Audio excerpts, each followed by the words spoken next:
In the unexplored northern regions of South Korea, a group of adventurers gathers around a campfire. Lee Cheol, an unsure young man, stands among them, feeling nervous about the expedition ahead. He admits that it's his first time on such an expedition, which causes the older adventurer to warn him about the harsh dangers of the place, especially the strange monsters that inhabit it.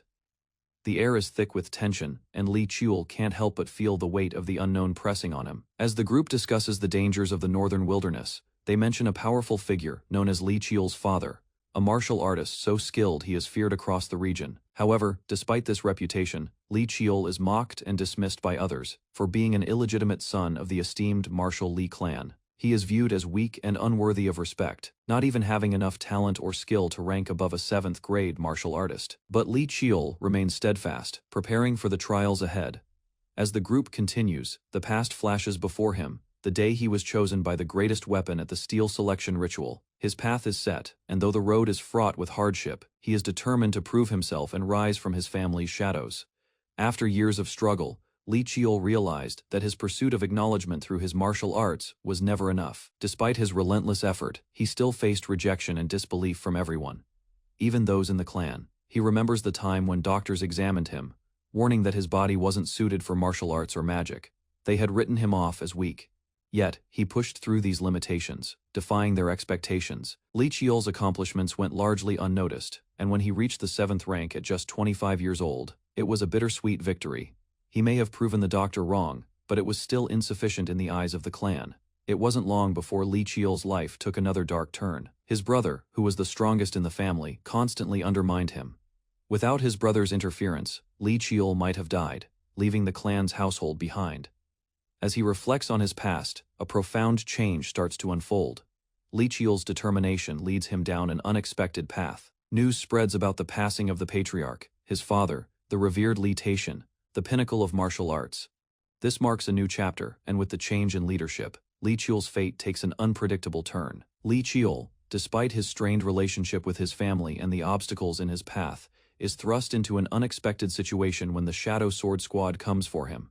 They approach with a mission in hand, presenting him with an official decree to investigate the unexplored northern region once more. But with no clear reason behind the order, Lee Cheol grows frustrated, questioning why his family continues to meddle in his life. Even after so many setbacks, the members of the Shadow Sword Squad, cloaked in mystery, show no empathy, only reminding him of the consequences should he refuse. Unable to escape, Lee Cheol grudgingly accepts, preparing to embark on yet another difficult journey. Yet, his frustration with his situation grows as the mysterious orders keep piling up. He still carries the heavy burden of his family's expectations on his shoulders, but there is an air of resignation within him. Upon reaching the site of his assignment, Lee Cheol and the squad come across the ruins of an ancient monster's corpse, a shocking discovery that leads them into a greater mystery. As they investigate, Lee Cheol can sense that things are far from ordinary. With danger lurking ahead, he knows that this task could change everything, and perhaps even lead him closer to his true potential. As Lee Cheol and the Shadow Sword Squad advance into the ruins, a sudden command pierces the air, "Begin." In an instant, chaos erupts. Lee Cheol is caught off guard by a series of swift attacks from his own squad members. Blood sprays as a blade narrowly misses his throat. The assault is deliberate, as if they had known his fate from the start. One of the attackers reveals a shocking truth. They knew all along that Lee Cheol was supposed to die from the start. The squad's mission was to bring him here, not for investigation, but for elimination. Lee Cheol's rage ignites. He had been nothing but a pawn discarded after serving his purpose. Yet, in the midst of this betrayal, he remains resolute. With his back against the wall, he faces the enemy's head on, as Lee Cheol fights back with relentless fury. His wounds heal almost immediately, defying logic. His enemies are in disbelief. How can his body endure such punishment and still recover? The fight escalates quickly, with Lee Cheol cutting down his attackers one by one. His resolve only strengthens, and as the final blow strikes, his newfound strength echoes through the ruins. He stands tall, showing that nothing, not even the betrayal of his own, can break him. As Lee Cheol lies battered on the ground, blood pouring from his wounds, he coughs violently. His vision blurs, and for a moment, everything seems to fade. His breath becomes shallow, and with the weight of betrayal crashing down on him, he thinks to himself, "I can't die like this." Desperation fills him. His hand stretches out towards the ground, searching for anything, any weapon to give him the strength to survive. His eyes land on a sword lying nearby. With the last bit of his energy, Li Qiul grabs the sword, his hands trembling as he attempts to stand. The sword, powerful enough to slay a great monster, still hums with untapped power, even if it's been lying dormant for so long. Please. Li Qiul pleads silently as he forces himself to rise. But just as he reaches for it, a voice behind him echoes coldly. His attacker mocks him, questioning why someone like him would even be given another chance at life. The confrontation escalates into a brutal clash. The sword becomes his only hope, and with it, he summons the last of his strength. As the battle continues, Li Qiul, despite the odds, grips the sword with new resolve. His body may falter, but his will to survive drives him forward. In a lavish chamber within the Sumu clan's estate, the child named Li Qiul wakes up, confused. His last memory was of his tragic death, but now he finds himself lying in a bed, unsure whether this is an afterlife or a flashback. As he processes his confusion, his father stands nearby, seemingly indifferent to the child's distress. The father decides the child should attend the steel selection ritual, where the clan's children prove their worth. They plan to have Li Qiul join, assigning him guards and a servant like any other child. The weight of the decision is heavy on him, but the father is unmoved.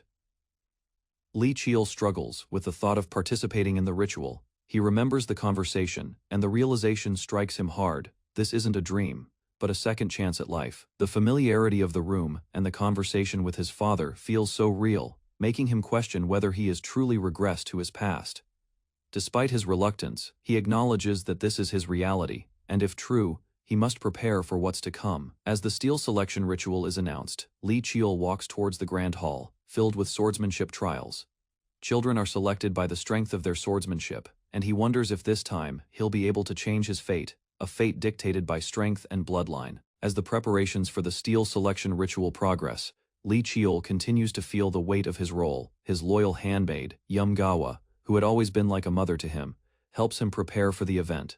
She assures him that his future is bright, and that he is ready for whatever lies ahead. Despite her comforting words, Li Qiul is haunted by the past. The events leading to his tragic death are still fresh in his mind, and he vows to not let history repeat itself. He swears to protect Yumgawa at all costs, as she had always been by his side when no one else was. The day of the ritual arrives, and the atmosphere is tense. The rain pours heavily as Yumgawa rushes to prepare him for the ceremony. She reflects on her deep bond with him, vowing that no harm will come to him while she is around. She stands firm, determined not to let any further pain or betrayal affect Li Qiul. As Li Qiul is led toward the ritual site, the patriarch of the clan watches from afar, silently observing the participants. The crowd cheers, and Li Qiul's heart pounds, as he realizes this is the moment that could change his fate forever. His eyes meet those of the other competitors, including a figure who seems to recognize him, a reminder of how far he's come. The steel selection ritual begins with anticipation filling the air. Li Qiul stands nervously, eyeing the contestants and the grand stage ahead. A respected clan member, Li Gunsong, comments on Li Qiul's youth, intrigued by his unexpected participation in the ritual. The other clan members are equally curious about this unfamiliar child, as he's not from a prominent bloodline. Gunsong, the third child of the martial Li clan, expresses his disbelief, unsure of where Li Qiul had come from and what motivated him to join. The patriarch steps forward, announcing the start of the ritual. The event is filled with tension as the young warriors prepare for the challenging tests ahead. Li Qiul, however, is focused. He is determined not to repeat the mistakes of his previous life. His heart races as he observes the skilled fighters around him, yet he refuses to let doubt cloud his resolve. As the test begins, the ceremony unfolds in dramatic fashion, with swords clashing and techniques on full display. Then, unexpectedly, Li Qiul finds himself face to face with the legendary ivory sword. The sword is famed for its unmatched power, passed down through generations. With an overwhelming surge of energy, Li Qiul activates his weapon, devouring ability, preparing to claim the sword and change the course of his fate forever. After an intense trial, Li Qiul's name is announced as the winner of the steel selection ritual. The crowd erupts in applause, and his father proudly declares that the legendary ivory sword now belongs to him. The atmosphere is filled with excitement, as this marks the beginning of a new chapter for Li Qiul. The patriarch and other clan members express their joy, hailing him as the new talented addition to the family. While Yumgawa watches on with pride, Li Qiul bows, his expression a mix of relief and anticipation for the challenges ahead. As the ritual continues, the next contestant steps forward, but the focus soon shifts to Li Qiul, who is about to face the ultimate test. The patriarch announces that the next ritual will involve Li Qiul. Despite the moment's gravity, Qiul remains steadfast, prepared to rise to the challenge. The whispers among the audience grow louder as they realize the illegitimate child from outside is about to make his mark on the clan. His journey begins to unfold in unexpected ways.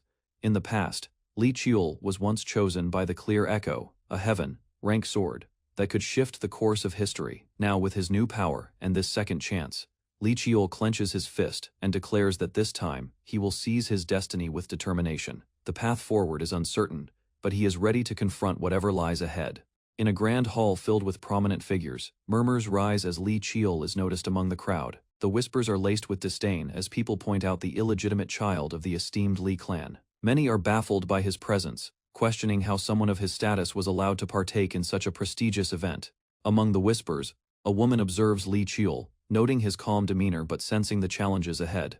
Being an outcast, she fears that his journey will not be an easy one. As the crowd continues to gossip, Li Qiul's uncle, a member of the Li family, reflects quietly.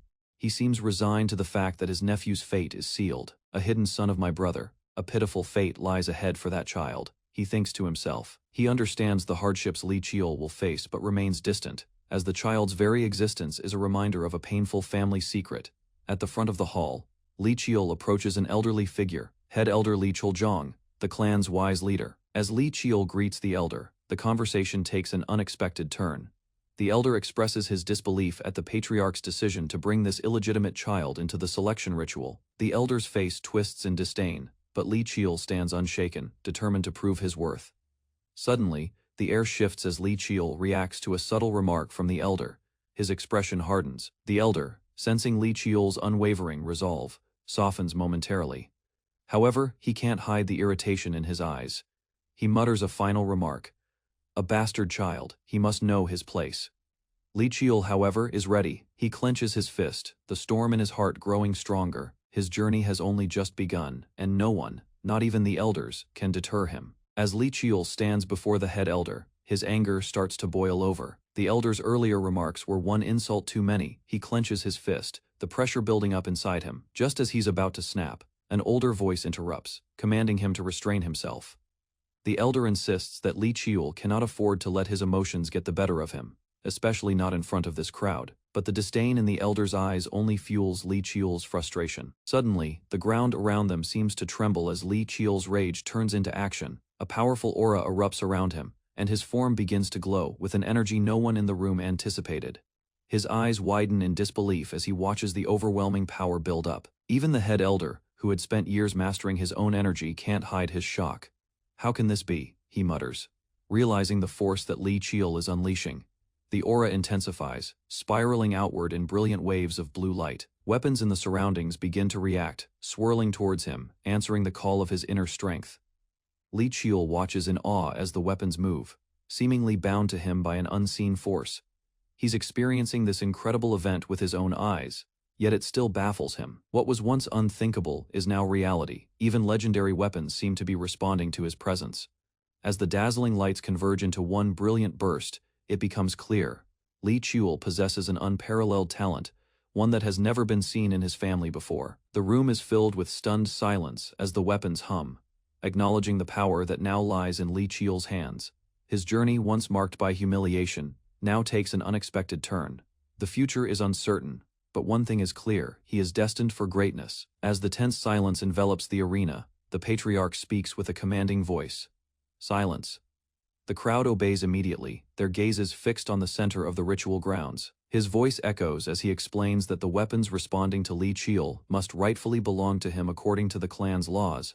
However, the situation is not so simple. The head elder, after observing Li Qiul's unprecedented display of power, steps forward and suggests that a compromise might be in order. He raises his hand, signaling his willingness to make a decision in the face of an unexpected turn of events. Li Qiul's eyes lock onto the elder as the debate unfolds. Though the laws are clear, the elder proposes that the law may not necessarily be the best course of action in this particular moment. Even though it goes against the traditional meaning behind the steel selection ritual, the elder sees the extraordinary talent before him. The situation grows even more complex as Li Qiul, sensing a rare opportunity, contemplates his next move.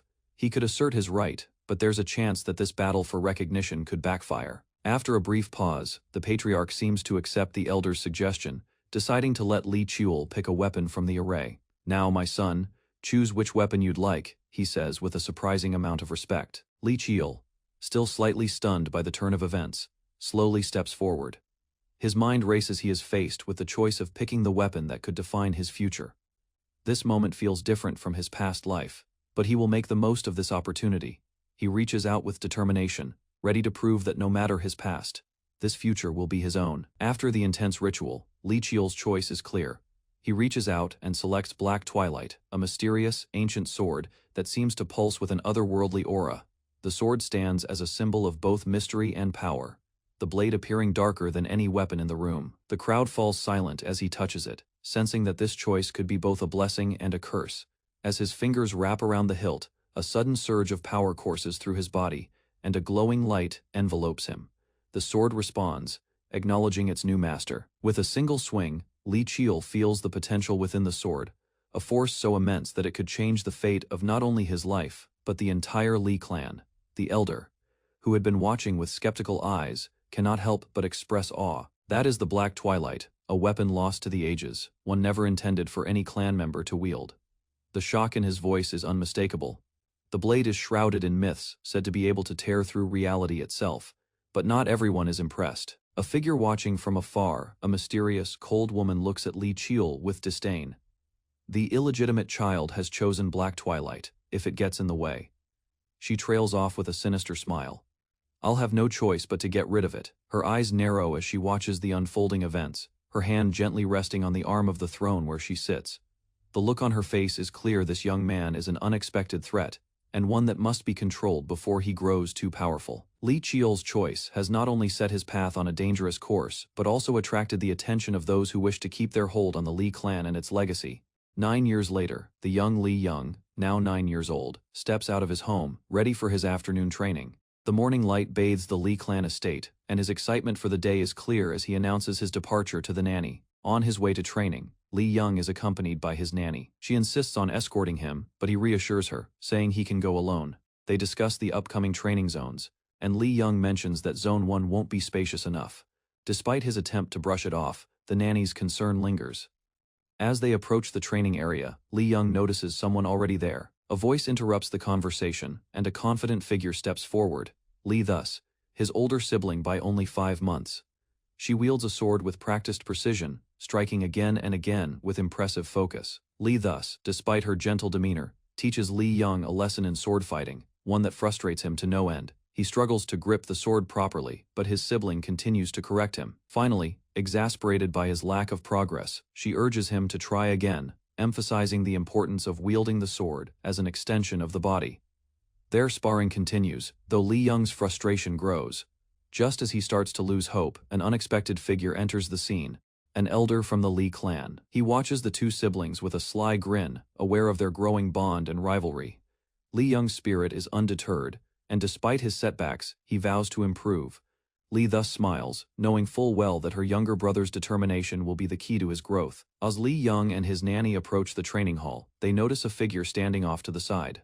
Li Young is intrigued, asking who the person is, to which the nanny responds, explaining that it's Commander Baik Lihan, a distinguished figure from the Ebon Squad, a group renowned for their combat prowess. Li Young's curiosity grows. He recognizes that someone with such expertise must be a formidable presence. The nanny reassures him that a skilled teacher, someone capable of nurturing his potential, will appear soon. Li Young, however, is less enthused. He doesn't feel the need for such a teacher, expressing gratitude for all the help his nanny has given him, and emphasizing his own growing capabilities.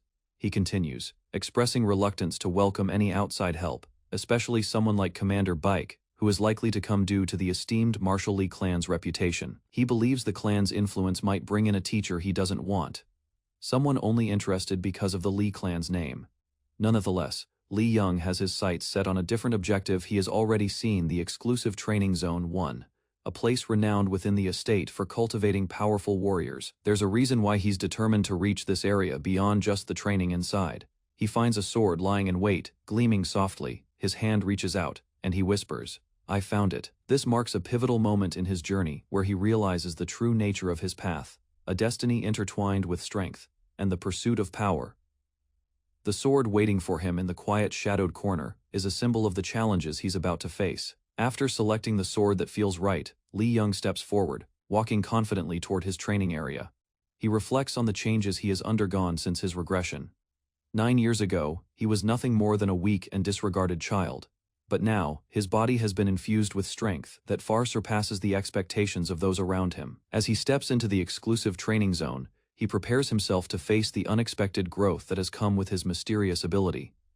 As Lee Young practices, the sword begins to resonate with him, sending waves of energy as he strikes.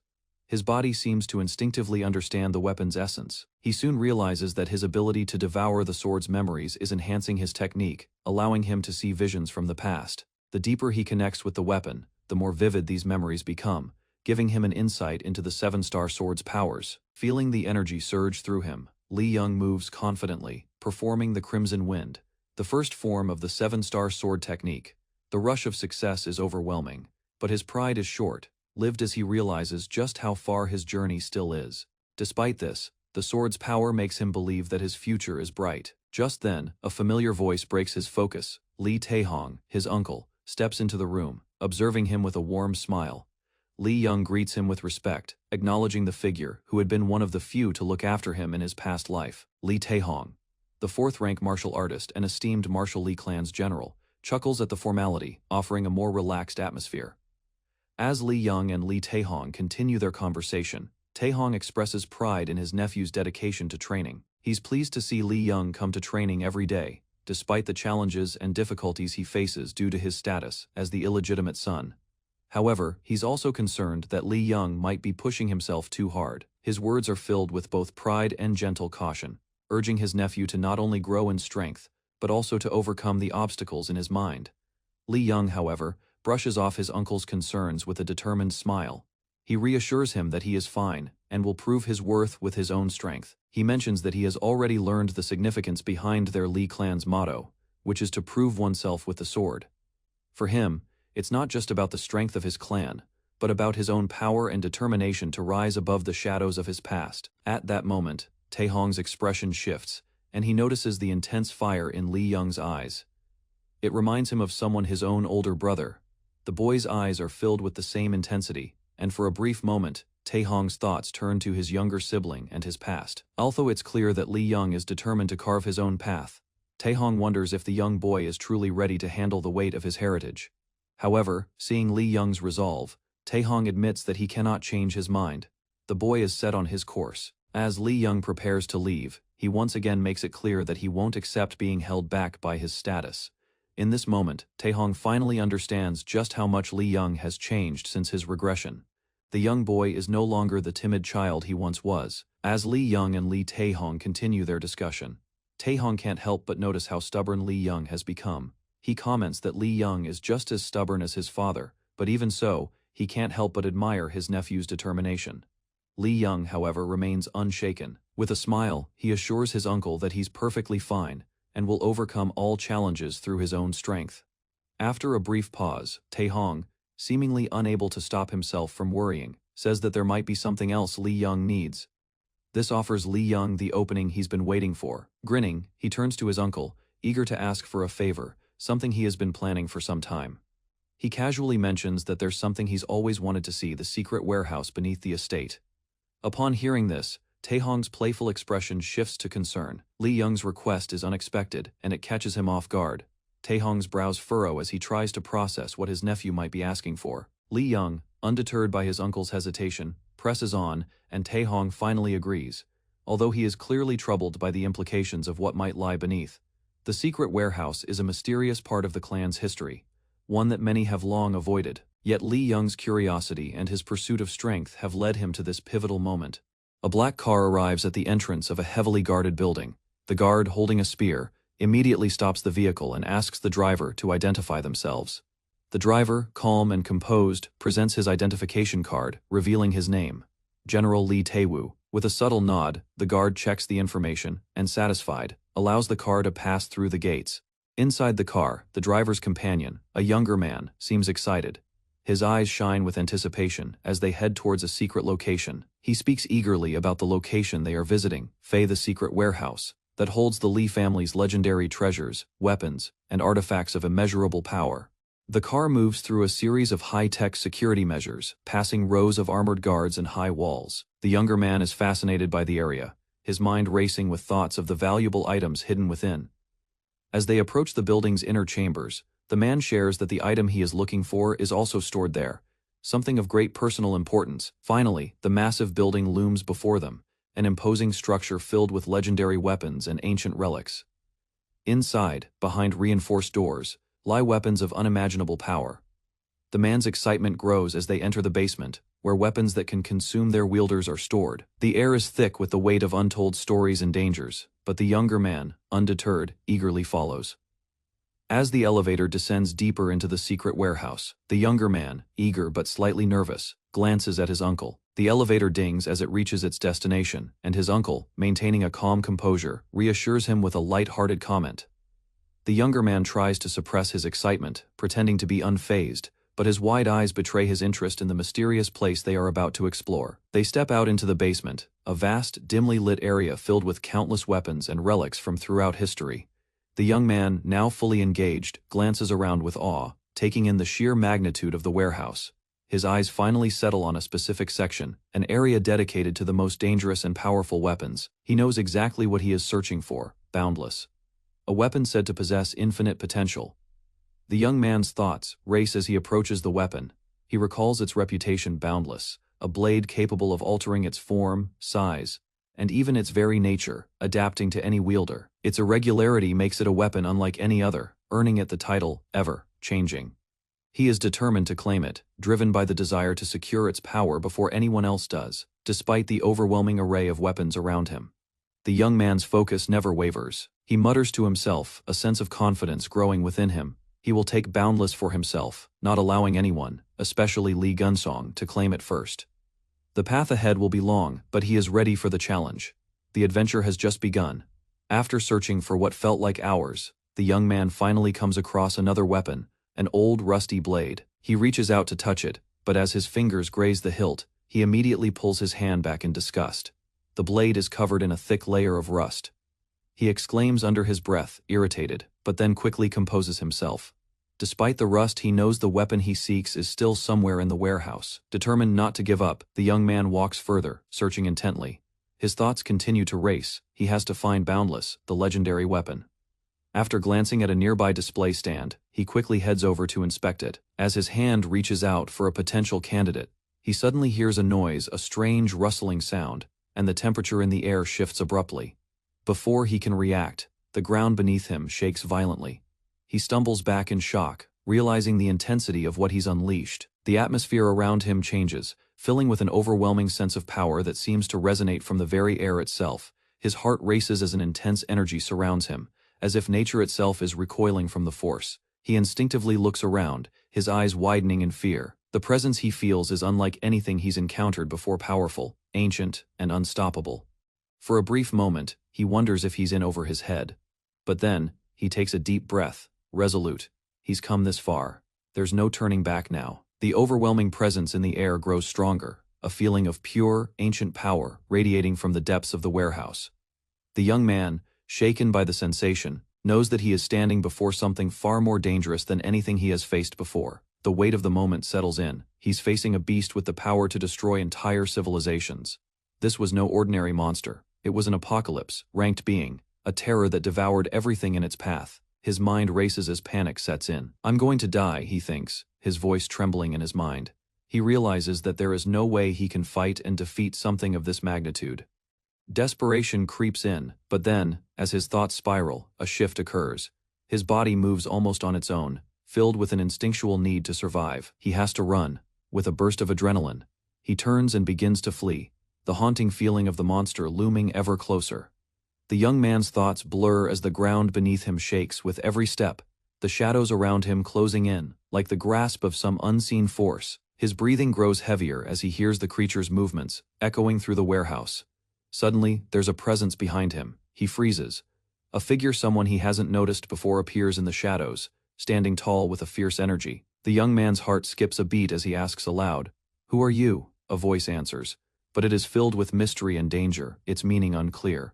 The young man, gripped by fear and disbelief, hears a voice behind him, cold and emotionless, offering what it deems a merciful death. The figure warns him, saying it will send him away painlessly, but the young man refuses to accept it. Panic fills his mind as his body instinctively reacts to the dire situation. He shouts, "No," but the presence of the monstrous figure looms over him. In a desperate attempt to escape the overwhelming power, he flees, his legs trembling as he sprints through the warehouse. His mind races as he looks for a way out, realizing that the pursuit is inevitable and the monster behind him is relentless. His thoughts flash back to the scene before, the way the atmosphere shifted, how it felt so real, as if the experience was more than just a simple moment. Confusion sets in as he struggles to make sense of everything, still in disbelief. What was that scene just now? He thinks to himself, questioning the reality of what he just experienced. The sensation of danger lingers in the air, as though it was all real. Then, amidst the chaos, something catches his eye, a familiar presence. In an instant, his hand wraps around a weapon, a dagger that feels strangely right. The air around it pulses with power as the weapon responds to his touch, recognizing its new wielder. The young man's heart races. This is boundless. The weapon he's been searching for has chosen him. With a surge of newfound confidence, the young man grips the blade tightly. He mutters under his breath. He has found it, the weapon of unimaginable power that can alter the course of everything.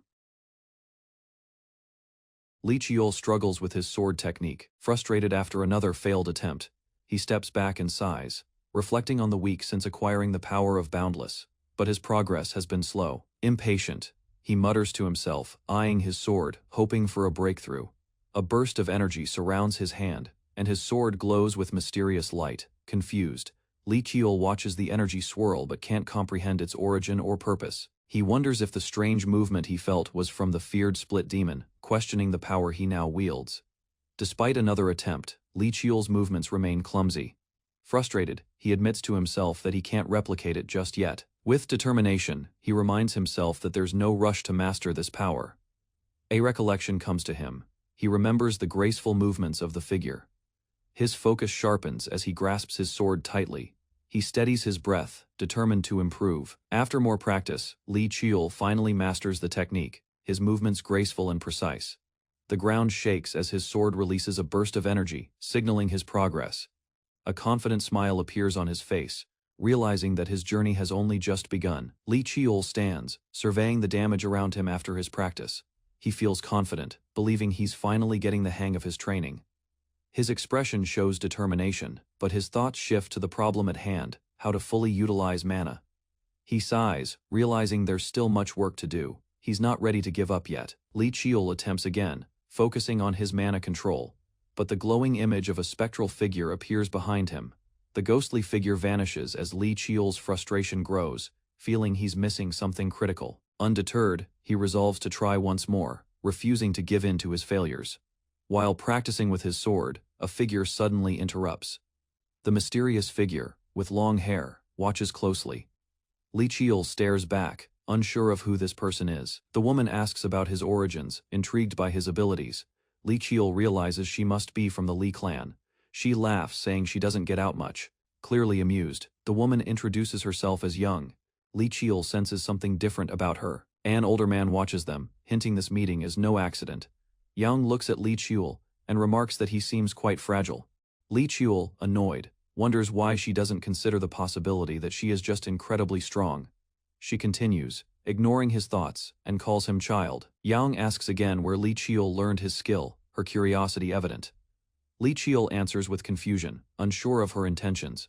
Yang explains that the technique he used is part of ancient martial arts, which she loves studying. Yang presents Lee Cheol with a gift, a book, her face lighting up with excitement. Lee Cheol looks puzzled but takes the book, uncertain about what's inside. He's surprised to see it as a guide to mana techniques, his interest piqued by the mysterious gift. Lee Cheol examines the text closely, commenting that it's hard to read the handwriting. Despite the difficulty, he recognizes it as a mana technique, one that piques his curiosity even more. Yang explains that these are ancient techniques, far beyond modern mana systems. Yang goes on to explain how ancient mana techniques utilized mana paths instead of the circles used today. She questions if it's right to dismiss these older methods as obsolete. Lee Cheol, deep in thought, wonders if the old techniques might have been more powerful than the current ones. Lee Cheol listens intently as Young explains the difference between modern and ancient mana techniques. particularly how few have mastered the latter. Yang continues, explaining the difficulty of the boundless mana technique, which requires mana to spread across the body. Li Qiul, still in disbelief, stops her, exclaiming, "Wait, Aunt." Yang shows Li Qiul how mana can flow along pathways that do not return to the mana circle. Li Qiul's eyes widen as he realizes the true nature of this technique. He finally exclaims that this technique will indeed work, excitement flashing across his face. Li Qiul channels the mana, unleashing an explosion of energy. The room shakes as the power surges, leaving a stunned expression on Li Qiul's face. He confidently declares, "I did it." Yang is equally surprised by the outcome, asking how he managed such a feat. Li Qiul simply responds with a shrug, "I just did it." Yang is baffled by his casual answer, and demands to know how he did it. Li Qiul responds with humor, joking about how his methods are secret. Yang looks frustrated, but insists that Li Qiul reveal how he succeeded.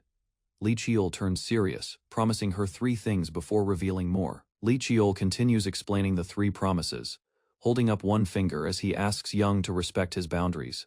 Yang rolls her eyes but reluctantly agrees to his first rule. Li Qiul quickly moves on to the second rule, continuing with a playful tone, despite Yang's serious expression. A year has passed since Li Yang began his training. The nanny calls out to him, her voice filled with excitement. She reveals a letter to Li Yang, making him curious about its contents. The nanny eagerly hands Li Yang the letter, urging him to look at it. Li Yang reads the letter, his eyes widening as he sees. It's a summons for a naming ceremony. The ceremony is scheduled for the 10th of September, with strict instructions to attend and follow rules. Li Yang wonders why his father isn't home to handle this important matter. Suddenly, flames erupt from his chest, catching him off guard. The fire intensifies, signaling that the ceremony is far more significant than he expected.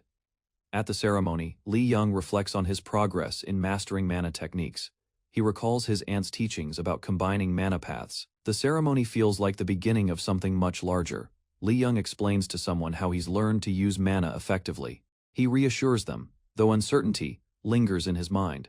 As the ceremony looms, Li Yang prepares for the challenges ahead. Li Qiul assures the girl that he'll continue their work. Confused by his confidence, she questions how he expects to manage everything at once. Unfazed, Li Qiul explains his plan to pursue mana technique training. Inside cylindrical pods, Li Qiul and the girl are seated as instructor Jang Wook begins their magic resistance training. He instructs them to endure magical attacks for 30 minutes. Jang Wook doubts Qiul's chances, assuming the boy lacks the basic preparation for such an intense exercise.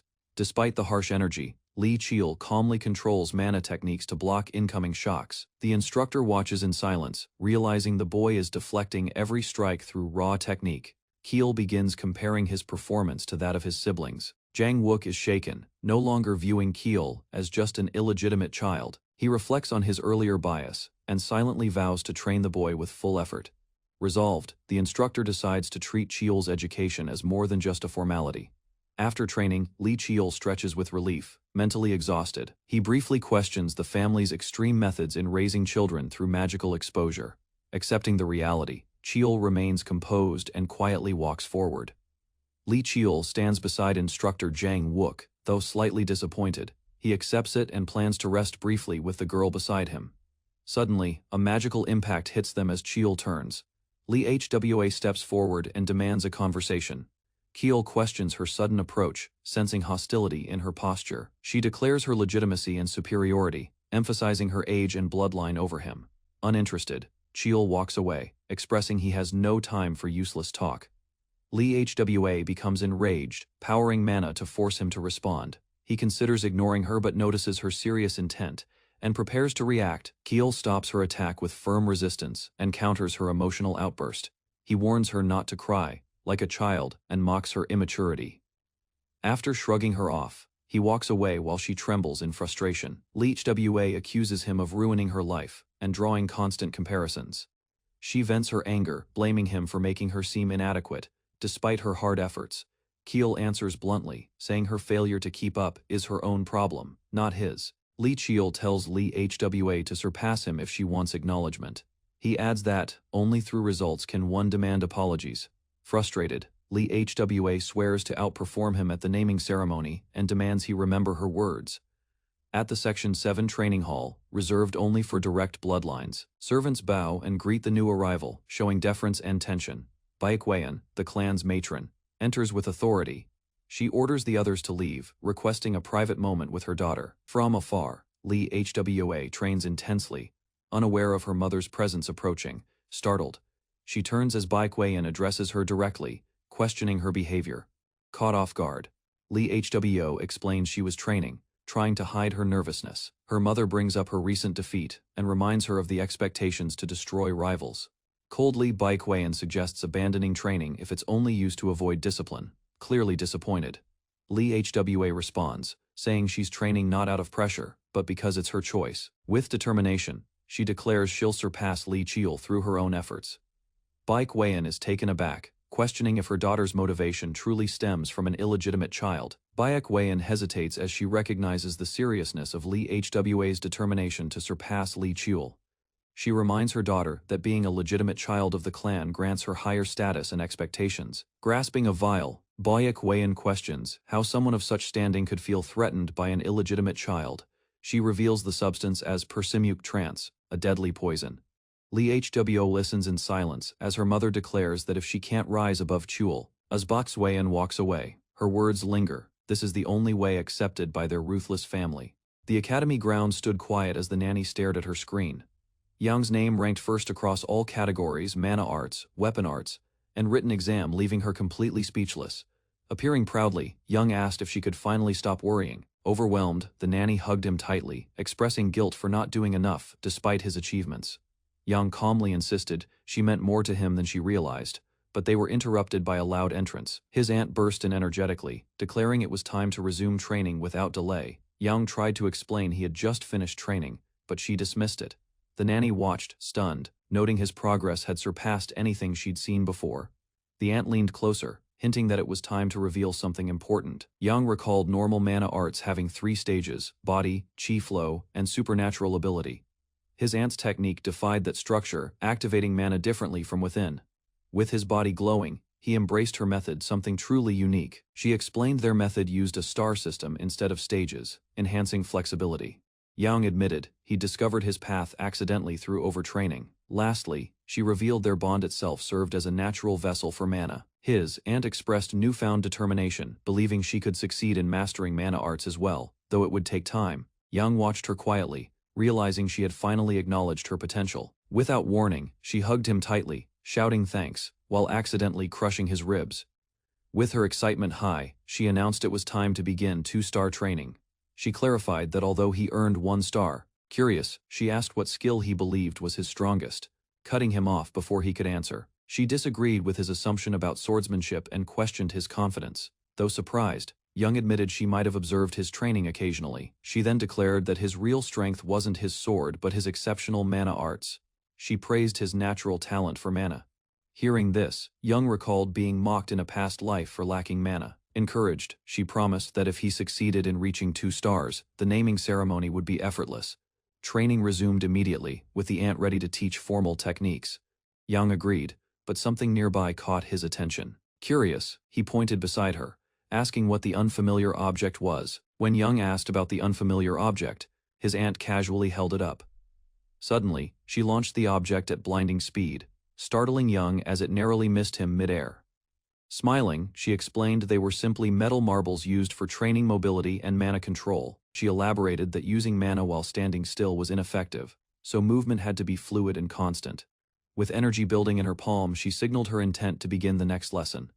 Yang accepted the challenge with a grin, ready to test himself further. Elsewhere, students gathered in a training yard under the instruction of a new mentor named Li Zhongquan. Introducing himself as the Blood Tiger squad leader, he announced that he would be teaching the clan's secret martial techniques. Zhongquan ordered the students to choose their weapons and prepare without delay. As the timer started, Young and his classmate rushed down the stairs, scrambling to respond in time. She noticed him glancing her way and accused him of staring, flustering them both. Embarrassed, she insisted she had nothing to say, trying to deflect the awkwardness. She assumed he used a sword like most students, given his prior demonstrations. Yang quietly approached with 2 different weapons strapped on. When questioned, he simply answered that both weapons were his. Instructor Zhongquan paused, assessing Young's unexpected weapon choice. Without immediate judgment, he insulted Young for being reckless, claiming dual-wielding showed ignorance.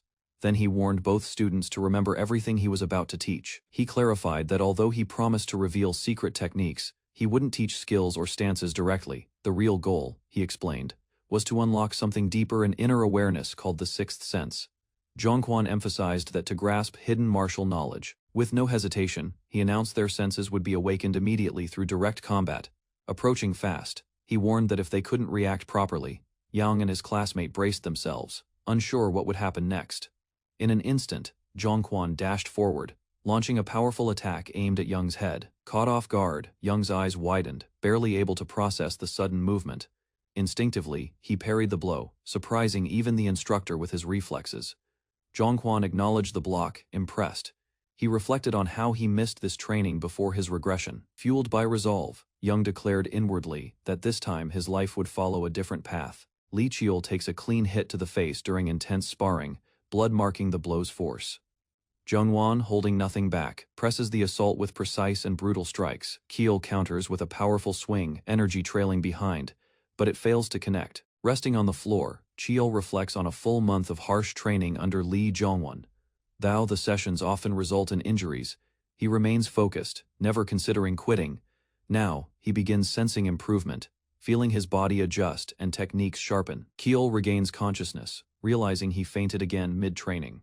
Beside him, HWA complains about her lack of preparation, despite her strong physique. Zhongwan notes how neither got seriously injured, but Qiul's resilience stands out. Initially underestimated, Qiul proves capable of mastering multiple weapons quickly. Zhongwan quietly acknowledges this rare talent and instructs them to resume. The trainees return to formation, ready for the next session. Both breathe heavily, recovering while gripping their weapons. Qiul quietly suggests to HWA a coordinated block with a signal. She hesitates, questioning his plan, but doesn't reject it. Qiul assures HWA that he won't force her, only suggesting teamwork to land a clean hit. After a brief pause, HWA agrees, eyes sharp and focused on the opportunity.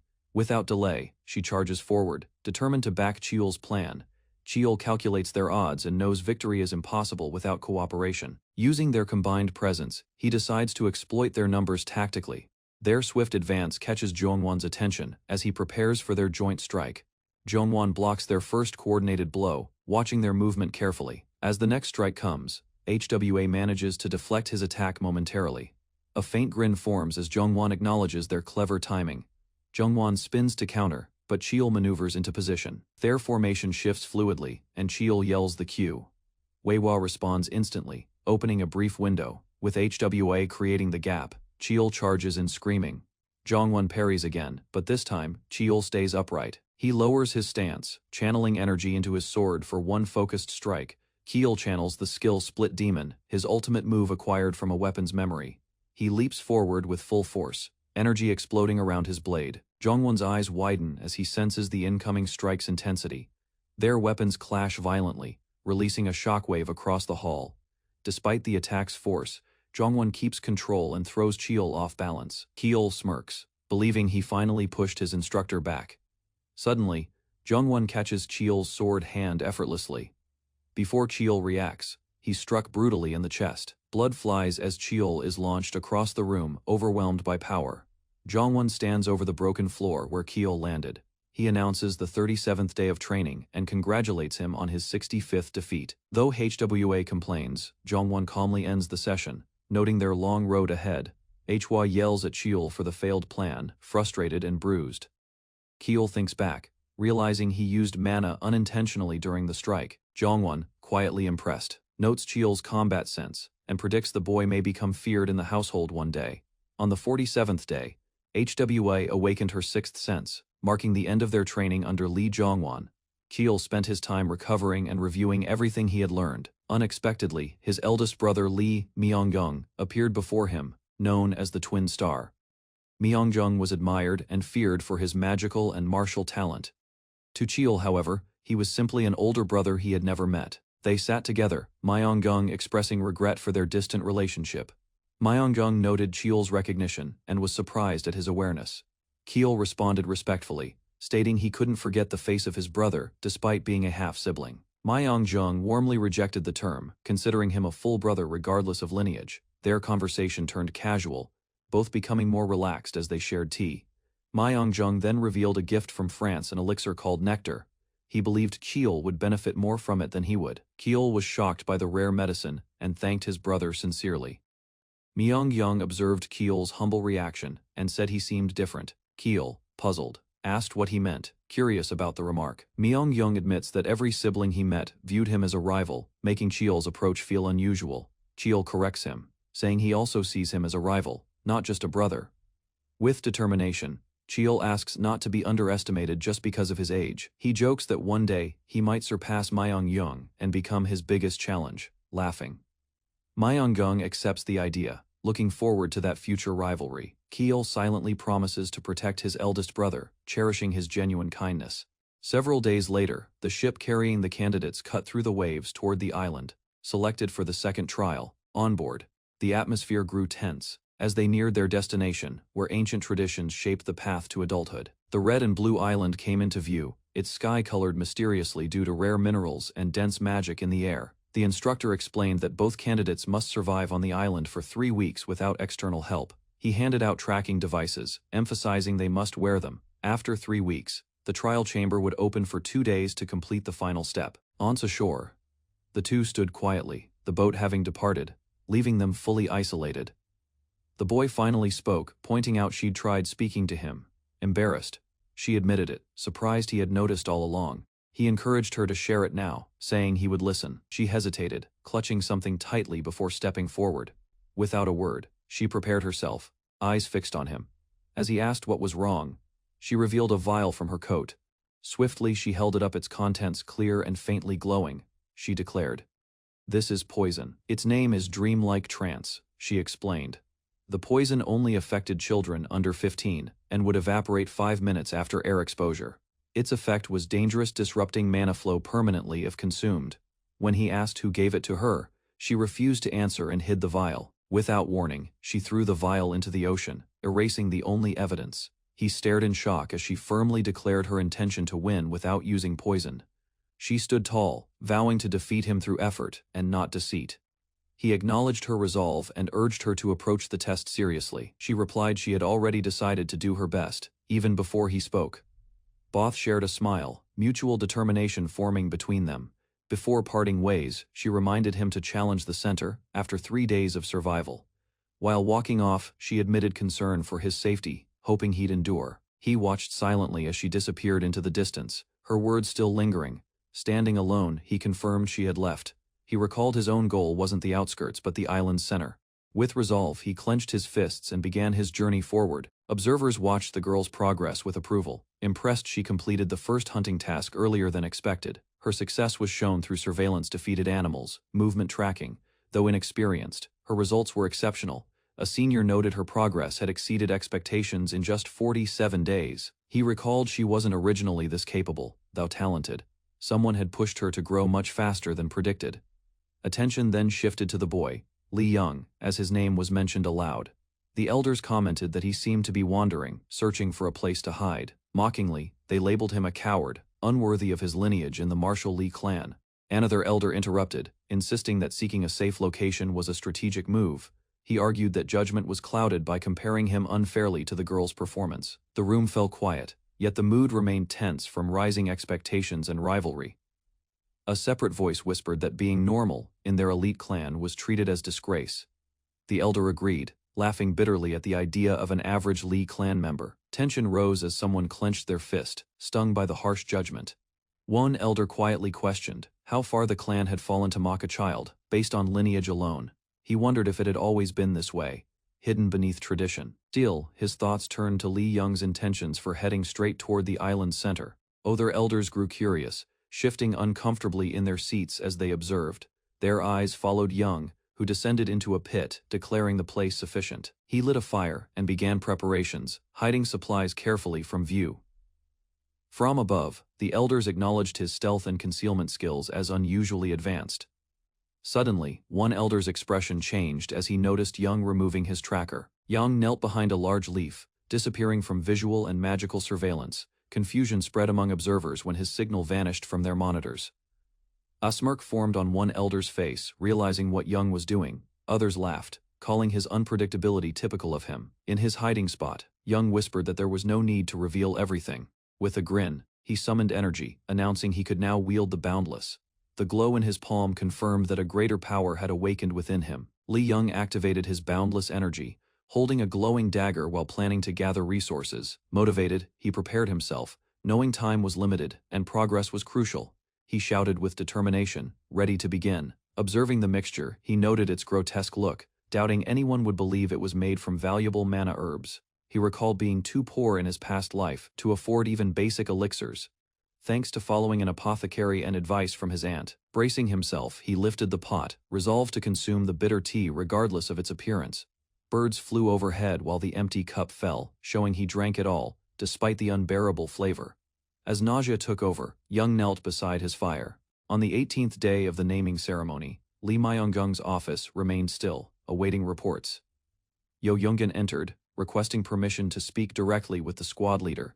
Granted entry, he approached with urgency, hinting at serious developments in the northern region. Jungganian reported a large group of vagabonds had crossed into South Korea's north. Contrary to expectations, they avoided unpatrolled areas and moved straight toward the Lee clan's mana stone mines.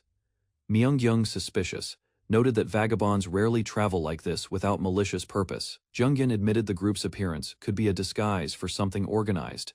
He suspected ties to the Nine Dragons stronghold, a powerful faction from Zhongyuan. Myung-gyung questioned whether the intelligence branch had noticed the same activity. Junggan confirmed he acted early thanks to previous orders to monitor movements. Myung-gung ordered full coordination with intelligence to uncover more details. Though composed, he couldn't shake a deep sense of foreboding. In the forest, glowing red runes marked an active ritual. A surge of magical force split the air violently. From the circle, a blade and a cloaked figure emerged. Wind swept over the cliffs as an ominous aura surged from the forest depths, warning of something awakening. Heavy steps echoed as a monstrous form stirred in the shadows, crushing the ground beneath it. A massive dragon named Draco, classified as a 7th rank monster, emerged with glowing red eyes and growling menace. Breathing heavily, the black-haired boy stood firm, sword in hand, facing the towering beast.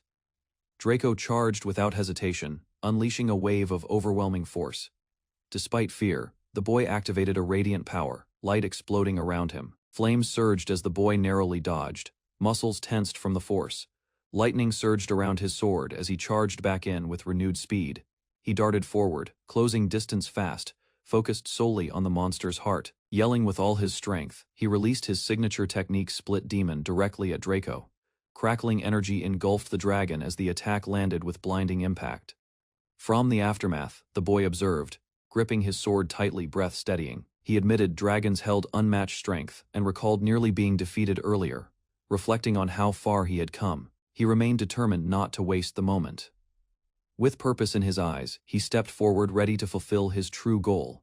Hearing something again, the boy paused and scanned the woods with cautious eyes. He crouched silently, moving toward the sound while staying concealed in the undergrowth. Through the foliage, he confirmed movement and tightened his grip on the sword. A group of aggressive lizardmen appeared, snarling as they roamed far from their usual territory. He realized weaker monsters, normally found on the outskirts, were now active deep in the island. Noting their erratic behavior, he questioned whether they were being manipulated by an external force. The boy dashed forward, determined to uncover the truth behind the disruption. As he clashed with the lizardmen, they reacted violently but showed no clear purpose. Mid-fight, he confirmed his suspicion something was influencing their unnatural aggression.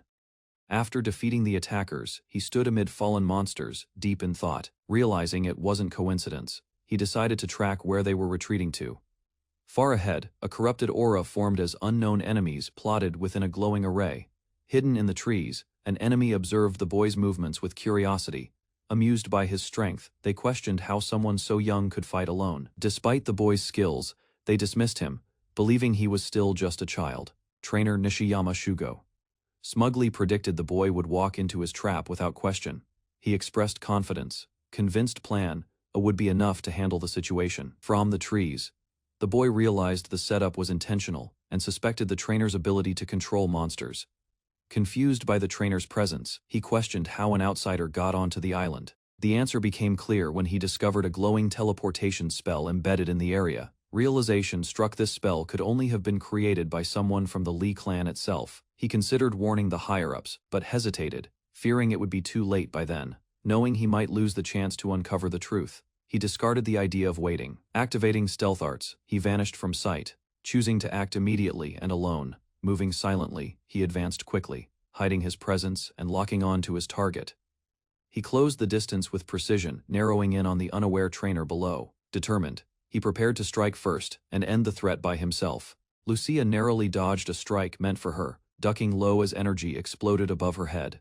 Li Chechen suddenly closed the distance, his blade roaring with power as he charged from behind.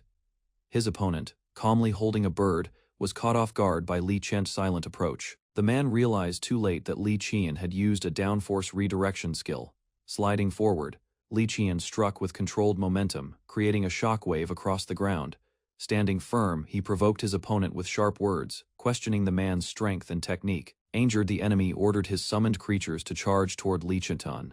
In response, Li Qian activated 7-star sword, entering its precise third form. A massive arc of blue energy cut through the enemies, wiping them out instantly. Suddenly, chains erupted around Li Qian, binding his limbs mid-attack. Unable to move, he felt his body freeze under the spell's pressure.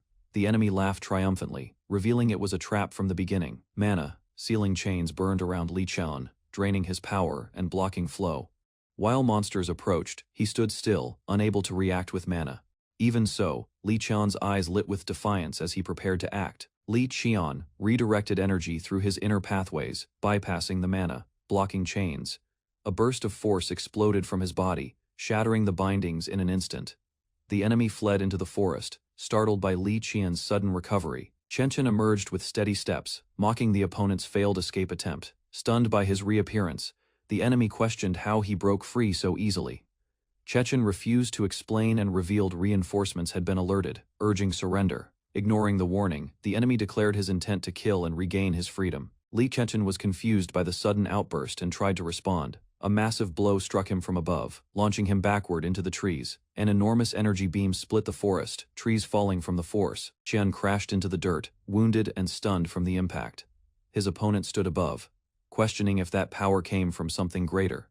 Suddenly, the sky split open as a monstrous creature descended with violent force. Both fighters recognized it as the Red Jade Beast, a forbidden guardian sealed long ago. The man smirked, declaring Chechen too weak to handle what had now been unleashed. The enemy launched talismans at Li Qian, trying to seal him again by force. Chechen crouched as they landed, resisting the spiritual pressure radiating around him. Realizing the beast lacked control, he decided to aim for the summoner instead. In his hand, Chechen held a forbidden pill crafted to boost mana beyond natural limits. Though dangerous, he swallowed it, knowing it was his only chance to face the mountain beast. As his veins lit up, energy surged violently, marking the activation of the mana booster. Power rushed through him, and Qian calmed himself before initiating one final move. He gripped his sword tightly, channeling energy into the blade without hesitation. With resolve, he activated the Forbidden Heaven, defying technique his aunt had warned about. Blue energy erupted as Li Qian moved faster than before, breaking the ground with every step. He ascended through the air, aiming his sword at the summoner from above. Momentum carried him in a flash toward his target, the beast just behind. Despite the impact, the beast endured the attack with barely a scratch. Chechen readied another strike, refusing to back down after his first attempt failed. From above, the Red Jade Beast responded, its aura shifting into a darker, more dangerous form. Li Qian recognized the rising pressure as the Turtle Head Mountain's cry of fear. Dark waves of mana froze his body mid-air, preventing him from closing in. He gritted his teeth, realizing escape was impossible while trapped in the beast's aura. Suddenly, a familiar dark energy awakened within his chest, resonating against the fear. That power countered the paralysis, allowing Qian to regain movement and focus. He rushed forward, sword in hand, aiming to strike while his body endured the strain. Activating Boundless Thrust technique, Qian gathered all remaining energy into his core. With a cry, he unleashed Split Demon, targeting the beast's core with everything he had. The beam pierced the sky, pushing the creature back, but not yet destroying it. Though exhausted and injured, Qian forced himself upright, blood at his lips. He had seconds before the side effects immobilized him from booster and technique overuse. Determined, he sprinted, knowing he must find the summoner before collapsing. His countdown raced 8 seconds left, then 4 as the forest blurred past him. Suddenly, his sharp gaze caught a red thread stretching through the trees. Following it, Chen realized the trail would lead him directly to the trainer's position. With 3 seconds left, Li Qian dashed down the red thread path, closing in on the target. The trainer turned in shock as Qian burst into view with incredible speed, launching forward midair. Qian pushed his body beyond its limit in one last leap. Unable to reach, Chen shouted in frustration and poured energy into his blade. The sword extended, glowing with power as it sliced through the air. His strike landed cleanly, sending the trainer crashing to the ground in defeat. Breathing heavily, Chen crouched down, bleeding and barely conscious from the fight. He recalled his aunt's words and quickly drank the nectar to stabilize his condition. As the medicine took effect, Chen slowly rose, determined to finish the task before losing consciousness. Li Qiol's blade ended the battle, but his body was nearly at its limit, blood soaking the ground around him. Gripping his chest, he forced himself to stay conscious, knowing collapse now meant certain death. He quickly drank the nectar given by Aunt Jianga, remembering her warning about using that forbidden technique. With the potion settling, he prepared to secure the area before anything else arrived. Without warning, dizziness overwhelmed him. He opened his eyes to a vast white void, confused and unable to recognize the space around him. Qiol's body floated as his thoughts raced toward the battle, and the trainer left behind. Agony surged through him, each muscle tearing as if reality itself rejected him. A massive eye appeared, watching silently as his form twisted within the mist. Whispers spoke of 2 dangerous forces sealed inside him, never meant for humans. He reached for a dark sphere that dropped before him, driven by instinct. The voices demanded he feed it. His hand moved without resistance. The object cracked, revealing the mythical glowstone of clarity. A warning echoed. It wouldn't be eaten, it would consume him. A final voice urged him to grow stronger or be devoured by time. Li Qiol opened his eyes to find Hwa beside him, relieved that he was finally conscious after the intense battle and the awakening. Still disoriented, Qiol tried to grasp where he was and why she was there. As blue energy pulsed within him, he sensed that although his body was damaged, reflecting on what happened, he realized he had indeed absorbed the purple glowstone of clarity, despite internal injuries, twisted intestines, and broken bones.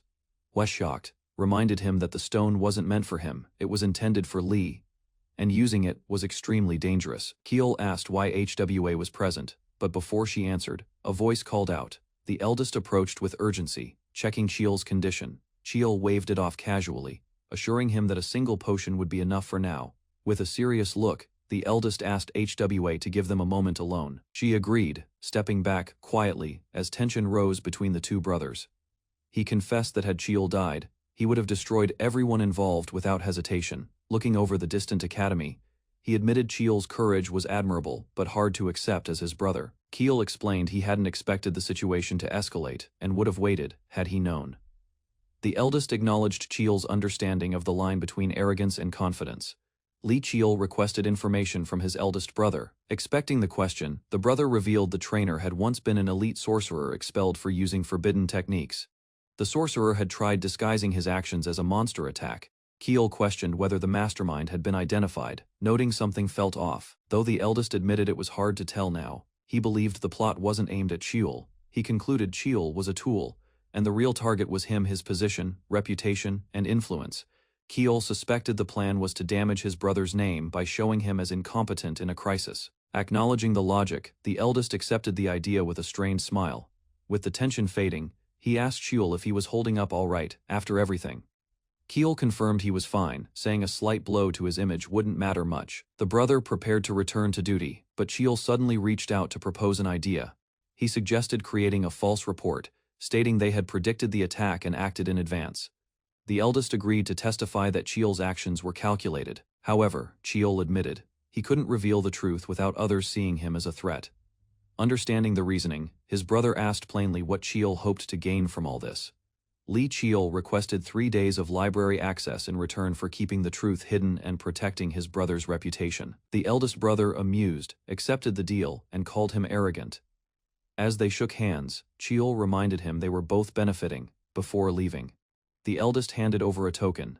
Qiol watched as he left, only to be surprised when a blade suddenly came toward him. Catching it instinctively, he realized it was a gift, his brother's way of acknowledging him, grinning.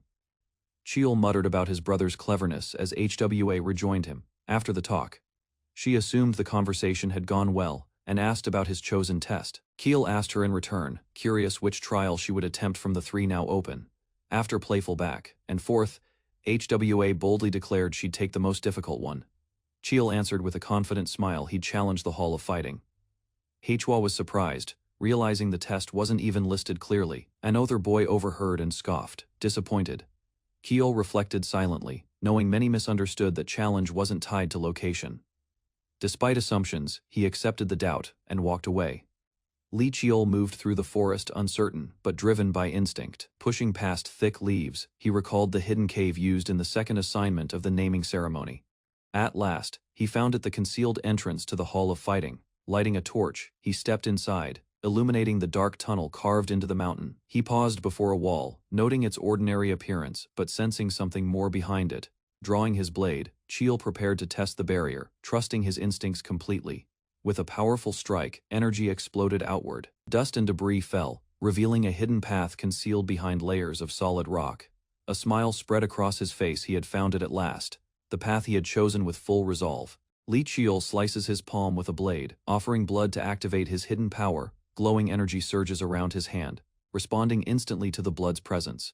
He slams his palm forward, releasing a powerful blue beam that tears through the stone wall. Dust rains down as the structure begins to collapse under the energy's impact. Large gates creak open, revealing a cold, torch-lit chamber within. He steps inside, blood dripping steadily onto the floor beneath him. A voice announces the rules of the trial as mystical energy fills the air. A glowing figure with a sword appears inside the arena, radiating pressure. Li Chiol prepares his stance. Recognizing the duel has already begun, charging forward, he shouts and swings his sword with full force. A flash interrupts his motion as something moves unexpectedly. Stunned, he stares ahead, caught completely off guard. Blood erupts as Li Chiol's blade is knocked away. The opponent falls, defeated, collapsing in silence. Gasping, Li Chiol clutches his neck, confused by the sudden outcome. Li Chiol questions if he was just beheaded, still gripping his neck in disbelief. Realization dawns, it's an illusion. Li Chiol slices his palm with a blade, offering blood to activate his hidden power. Glowing energy surges around his hand, responding instantly to the blood's presence. He slams his palm forward, releasing a powerful blue beam that tears through the stone wall. Dust rains down as the structure begins to collapse under the energy's impact. Large gates creak open, revealing a cold, torch-lit chamber within. He steps inside, blood dripping steadily onto the floor beneath him. A voice announces the rules of the trial as mystical energy fills the air. A glowing figure with a sword appears inside the arena, radiating pressure. Li Chiol prepares his stance. Recognizing the duel has already begun, charging forward, he shouts and swings his sword with full force. A flash interrupts his motion as something moves unexpectedly. Stunned, he stares ahead, caught completely off guard. Blood erupts as Li Chiol's blade is knocked away. The opponent falls, defeated, collapsing in silence. Gasping, Li Chiol clutches his neck, confused by the sudden outcome. Li Chiol questions if he was just beheaded, still gripping his neck in disbelief. Realization dawns, it's an illusion. Death inside the Hall of Fighting isn't permanent, but the pain feels real. He steadies himself, acknowledging the mental toll but refusing to be shaken. Across the room, the illusion stands ready, silently provoking thought. Chiol considers the possibility that even unused power can manifest through the illusion. Understanding that the hall reflects his hidden potential, he regrets not reading the attack earlier. He charges again, determined to correct his mistakes and improve. But in the third attempt, his stomach is pierced before he reacts. During the fifth, even after blocking the sword, he is strangled to death. By the 10th trial, he is killed again. Failures mount 13th, 18th, 20th, all ending in defeat. Finally, after countless retries, he lands a clean strike with refined technique. On his 75th or possibly 80th attempt, Chiol senses progress. With clarity, he affirms he now knows his limits and strengths. His flexibility and adaptability become the keys to surviving the impossible trial. Li Chiol grips his blade with purpose, prepared to exceed his past limits. Without hesitation, he lunges forward, body in perfect coordination with his momentum. He meets the illusion mid-air, recognizing the moment as his final breakthrough. Sparks fly as swords clash. The illusion matches his movement without delay. With each exchange, their styles converge, making the opponent eerily familiar. Matching steps and mirrored strikes show they're now fighting like true equals. The illusion unleashes rapid slashes, pushing Li Chiol to his edge. A sudden kick lands, striking his side and throwing him off balance. Blood sprays, but the illusion underestimates his intent and focus. Li Chiel counters, revealing he left an opening to bait his enemy. He activates a powerful technique, Split Demon, shattering the illusion's guard. The figure dissolves as blue light engulfs it, ending the trial. With the trial passed, mystical energy rises, signaling reward activation. He reflects on his old ability, Reinforce, once the most basic of powers. Now glowing golden Chiel eagerly awaits the new ability granted to him. Golden flames engulf Li Chiel as power surges through his body, marking his awakening. The trial concludes, while the outside crowd waits before the sealed gate, in silence.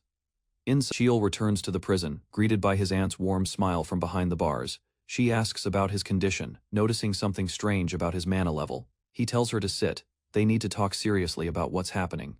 She laughs off her pain, chained, and clearly exhausted, yet pretending she's fine. Chiel realizes she's imprisoned because she defended him against the elders and his brother. Her repeated outbursts during official meetings led to her being restrained like this. She apologizes for acting out, unable to stay calm when he's harmed. Chiel listens silently as she admits her fear of losing him again. Tears fall as she describes the pain of possibly never seeing him anymore. Though unsure, Chiel begins viewing her as real family through her actions. He promises she'll be free soon and not to give up hope. Before leaving, he smiles gently, saying he'll return again. A jet roars to life on the quiet runway under dark skies. Chiel boards with his group, preparing for the next destination. His foot steps onto the plane, moving forward without hesitation. Chiel arrives, and is greeted by a stern man who stands at the door. Another couple approaches, with the woman explaining that everything has been prepared in advance for Chiel's comfort. Chiel acknowledges their effort and responds shortly before heading inside with the girl beside him. He reflects on how much he thought he had matured since the naming incident. Their eyes meet briefly, and Chiel senses the intensity of his father's silent evaluation. The father turns away without a word, leaving Chiel uncertain about what he truly thinks. He hears his father say that only one child truly has the will to defeat him, rejecting those who avoid conflict. Chiel and the girl exchange glances, confused about who he meant, perhaps the eldest brother. The statement lingers in Chiel's mind, sparking a mix of doubt and curiosity. Chiel admits he tried hiding his feelings, yet his father still read him with ease. He enters the banquet hall, filled with powerful figures and leaders across fields. Whispers surround him, recognizing many renowned individuals gathered for this formal event. Guests comment on the presence of prestigious figures. More identify high-ranking officials, like the Onmyoto vice chief, among the crowd. Chiel is addressed by a stranger, marking the beginning of an important interaction. A servant informs Chiel that the patriarch is requesting his presence immediately. Chiel, surprised, follows the servant and wonders about the reason for being called. Worried, he walks with urgency, hoping it is not a serious matter involving the recent events. He arrives outside, bows respectfully, and announces himself to his father. Chiel's expression shifts as he realizes both the patriarch and his brother are waiting together. Confused, he quietly questions if this has to do with his eldest sibling. Chiel listens cautiously as the patriarch mentions the naming ceremony. His father accuses him of orchestrating the situation and demands an explanation. Feeling pressured, Chiel remains silent, processing the accusation without panic. He admits the truth, having traded access to the library in exchange for silence. Acknowledging his role, he offers the full explanation calmly to avoid further punishment. The patriarch accepts the confession but warns this leniency won't repeat. Chiel accepts the warning without protest, showing full understanding of the consequences. The father commands Maya Wengjung to return and deal with the upcoming punishment. As they part ways, Chiel quietly hopes his brother won't suffer too harshly. The patriarch acknowledges Chiel's role in resolving the incident. He adds that Chiel will also be rewarded for discovering the Hall of Fighting. Chiel responds with calm acceptance, quietly processing the sudden shift in tone. The patriarch addresses the crowd, expressing gratitude and explaining the banquet honors two children. As applause follows, he announces the start of the naming ceremony for the selected family members. He calls the eighth child, HWA, to step forward and receive her name. Hwa is praised for being chosen by the Holy Sword, destined to lead others. The name, Seo-hyun, is granted, reflecting hope for her path as a light bearer. With joy, she thanks the patriarch, honored by the recognition and acceptance. Next, the ninth child, Young, is summoned to take his place before the hall. Thou from a different branch, he steps forward with quiet confidence. The patriarch begins his evaluation, highlighting Young's strength, independence. He compares Young's development to tempered steel, shaped through intense training and forged under pressure. With respect, he declares there's only one way to define Young's character and identity. With a snap, he prepares to bestow the name, concluding the ceremony's final moment. The patriarch bestows the name Cheol, its character meaning iron. Cheol recalls that he once used the same name himself. Clenching his fist, he silently vows to climb to the top of the martial Lee clan. Inside the judicial ward of the Lee clan, she stirred weakly on the bed, her body aching from confinement and her breath labored under chains. Suddenly she screamed in frustration. Clenching the bars, Jianga shouted angrily. She recalled a promise someone made to free her, but his absence stoked her fury. Outside, a guard overheard her cries as a dark energy of desperation reached him, prompting him to respond. She yelled again, begging to be let out, only for the guard to appear with calm news. He informed her that she was temporarily free and would later be contacted about her punishment. Leaping in joy, Jianga ran out. As she dashed out, a voice stopped her, turning. She was stunned to see Lee Cheol waiting by the entrance, relaxed and confident. Amazed, she questioned him, and he confirmed his role in her release with a smile. Cheol handed her a scroll, which she examined with confusion. He casually reminded her of her debt to him as she read. Discovering his appointment as an elder and guardian, Jianga cried out his name in disbelief. Cheol extended his hand with a bright smile, formally entrusting himself to Jianga as her pupil. In response, she grasped his hand firmly, signaling the beginning of their new bond. Their pact marked the first day of training, and she marveled at how quickly he had grown. Kegel said farewell and stepped outside, determined to begin his journey. At 13, he faced the clan gates, filled with purpose. Ahead lay his path as a student, filled with unknown trials and expectations. Whispers echoed through the crowd as other disciples recognized Cheol's arrival. Some scoffed at his success, dismissing it as mere luck. Though stung by insults, Cheol remained composed, observing as his older brother appeared. Lee So-hyun, also 13, watched from afar, comparing reactions to his own. As Cheol walked closer, Seon struck a stance to initiate contact. Cheol was surprised, greeted suddenly by a familiar voice from So-hyun. Seo-hyun nervously apologized for past words, said during the naming ceremony. Cheol recalled the moment clearly, her disappointment still lingering. Despite that, he laughed it off, easing the tension as they began to reconnect. Cheol laughed off Seo-hyun's comment, though annoyed by her pettiness remark, and they continued their conversation while walking. Seo-hyun mentioned their aunt's new role in the library. A loud command interrupted as instructors called all students to line up for class assignments. While waiting, students whispered nervously. Afraid of being placed into a lower class, Cheol understood their anxiety. Knowing the 3-year training period, Seo-hyun's name was announced, first earning her a position in prestigious Class 1. As expected, Seo-hyun's placement didn't surprise anyone. He stepped forward and received his notice with a polite thank you. Upon reading, a hint of disappointment crossed his face. Cheol realized he had been intentionally placed in Class 5, the lowest and most neglected group. His paper confirmed the placement, and he guessed the elders orchestrated this result. He recognized it as a calculated move by his political enemies to isolate him early. Despite this, he chose to stay calm, believing the assignment might actually reduce unwanted attention. A staff member approached to escort him toward Class 5's area. While walking away, Cheol noticed a girl watching him closely. Cheol noticed the girl's furious stare and realized she might cause a scene if he didn't calm the situation. To avoid her interference, he quietly reassured the escort that he was fine. Instead of dwelling on the insult, he focused forward, walking on with resolve. Around him, students grumbled about being placed in Class 5. Some blamed the main family for monopolizing the top classes, leaving others behind. One student approached Cheol, confirming his identity as the youngest. The boy excitedly introduced himself, having long wanted to meet Cheol. He revealed his name as Kim Han, a blacksmith's son connected to the Lee clan. Though surprised, Cheol asked why Kim Han approached him so openly. Kim Han admitted admiration, saying Cheol always stood at the center of attention. Cheol sensed honesty and casually asked Kim's thoughts about their class placement. Kim Han accepted it without complaint, acknowledging his own limitations with a cheerful grin. Despite everything, Kim Han held on to optimism, believing anything could happen ahead. Cheol smiled at his words, amused and unexpectedly encouraged. Just then, another boy, Choi In-hae, enthusiastically introduced himself to the group with a bright welcome. A group of cadets gathers as one eager boy encourages teamwork. Their confusion grows until the instructor enters. Instructor Lee Jiango presents himself as Class 5's leader and skips the lecture to welcome new students. One black-haired cadet quietly observes, recalling how Lee once supported him. After the brief orientation, Jiango assigns Choi Inha to guide the new members. Inha cheerfully introduces himself, admitting he's repeating the year and still serving as class leader. He asks the group to sit and announces they'll elect a new leader. Inha explains that cadets often go on missions, and the leader holds captain, like authority. When asked how it is done, he says they duel first, then vote.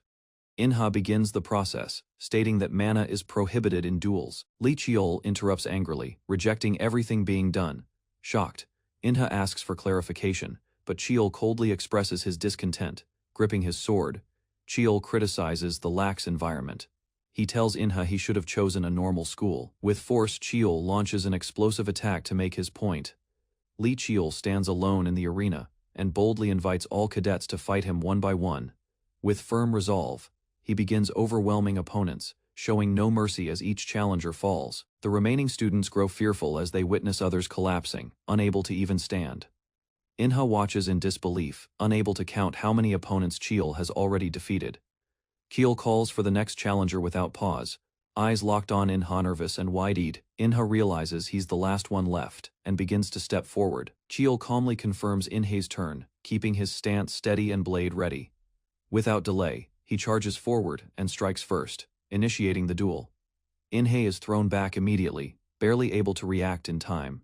As the duel intensifies, Inha wonders why Cheol is going so far for a simple sparring match, despite his doubts. He recognizes Cheol's fury and resolve, which stem from something deeper. Inha clenches his teeth, silently understanding Cheol's desperation to prove himself. Recalling his own fierce past, Inha pushes forward with renewed strength. His desire to win reignites as he refuses to accept defeat.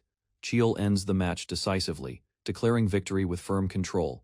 Lee Cheol strikes hard, launching Inha into the air, and forcing him to drop his sword. Inha crashes to the ground in pain while Cheol approaches, exuding a fierce aura. Struggling to breathe, Inha trembles as Cheol calmly stands before him. Cheol instructs someone to escort Inha to the nurse, assuming the match is over. Unexpectedly, Inha rises with a shout, declaring the fight is not over despite injuries. He charges again, now wielding his sword with his left hand. Cheol, watching closely, notes the fierce determination in Inha's eyes.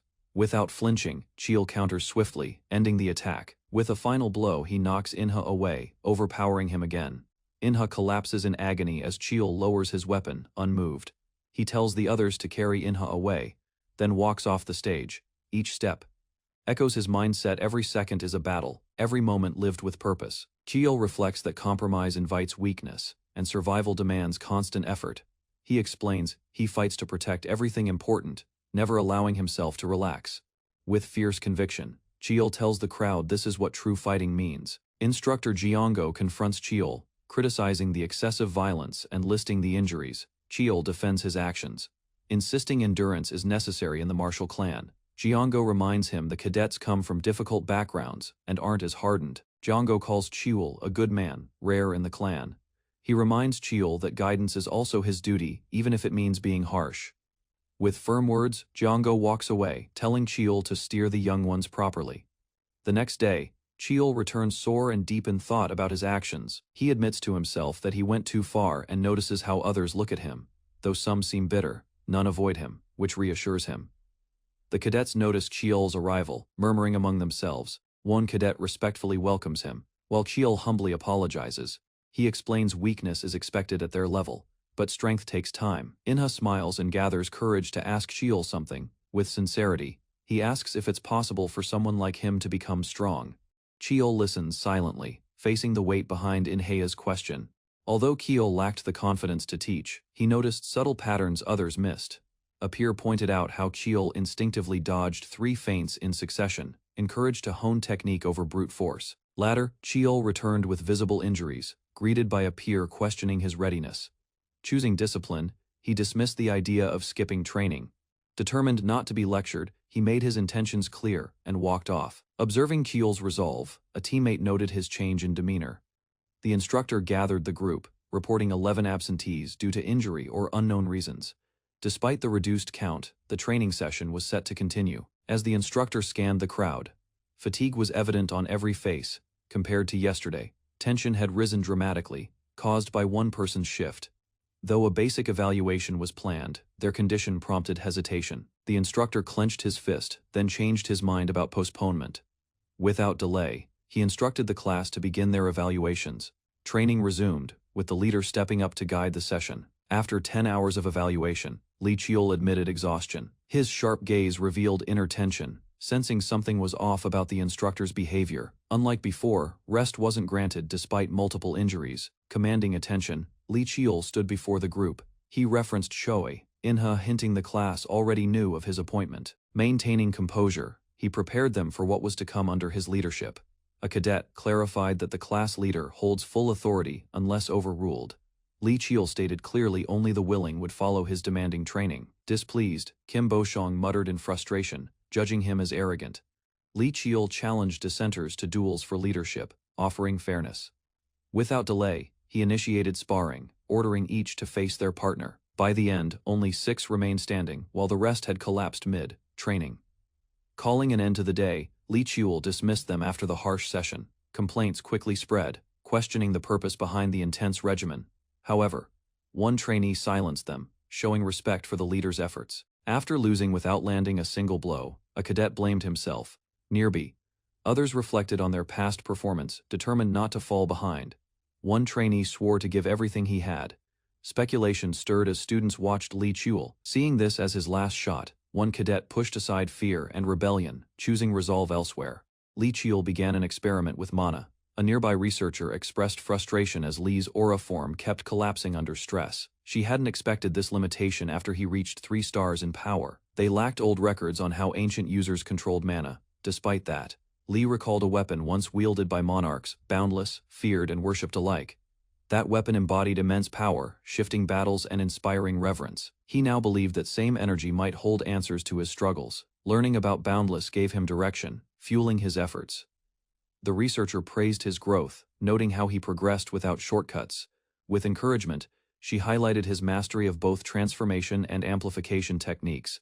Li nodded with gratitude. Li Qiul asked about the meaning of attaining 3 stars in cultivation. Jianga explained it unlocked aura skills and energy enhancements. Though mastery still lay ahead, noticing his exhaustion, she asked about training, and he downplayed it with a brief reply. She teased him, offering mysterious help with a gleeful expression.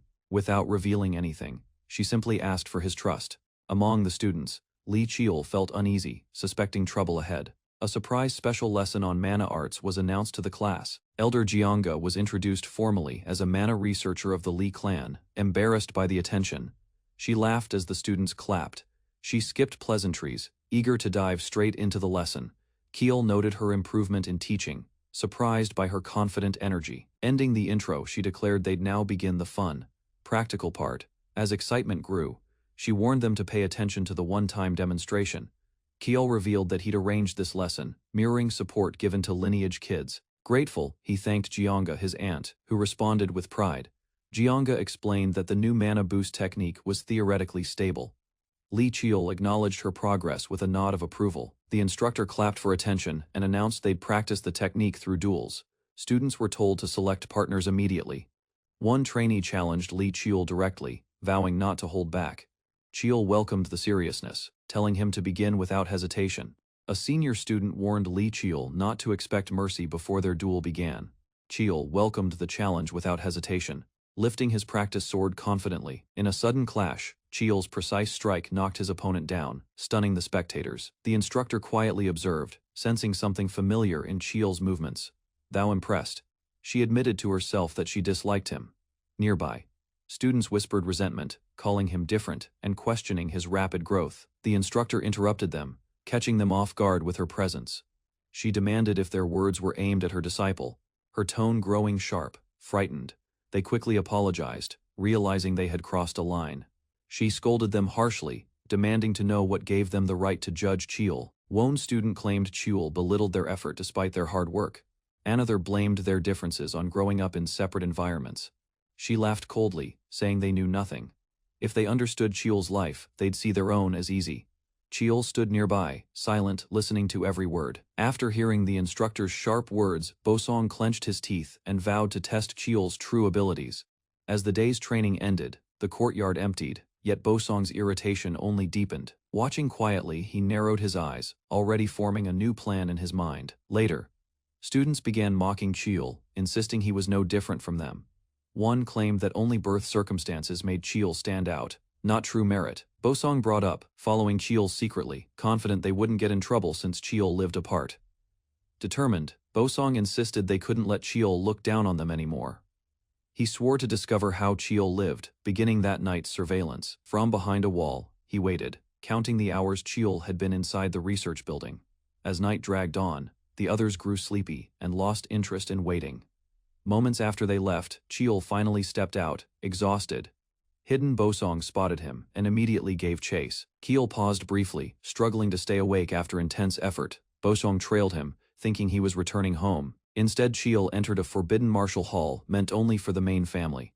Screams echoed through the night, startling Bosong and the cadets hiding nearby. They questioned the noise, wondering if it was training or something more dangerous.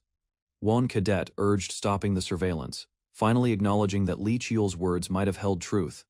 Bosong brushed off their doubt, insisting he trained just as hard as Cheol. Still, uncertainty crept in as the others watched silently, sensing a gap they couldn't explain. Alone in thought, Bosong questioned what truly separated him from Cheol. Determined, he vowed to prove they were equals, even if no one else saw it. From a distance, he followed as Cheol finally returned to his quarters. As Bosong lingered, a patrol guard suddenly noticed his presence, mistaking him for Cheol's companion. The guard assumed the two had been together, confused. Bosong learned Cheol trained outside this late every single night. He awkwardly laughed, pretending it was a one-time thing to avoid suspicion. As he walked off, Bosong glanced back at the still-lit house. It was already 2 in the morning, yet Cheol hadn't stopped. Bosong quietly turned around and began heading back in silence. Bosong walked away silently under the dark sky, finally deciding to return to his room. By 5 a.m., the training hall opened, and the cadets gathered once again. Rubbing his eyes, Bosong regretted staying out too late the previous night. His attention shifted as he noticed Cheol nearby, visibly exhausted. Despite Cheol's lineage and mana, Bosong wondered if such little rest was healthy.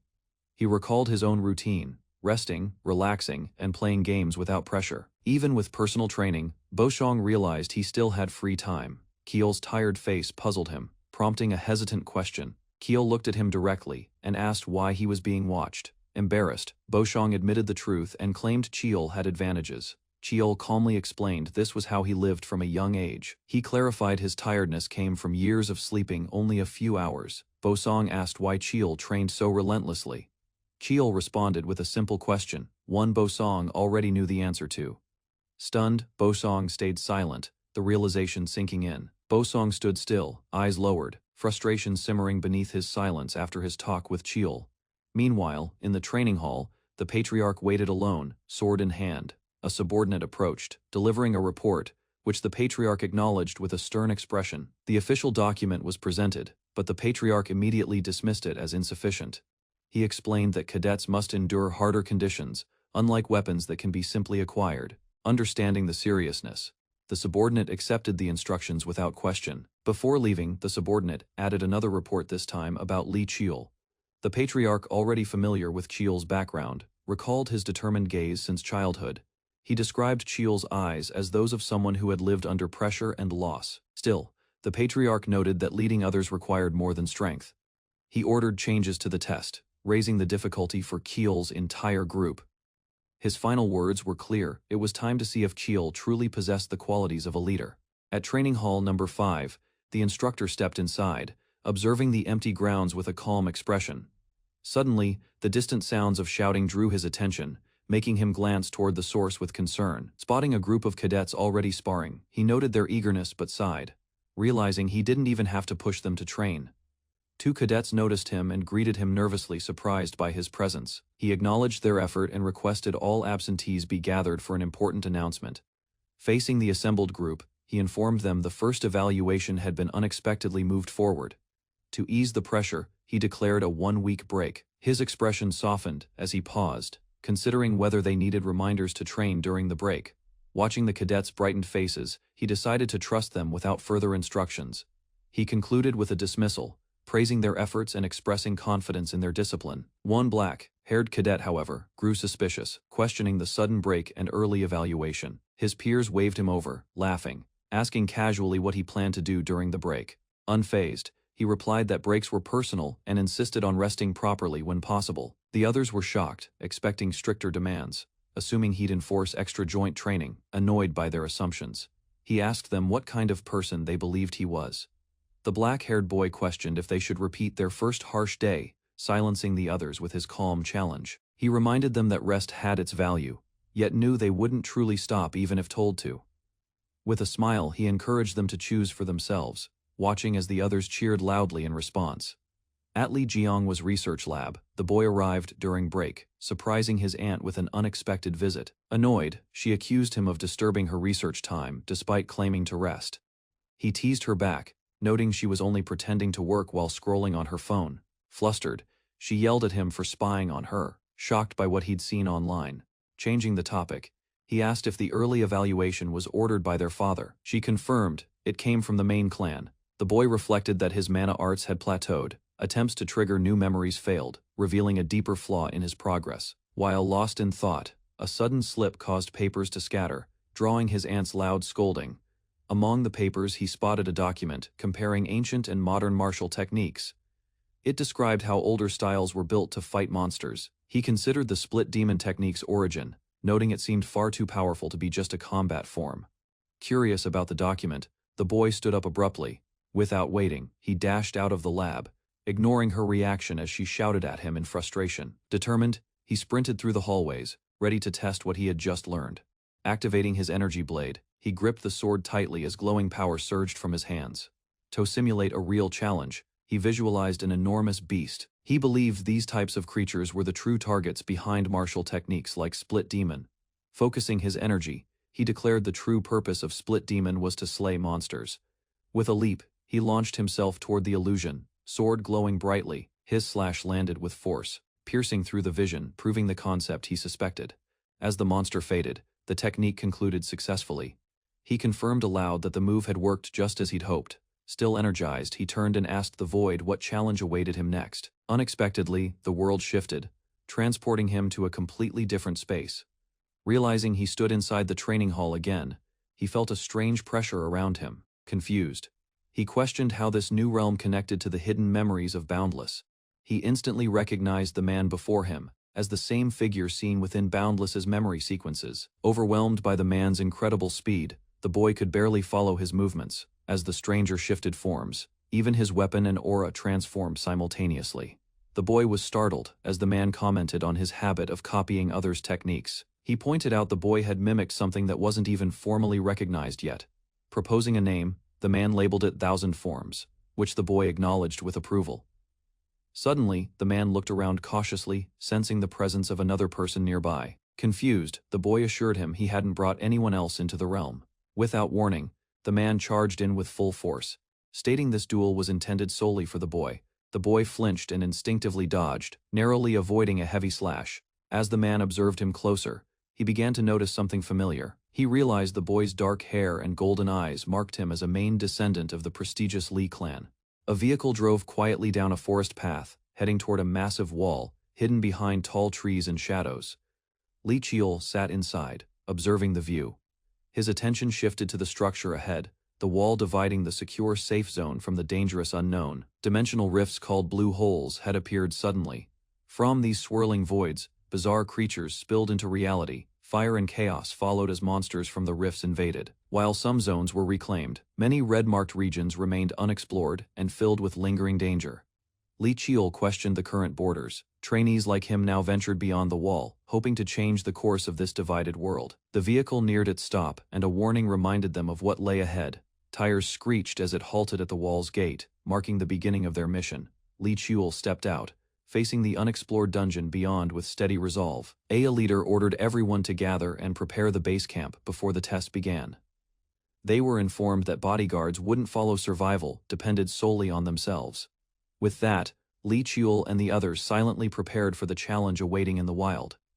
The instructor reassured the group not to worry. He smiled with confidence, encouraging everyone to showcase everything they had trained for without holding back. In response, the trainees shouted in unison, stepping forward. Li Qiul declared he would take command of the mission from that point on. He warned them that the test would become harder due to his presence, and gave one last chance to back out. Determined and clear, he awaited anyone who might choose to withdraw before the true trial began. The dungeon they entered was known as the Human-Faced Spiders Forest, a zone unsuited for cadet training. Its layout was completely covered in webs. Despite the danger, Lee Cheol's team remained. The classmates expressed full trust in Lee Cheol. Grateful for their support, he smiled faintly, acknowledging the faith placed in him. Their unity gave strength to push forward into the dangerous forest without hesitation. Jokes lightened the mood briefly, but Lee Cheol quickly redirected their focus toward the task ahead. They confirmed no one would back out and gathered to receive final orders and supplies. Inside the forest, human-faced spiders moved with intelligent coordination, mimicking hive behavior and increasing the threat level. Lee Cheol led the group through the forest, explaining their objective was to record the behavior of spiders at least 10 years old. Without hesitation, he handed command to Choiman. The team reacted with confusion and concern as he claimed he would act as bait. Cheol calmly stated he'd move on his own to lure the spiders into one place. He declared he would become the food to attract human-faced spiders for observation. Shock spread across the trainees as they shouted in disbelief at his drastic decision. Venturing deep into the forest, Cheol drew the attention of several hostile spiders. Dodging an attack, he retaliated with precise force, piercing one enemy cleanly. Breathing steadily, he confirmed their gathering had begun, preparing for the next phase. By killing one spider, he triggered a danger signal that summoned the rest. The spiders, seeking powerful prey, viewed him as food for their larvae. To survive, Cheol began gathering power, knowing strength alone would decide his worth. Activating Demon Split, he launched a powerful strike to hold the swarm back. Standing alone, he faced an overwhelming number of red-eyed spiders responding to his challenge. Surrounded, Cheol readied for the critical confrontation with the entire hive. Lee Cheol stood still as spiders closed in. With fangs bared, the monsters lunged, and Cheol allowed himself to be taken without resistance. As his vision faded, he muttered quietly. Regaining consciousness, Cheol realized he was trapped inside a cocoon spun by the spiders. He assessed his condition, noting the poison only caused slight dizziness, but left him physically intact. Activating his stealth ability, he prepared to erase his presence and escape unnoticed. He moved through the nest, believing this was the heart of the den where the larvae must be gathered. Swiftly and silently, he searched the area with sharp eyes for anything unusual. Something unexpected caught his attention, halting his movement immediately. He found dozens of large feeding cocoons, far more than any dungeon should hold in one area. Some seemed disturbed, possibly linked to the spider's sudden aggression. A massive dark cocoon loomed at the center, pulsing ominously with unknown power. As he observed, dark energy began reacting within him, syncing with the cocoon's aura. Startled, he looked down to find his body resonating instinctively with the energy source. His expression turned tense, as he questioned why his dark power responded to something so unnatural. A powerful surge erupted from the massive cocoon. Cracks spread as a figure slowly emerged, whispering eerily while her body hung from the web. With glowing eyes, the human-faced Spider Queen revealed herself. Cheol assessed her abilities, surprised she could communicate without speech her thoughts, reaching him through dark energy. He concluded that the dark force had linked their minds rather than through sound. Suddenly, an attack burst forth, forcing Cheol to drop stealth and engage in combat immediately. Staring up at the towering queen, Cheol heard her ask what he truly was. The queen sensed a threatening power within him, demanding he surrender what she called hers. Her fury intensified, unleashing a burst of mana as she shrieked for him to hand it over. Cheol released his energy, unfazed by the pressure, declaring fear wouldn't stop him. The queen recoiled as he resisted her aura, something she didn't expect from a human. Enraged, she screamed, calling him impudent for defying her authority and detecting her magic. The Spider Queen roared in rage as a human triggered an unexpected assault deep within her forest. Her eyes glowed fiercely, just before an intense explosion erupted behind her, engulfing trees in flames. Amid burning debris, her true form emerged massive, winged, and furious over the destruction of her territory. Keel explained the blast was caused by a mana explosive shell designed for maximum area damage. He noted the flammable forest helped spread the fire, buying time to strike deeper. With urgency, he ordered Group 1 to advance, estimating 30 minutes to reach the enemy den at base camp. A scout reported detecting dense mana from the den, confirming the queen's location. The queen, enraged, snapped her limbs and unleashed her army of creatures to defend the forest. She commanded her children to attack and secure her territory from all sides. Cheol stood firm as the queen threatened to consume him personally. She doubted his allies could arrive in time, mocking his bravery. Confidently, Cheol claimed she underestimated him, catching her off guard. With determined eyes, Cheol activated his power, radiating light and intent. Other teams executed coordinated movements through the forest. As planned, scouts confirmed every step unfolded exactly as Chiol anticipated. From afar, an ally prayed for Chiol to hold out a little longer while flames consumed the entrance of the enemy's lair. Intense heat spread through the forest as the firestorm reached deep into the queen's territory. Confused by the damage, the queen shouted in disbelief, unable to understand why Chiol still endured. Chiol's glowing eyes shocked the queen, who sensed something terrifying hidden behind them. Remaining composed, Chiol stood still, his eyes focused and unshaken. He revealed his ability eyes that detect hidden forces and mana flows called the magic eyes. Using his magic eyes, Chiol avoided a deadly strike by predicting the mana's movement still. The strength gap remained wide, and avoiding damage completely proved impossible.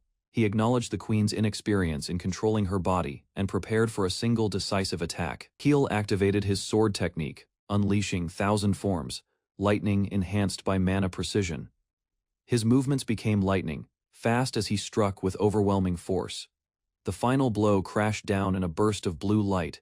Green blood splattered across the ground as the attack landed. Chiol panted, exhausted but alert, watching for any signs of retaliation. He frowned, realizing the strike wasn't deep enough to finish her. The queen writhed in pain, her voice shrieking as the green wound on her shell bled from Chiol's strike. Chiol noted her outer shell was too durable to penetrate in one blow, requiring another chance. Consumed by rage, the queen vowed revenge, preparing to imprison Chiol in endless torment. Chiol gritted his teeth as threads tightened around him, weakening his movement. A sharp filament touched his forehead, triggering a mental assault attempting to dominate his will. The command to submit echoed in his mind repeatedly, pushing him toward collapse. The queen laughed cruelly, amused by his suffering and expecting him to break. Suddenly, her expression shifted as something unexpected stirred within her mind. Her eyes widened in terror, and her body twisted violently. Unable to withstand the surge, Chiol struck back with fierce determination. Having resisted the queen's control, he explained calmly that spiders, like all insects, burn easily under fire. Flames erupted again, engulfing the queen as she screamed in agony. Reinforcements arrived late, apologizing for their delay in reaching Chiol.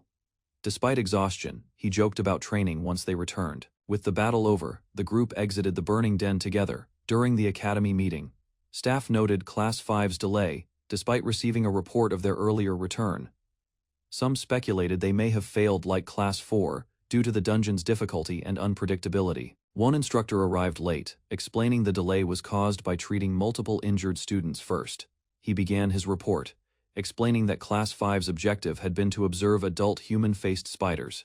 After detecting unusual activity, the class split into teams and planted 132 mana shells before entry. A shocked instructor interrupted, questioning the use of such firepower during a student mission. The report clarified 148 bombs were used in total. After additional threats were encountered, another instructor criticized the deviation from the mission to document anomalies. Just then, Chiol entered, presenting the damaged video device containing the recorded footage. Chiol's team received mixed reactions. Some instructors scolded the reckless strategy. He defended their plan, stating the only way to ensure success was overwhelming firepower. An instructor acknowledged the footage aligned with the report, but questioned the judgment behind the tactic. Chiol argued that action based on limited data was the best choice in a life-threatening dungeon. Instructors debated grading the mission, ultimately concluding Class 5 alone earned full marks. Their exceptional performance made them the top among all first-year classes.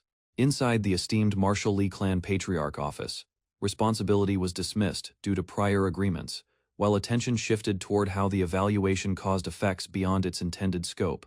Concern increased when dungeon documents revealed a ripple effect. Attention centered on the human-faced spider forest near Gangwon.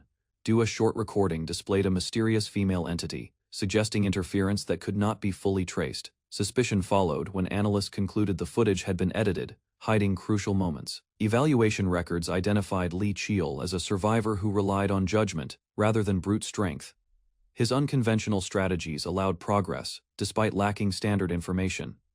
Observers acknowledged his adaptability, marking him as an unusual talent. Further review showed his decisions prevented greater losses under escalating threats. Even experienced instructors were judged unlikely to replicate such outcomes. Confidence formed that the mission was executed with exceptional precision. The leadership decided to increase future evaluation difficulty. This change aimed to measure Lee Chiol's true limits. Quiet preparations began, anticipating results that could alter the clan's expectations. Several months later, the Class 5 exclusive training ground reopened. Lee Cheol gathered the class calmly. Unease spread among the students as the weight of the previous test still lingered in their minds. Facing the group, Lee Cheol emphasized that the upcoming promotion test remained unavoidable, despite recent exhaustion. Students straightened their posture, realizing failure would mean falling behind permanently. Determination slowly replaced hesitation as the class accepted the reality of continuous pressure. Kim Han was singled out for pushing himself excessively during the evaluation. Instead of praise, Lee Cheol assigned him relentless stamina training to reinforce his unstable foundation. Through repeated drills, the students' bodies strengthened while their endurance steadily increased. Time passed as discipline reshaped the class into a more resilient unit. Rather than despair, they learned to compensate for weaknesses with effort and consistency. Nearly a year after entering the academy, their progress became undeniable. An announcement regarding the promotion test interrupted the routine. Lee Cheol was summoned immediately, sensing significance behind the timing. As he followed the call, the next phase of their path quietly began. Inside the lecture hall, cadets discussed recent evaluations, noting that Class 5 had performed better than expected under difficult conditions. Attention shifted when rumors spread that special restrictions would apply to the upcoming promotion test. Uneasiness formed as students realized instructors from SEO Clan and J-Hack were directly involved. Lee Cheol observed the reactions quietly, recognizing fear mixed with competitiveness among the cadets. Speculation arose that disqualification might occur through unconventional rules rather than direct failure. Despite concern, resolve strengthened as the class prepared to face whatever structure awaited them. Reflection followed when Lee Cheol considered missing equipment and altered evaluation patterns from previous tests. His focus sharpened as he concluded the promotion would demand strategy over simple strength. Determination settled in as he committed to competing fairly despite unclear conditions. The room quieted when the evaluator announced the end of all regular evaluations. Details revealed that the promotion test would take place in the gate near Gaeseong. Cadets learned success depended on gathering name tags marked with esteemed marshal. Rules emphasized survival, capture, and awareness, rather than pure combat ability. Lee Cheol understood the test resembled a controlled war rather than an exam. With a calm expression, he accepted the challenge, already planning his next move. Rules of the promotion test were explained, clearly, emphasizing survival, stealing name tags, and avoiding being considered dead during the gate trial. Lee Cheol analyzed the structure quickly, realizing even one hidden name tag could change the outcome completely. Suspicion formed in his mind as he sensed intentional imbalance meant to pressure second-year cadets. While others hesitated, Lee Cheol recognized the test as an opportunity disguised as danger. Confidence settled when he concluded strategy mattered more than equipment or raw power. Resolve followed as he prepared to adapt faster than anyone else. Elsewhere, Lee Jae-hack observed the situation calmly. Opposite him, Lee Seo watched with amusement, her interest sharpening into hostility. Tension filled the room as her attention fixated entirely on Lee Cheol. Lee Seo, as irritation deepened, as she noted his growing influence despite his status. Aggression surfaced when she decided personal correction was necessary. Intent hardened as plans to interfere began forming quietly. Lee Jae-hack voiced unease, openly disapproving of her fixation. Dismissal followed as SEO insisted dominance must be enforced. Far away, unaware of their gaze, Lee Cheol moved forward, unknowingly stepping into a deeper conflict. The promotion exam begins as cadets gather before a carefully stabilized gate. Lee Cheol stands quietly, observing reinforced structures and heavy security surrounding the site. Underlying tension exists, yet the academy presents confidence to the watching public. Cadets soon line up, maintaining discipline despite visible anxiety on their faces. Lee Cheol focuses inward, knowing this exam decides his academic advancement. Preparation concludes, and determination slowly replaces hesitation among the group. Moving first, Lee Cheol advances, prompting the others to follow decisively. Synchronized steps echo resolve as pressure increases with every movement forward. Unseen figures observe closely, suggesting deeper interests behind the examination. Inside an office, Director Seok reviews updates with calm efficiency. Reports confirm that all second-year cadets have already entered the exam area. Nearby, another figure relaxes, appearing entertained by the upcoming developments. Director Suk pauses, reflecting on unresolved variables involving Lee Cheol. Past decisions resurface, hinting that hidden arrangements still influence events. With everything prepared, the promotion exam proceeds under calculated supervision. Inside the office, A sudden report shocks the relaxed observer monitoring examination results. Director Suksok's expression tightens as he focuses sharply on the unexpected outcome. Confusion spreads when confirmation arrives that the situation has already concluded. The observer checks the device again, revealing heavy eliminations during the first-year trial. Shock deepens upon realizing every first-year cadet from Class 5 survived.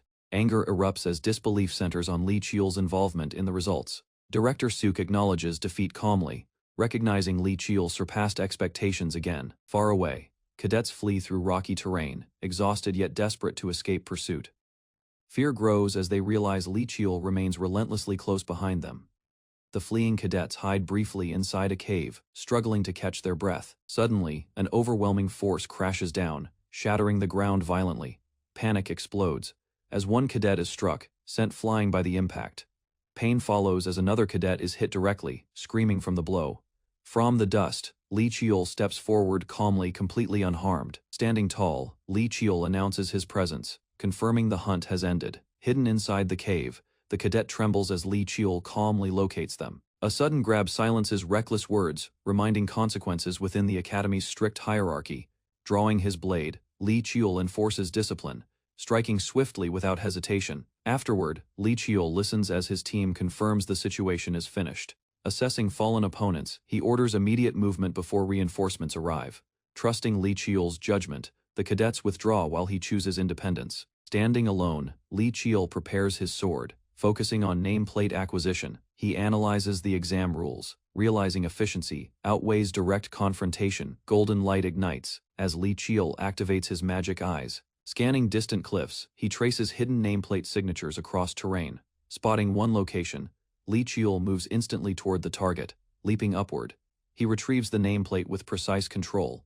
Confidence grows as Lee Cheol confirms the method's reliability. Testing his limits, he refines control while navigating dangerous heights. Advancing swiftly, Lee Cheol continues the exam with calculated momentum. Lee Cheol pauses, surprised by the unexpectedly large number of collected nameplates. He weighs the heavy bag, realizing his efficiency exceeded initial expectations. A sudden disturbance interrupts his thoughts as nearby terrain reacts violently. Blue energy erupts from shattered rocks, forcing Lee Cheol to halt his magic eyes. Awareness sharpens as he notices relentless combat sounds continuing since dawn. Concern forms when Lee Cheol senses someone persistently approaching his location. A figure lands nearby, announcing their pursuit has finally reached its end. Lee Cheol turns calmly, recognizing the familiar presence without visible alarm. Confidence shows as he confirms he anticipated this encounter all along. Without hesitation, Lee Cheol dismisses unnecessary words, focusing purely on confrontation. He tightens his grip on the sword, signaling readiness for immediate battle. Tension thickens as both combatants prepare to clash openly. The challenger declares the fight will determine future hierarchy between them. Lee Cheol accepts the condition, proposing mutual respect based on victory. With resolve set, the impending duel begins under the open sky. Lee Cheol blocks the strike cleanly, recognizing the attack lacks real killing intent. Aya's sudden impact shatters the ground as Lee Cheol is forcefully launched backward. Regaining balance midair, Lee Cheol prepares himself as the real fight begins. Following the promotion exam's conclusion, the Academy returned to order. Discussions spread about how first-year cadets were tested alongside second years. Interest gathered around several names. Lee Cheol stood before the examiner as his results were revealed. Calm acceptance defined his reaction, shaped by experience rather than excitement over recognition. Observers quietly acknowledged that his success reflected effort instead of privilege or coincidence. As applause faded, Lee Cheol left the stage, without seeking attention, blending back among the cadets. Soon after, Chui Enha was summoned, stepping forward while managing visible nervousness. His ranking confirmed progress. Senior cadets offered guidance, stressing restraint and discipline despite recent achievements. Kim Boseong received his promotion steadily, showing focus rather than satisfaction. Kim Han followed with a modest rank that reflected reliability over brilliance. When announcements ended, cadets dispersed quietly across the grounds. From afar, Lee Cheol observed, aware rankings shaped paths but not survival itself. With results finalized, the Academy shifted toward trials beyond examinations. Kim Han examined his results, realizing his average rank fell short of expectations. Determination replaced disappointment as he resolved to grow stronger like Lee Cheol. Nearby, Kim Bosong also reflected, deciding effort mattered more than current standings. Choi and Hea stood straight, accepting his promotion while acknowledging remaining weaknesses. Behind them, cadets gathered, silently preparing for harsher trials ahead.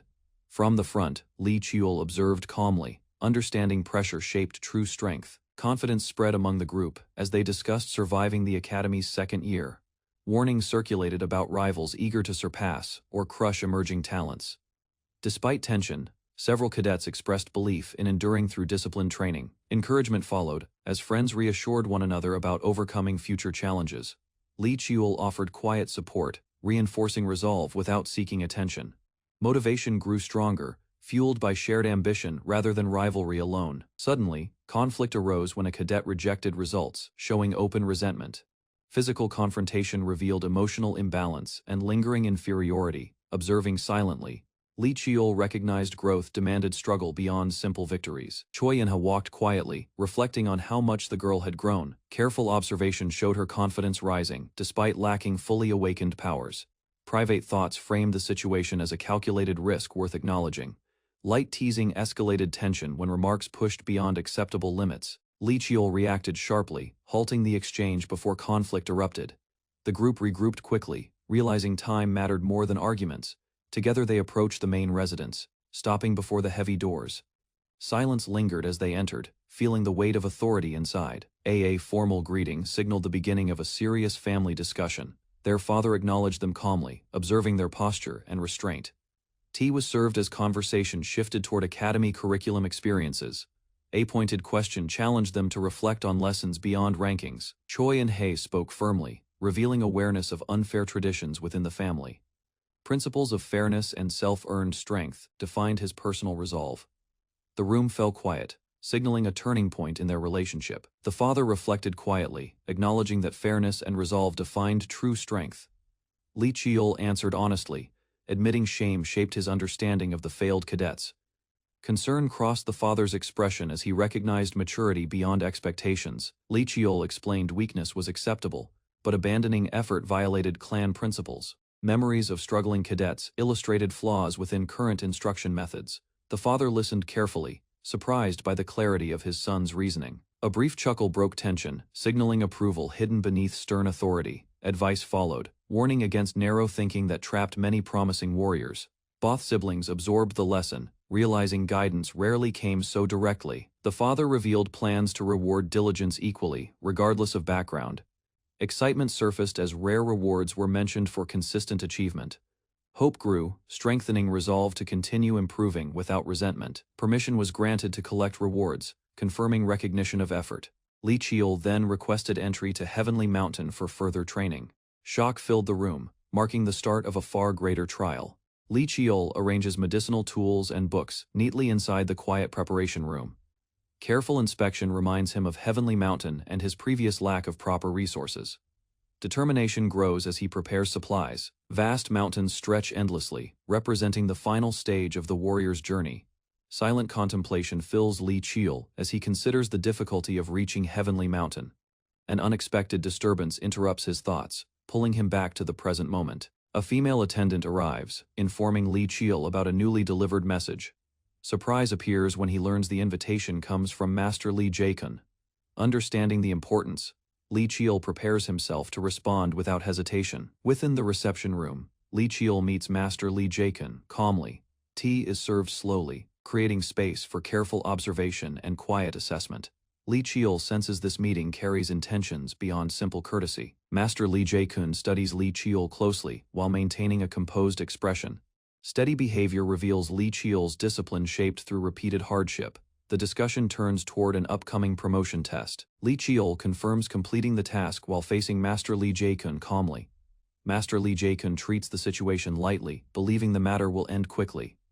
Internal analysis reveals Lee Cheol's growing reputation within martial and political circles. Master Lee Jae-kun recognizes Lee Cheol's connections as dangerous leverage inside the clan.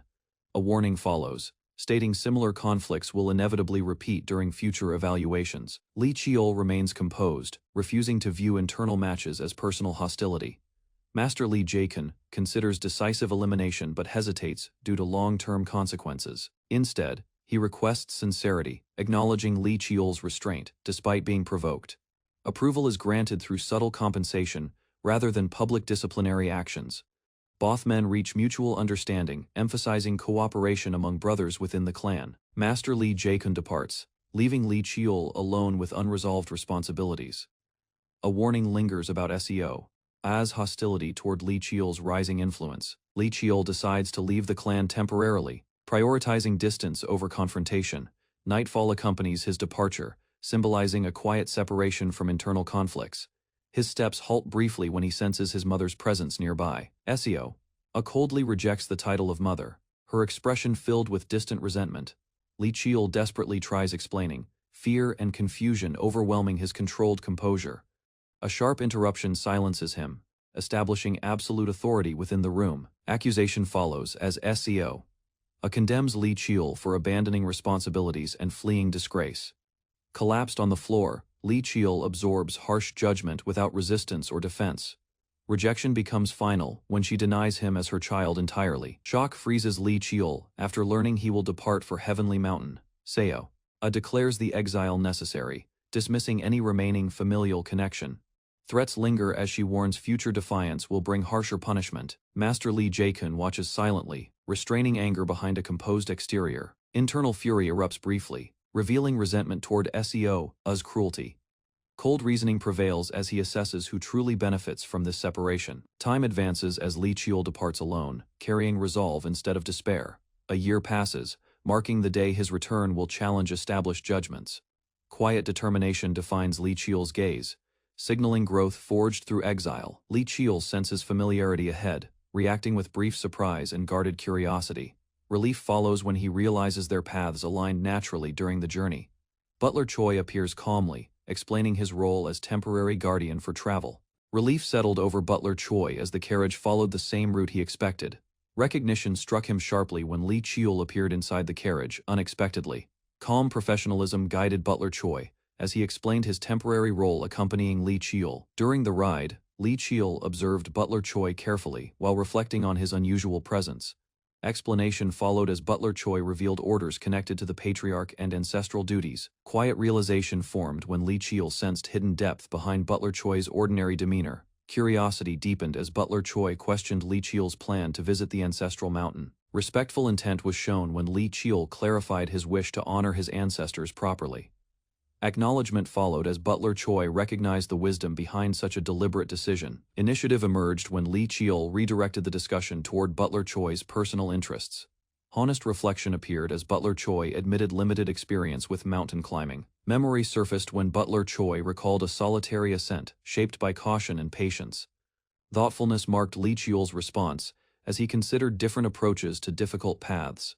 Agreement formed while Butler Choi analyzed Li Qiul's careful mindset with quiet approval. Perspective concluded the journey as Butler Choi reflected on detours, shaping one's eventual destination. Butler Choi quietly reflected that higher peaks revealed harsher truths learned only through experience and time. Sudden realization struck Li Qiul as he sensed layered meaning behind Butler Choi's calm guidance. Inner thoughts followed as Li Qiul compared his regression path to constantly climbing unfinished mountains. Gratitude was expressed through Li Qiul's respectful posture toward Butler Choi's steady presence. Attention shifted when Butler Choi noted their arrival with composed urgency. The carriage slowed before a steamed mountain, signaling a significant turning point ahead. Majestic scenery unfolded as the ancestral mountain rose beyond the temple gates. Li Qiul acknowledged Butler Choi, while absorbing the solemn atmosphere surrounding the sacred ground. Concern surfaced when Butler Choi questioned access limits tied to patriarchal authority. Explanation followed as Butler Choi revealed his role as temporary escort granted special permission. Pressure settled when Li Qiul sensed ancestral energy responding sharply to his presence. Decision formed as Butler Choi respectfully stepped back, allowing Li Qiul to proceed alone. Measured footsteps carried Li Qiul toward the ancestral shrine, with steady determination. Doors opened as Li Qiul formally announced himself before the clan founder's resting place. Reverence filled the hall while Li Qiul prepared to honor his lineage sincerely. Li Qiul grasped black twilight, acknowledging the rules bound to the ancestral grave. Determination guided him as he followed. Arrangements left behind by the founder. The sword responded faintly, confirming the beginning of a formal trial. Purification proceeded When sacred liquid flowed over Black Twilight's dark surface, ancient seals awakened as hidden mechanisms tied to the clan's secret revealed themselves. Realization followed when Li Chiol recognized multiple seals guarding the weapon. Memories surfaced showing bloodline proof as the second seal's required condition. Violent energy surged while the third seal tested worth through a naming ceremony. Confidence settled after Li Chiol confirmed 3 seals had already been unlocked. Mystery deepened as Li Chiol sensed another challenge forming within the chamber. A radiant orb manifested, signaling guidance rather than immediate danger. Recognition struck when Li Chiol understood the call of Heavenly Mountain. Ancient records echoed as Heavenly Mountain's purpose for training descendants became clear. Awe filled Li Chiol while observing the mountain's overwhelming spiritual density. Resolve hardened as Li Chiol prepared to step onto the Founder's chosen path. Li Chiol calmly compared Heavenly Mountain to other sacred regions, while walking beside Butler Choi through the forest path. Sudden noise shattered the calm as heavy footsteps crushed leaves and branches nearby. Tension rose when an unfamiliar presence aggressively announced itself within the mountain grounds. A hostile man emerged, displaying clear killing intent toward outsiders, trespassing the area. Threats escalated as the man demanded surrender, mistaking Li Chiol for an easy target. Violence erupted abruptly when the attacker launched a reckless frontal assault. Shock spread across the man's face as his attack failed to affect Li Chiol at all. Counterforce followed instantly, sending the attacker crashing backward through shattered ground. Fury replaced confidence when the man realized he had misjudged his opponent completely. Intervention arrived when Butler Choi stepped forward, revealing his authority calmly. Understanding dawned as the attacker recognized the Mountain Keeper of Heavenly Mountain. Silence followed, while Li Chiol was acknowledged as the outsider chosen to enter the mountain. At Heavenly Mountain's gate, the Keeper closely inspects Li Chiol's unusual presence. Rumors surface as the Keeper recognizes the illegitimate 9th child entering. Subtle movements reveal Li Chiol's training, sparking curiosity instead of rejection. Among forest shadows, Li Chiol remains calm. Despite growing attention, strange scent and eyes suggest hidden power within his body. His energy reacts briefly, exposing instincts he struggles to suppress. Inside the tavern, the Keeper tests Li Chiol through indirect observation. Lingering scent confirms something inhuman, quietly clings to the boy. Fate begins tightening as the Keeper's interest deepens steadily. Li Chiol explains his choice, revealing resolve formed through relentless hardship. Golden light reflects in the Keeper's eyes, awakening ancient memories. Realization dawns, identifying Li Chiol as bound to Dokebi fate. Visions of star-bound beings and fixed destiny surface vividly. Doubt fades as the Keeper accepts this meeting was inevitable. Quiet curiosity lingers about how Li Chiol will wield fate's gift. An attendant escorts Li Chiol forward, noting his father will observe from afar. Seated elders quietly assess the boy's posture, weighing rumors against reality. Attention settles on Li Chiol as silence fills the room. After treatment, Li Chiol departs, leaving curiosity lingering behind him. The Keeper reflects on the boy's strange learning speed. Concern rises, sensing Li Chiol may surpass expectations dangerously soon. Back inside, discussion turns toward intentions behind the visit. Liquor flows, as questions surface regarding fate and celestial signs. Ancient symbols are examined, revealing little yet confirming unease. Frustration erupts when predictions remain unclear despite careful reading. The Keeper declares Li Chiol's path long and filled with trials.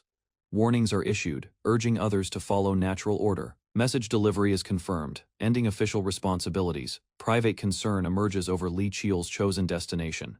Unease lingers, knowing the fledgling may soon face overwhelming dangers. The Mountain Keeper requests discreet observation of Li Chiol for some time. The retainer agrees calmly, finding potential amusement in watching the boy. Their decision quietly seals Li Chiol's monitored future within the mountain. Li Chiol steps through a swirling formation leading toward the training grounds. Surprise appears as the mountain's structure defies expectations through hidden spatial tricks. Suspicion rises, suggesting Dokibimi methods protecting the inner domain. Resolute thoughts form as Li Chiol acknowledges his limited time remaining. Determination sharpens while recalling weapons, memories, and consuming black energy. A summoned blade materializes as he commits to mastering everything available. Observers note his harsh training, recognizing damage healed repeatedly by recovery waters. Concern grows as his path resembles controlled self-inflicted destruction. Fate visibly shifts while Li Chiol resists destined death. Realization dawns that blood ties truly influence destiny's reaction. Months pass as relentless growth exhausts, even the Mountain Keeper. Astonishment remains, Realizing Li Qiu's progress exceeded all predictions, the Mountain Keeper rests, recalling Li Qiu's unusual request for training access. A sudden spiritual cry pierces the area, snapping him fully awake. Shock follows as he senses spirit energy beyond any detection barrier. Outside, a small spirit beast appears, moving freely within the restricted grounds. Realization strikes when the keeper recognizes it as food, delivery companion. Alarm surges, understanding no spirit beast should enter this zone. The keeper rushes out, witnessing Li Qiu charging toward the spirit beast. Panic erupts as Li Qiu raises his weapon with alarming intent. A furious shout follows as the keeper charges forward to intervene. The keeper confronts Li Qiu, stunned by his reckless aggression. Li Qiu calmly responds, showing growth despite his young age. Recognition settles as the keeper realizes Li Qiu has changed drastically. Li Qiu, 14 years old, meets the Mountain Keeper on a quiet forest path. Suspicion slowly forms as the keeper recalls troubling events since their last encounter. Calmly, Li Qiu carries farming tools, which sharply contrast the serious accusations. Tension increases when the keeper recalls Li Qiu chasing the spirit beast Baki. Confusion appears because Li Qiu shows no hostility or violent intent. Doubts linger as the keeper struggles to match facts with his assumptions. Suddenly, Baki escapes deeper into the forest, forcing immediate pursuit. Unexpected speed allows Li Qiu to surge forward, leaving the keeper behind. Shock grows as Li Qiu accurately tracks Baki's hidden location. No visible tracks remain, yet Li Qiu continues moving without hesitation. Instinct guides his movements as he rapidly closes the distance. A decisive leap reveals skills developed through experience, not coincidence. Breathing heavily, the Mountain Keeper slows while the forest grows quiet. Realization strikes that Li Qiu never intended harm toward Baki. Regret settles as unanswered questions surround Li Qiu's mysterious growth. Li Qiu explains, the potion required rare ginseng aged between 30 and 50 years. Carefully, he lists exotic herbs grown on magical insect carcasses. The Mountain Keeper listens silently, realizing the extreme difficulty behind the collection process. Exhaustion weighed heavily on Li Qiu after losing sleep to complete the potion. Frustration erupts when everything vanishes, rendering his efforts completely meaningless.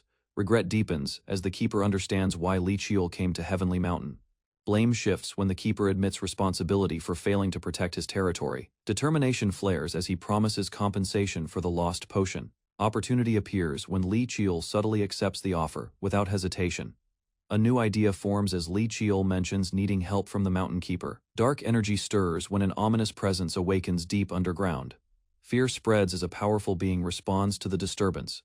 Focus sharpens while Li Qiu channels energy through a wooden talisman.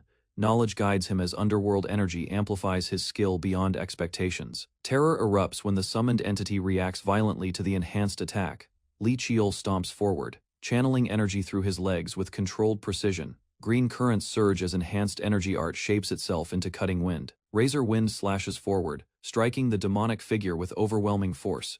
The attack lands cleanly, yet the enemy remains standing, despite visible damage. Purple energy ripples violently as the creature resists death through sheer resilience. Shock crosses Li Qiu's face. After realizing the strike lacked killing power, a talisman slips loose, landing nearby as spiritual pressure slowly dissipates. The Mountain Keeper reacts angrily, frustrated by consequences of assisting Li Qiu. Fatigue settles when Li Qiu requests a brief rest before continuing training. Eyes closed, Li Qiu focuses carefully, visualizing his target within memory. Golden light forms as illusionary training magic activates behind him. Spiritual energy drains rapidly while Li Qiu pushes through physical strain. The Mountain Keeper observes closely, noticing improved movement and refined control. Comparison reveals Li Qiu relies less on strength and more efficiency. Concern lingers as the keeper senses unresolved danger approaching beyond this training. Li Qiu finishes training, realizing he should ask about the strange weapon. Relief washes over him as healing water restores his exhausted body. Confidence returns when Li Qiu acknowledges surviving thanks to Heavenly Mountain resources. Alertness sharpens as Li Qiu senses someone approaching without warning. Surprise appears when the Mountain Keeper suddenly reveals his presence nearby. Concern grows as the keeper notices Li Qiu pushing his limits recklessly. Experience speaks when the Mountain Keeper criticizes Li Qiu's dangerous training habits. Unease lingers because Li Qiu still feels uncomfortable resting around him. Resolution forms as Li Qiu decides his body has fully recovered. Suddenly Li Qiu stops the keeper, determined to ask something important. Focus narrows when he questions the identity of the weapon used earlier. Suspicion hardens as the keeper demands to know its origin. Li Chiol recalls records, explaining the weapon is named Boundless. Shock flickers as the keeper recognizes something familiar from distant memories. Ancient history surfaces, hinting at a shaman who once read stars. At Heavenly Mountain's gate, the keeper closely inspects Li Chiol's unusual presence. Rumors surface as the keeper recognizes the illegitimate ninth child entering. Subtle movements reveal Li Chiol's training, sparking curiosity instead of rejection. Among forest shadows, Li Chiol remains calm. Despite growing attention, strange scent and eyes suggest hidden power within his body. His energy reacts briefly, exposing instincts he struggles to suppress. Inside the tavern, the keeper tests Li Chiol through indirect observation. Lingering scent confirms something inhuman, quietly clings to the boy. Fate begins tightening as the keeper's interest deepens steadily. Li Chiol explains his choice, revealing resolve formed through relentless hardship. Golden light reflects in the keeper's eyes, awakening ancient memories. Realization dawns, identifying Li Chiol as bound to Dokebi fate. Visions of star-bound beings and fixed destiny surface vividly. Doubt fades as the keeper accepts this meeting was inevitable. Quiet curiosity lingers about how Li Chiol will wield fate's gift. An attendant escorts Li Chiol forward, noting his father will observe from afar. Seated elders quietly assess the boy's posture, weighing rumors against reality. Attention settles on Li Chiol as silence fills the room. After treatment, Li Chiol departs, leaving curiosity lingering behind him.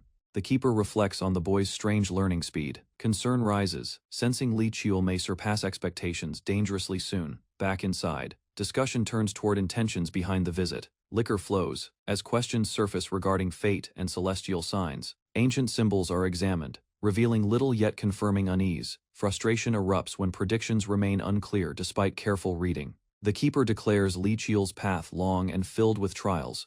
Warnings are issued, urging others to follow natural order. Message delivery is confirmed, ending official responsibilities. Private concern emerges over Li Chiol's chosen destination.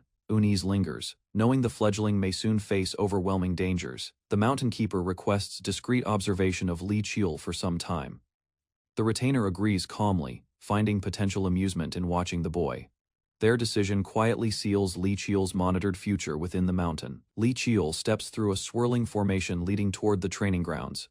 Surprise appears as the mountain's structure defies expectations through hidden spatial tricks.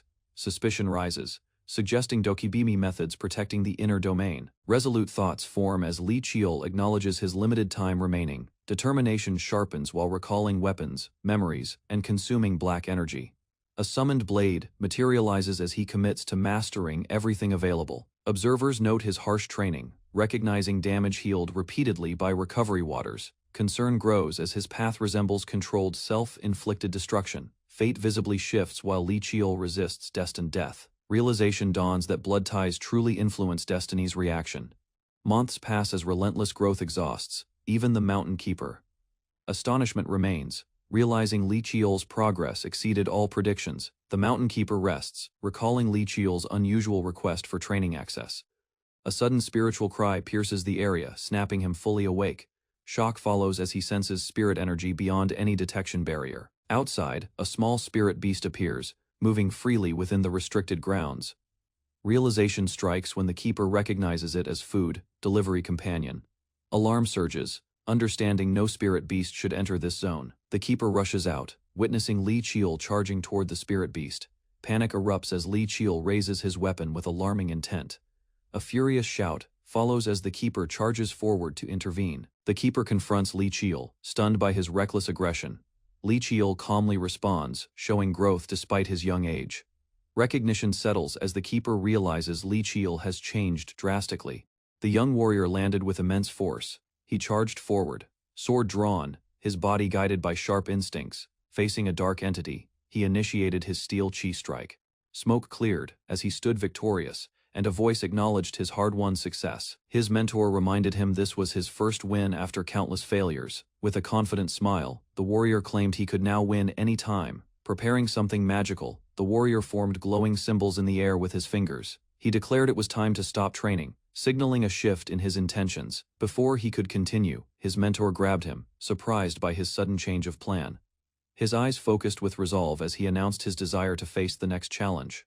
He referenced the legendary trial created by the founder, a test known as Bloodless Dream. This realm was a dangerous domain infused with sorcery, illusions, and spiritual barriers. A divine mechanism selected challengers who were worthy, a sacred duty overseen by the Mountain Keeper. The elder, surprised, asked if he truly intended to go through with the challenge. Despite warnings about his lack of power, the young warrior stood firm, determined to advance. Though initially hesitant, the elder paused, noticing the determination in the youth's eyes.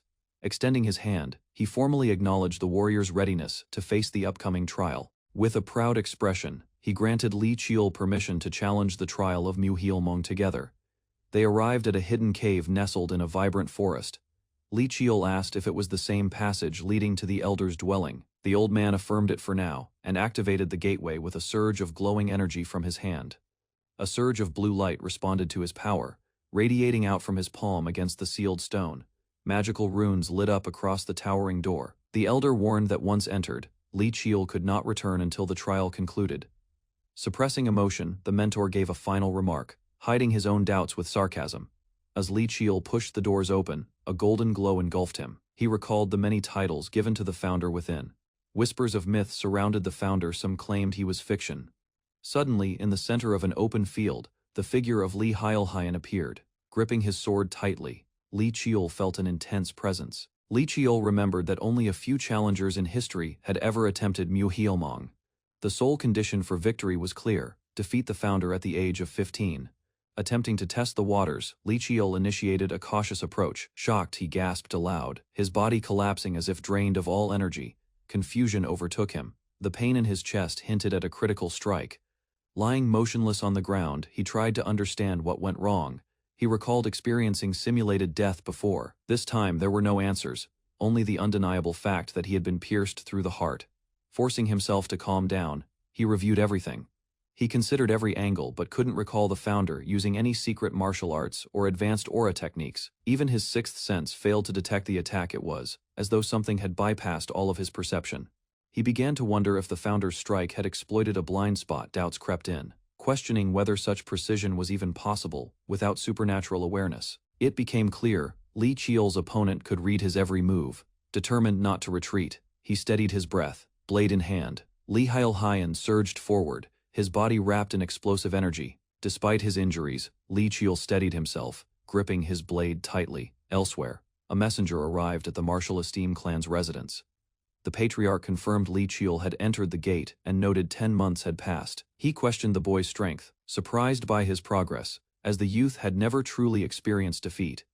In battle, Li Qiul faced off against deadly foes, proving he had endured but never been broken. The patriarch explained, the boy never encountered real limits. He remarked that most warriors had fallen short when tested by the founder's overwhelming might. Now, for the first time, Li Qiul stood before an insurmountable wall, and this one was real. Inside a grand hall, a stern instructor questioned the harsh truth behind the low survival rate in the Bloodside's dream. Far away, sunlight poured over a towering stone cliff. At its base, a lone figure stood determined, silent, collapsed on the ground. The young boy gasped for air, sword barely within reach. Confused and disoriented, he questioned if a single blow had truly ended him. A memory struck his senses had been tricked. Sitting upright, he replayed the moment. A calculated strike through his blind spot had caught him off guard. Clenching his fists, he felt the cold edge of despair. Still, he rose with fiery resolve, picked up his weapon, and prepared to charge again. Energy coursed through his blade as determination solidified into clarity.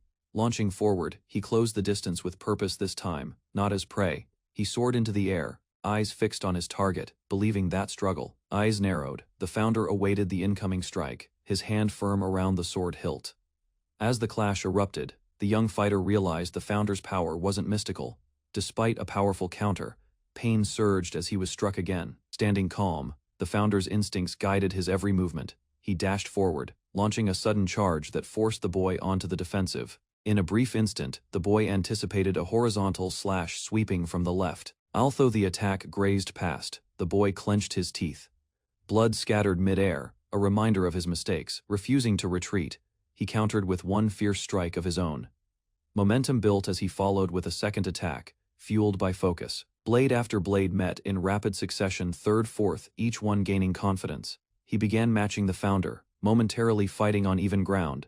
The shift came when the founder finally released his aura, heightening the intensity. In response, the boy charged in his own style, fast, free, and unpredictable. Every skill he'd gathered led to this moment, unified by a foundation he'd forged unknowingly.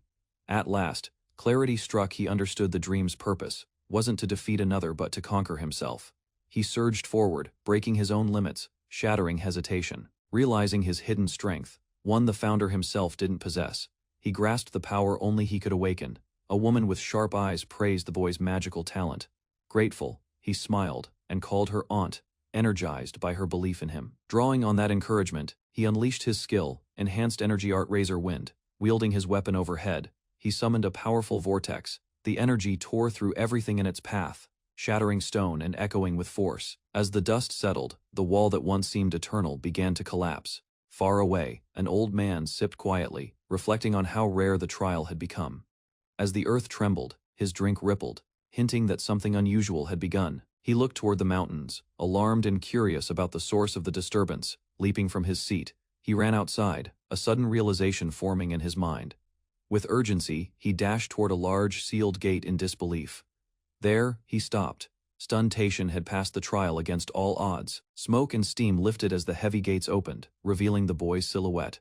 With calm composure, Taishan stepped forward and greeted the mountain keeper. Later, at rest, he was asked simply, "So how was it?" A quiet end to a monumental test. Sitting by the water, the boy admitted the trial was something he'd rather not repeat. Despite his unchanged appearance, the elder noted how the trial usually alters a person's core. Curious, the boy asked about his father's performance in the same ordeal years ago. The elder recalled how the boy's father, Taishan, had calmly left after finishing the trial. He had offered a respectful farewell, showing no hesitation or emotion. However, the elder reminded the boy that his own result was far more remarkable. The boy revealed he wouldn't spend his remaining month training further. Instead, he chose to rest and think about all he'd learned. This change surprised the elder, who teased him about acting different. After sharing a light moment, the elder brought up a long-overdue debt. The boy, in turn, made a serious request to borrow the Dokibi club. Faced with the unexpected proposal, the elder quietly absorbed the weight of the request. The older man tightened his grip on the cup, suspicious of the boy's calm approach and vague introduction. Without hesitation, the boy made his request to borrow the infamous Dokibi club. Eyes wide, the man recoiled in shock, unable to believe what he had just heard. Rejecting the idea, he warned that the club wasn't fit for human hands and couldn't even be used properly. Still composed, the boy stated he only wished to touch it once, not wield it. Grumbling in frustration, the man reluctantly agreed, convinced it wouldn't amount to anything. Summoning the club with a surge of power, he muttered that the boy wouldn't manage anything with it. The weapon emerged massive, heavy, edged with brutal spikes, and bound in magical energy. He allowed 1 hour, warning misuse could result in instant death. With a smile, the boy accepted. Energy burst as he gripped the weapon and lifted it with ease. Watching in disbelief, the man struggled to comprehend what he saw. The boy left quietly while the man dismissed it as a fluke. In a hidden chamber, he dropped the club, drained from the effort. He muttered it wasn't even in its true form yet. The boy analyzed the Dokibi club's power, aware it could summon typhoons or shift landscapes with a single swing.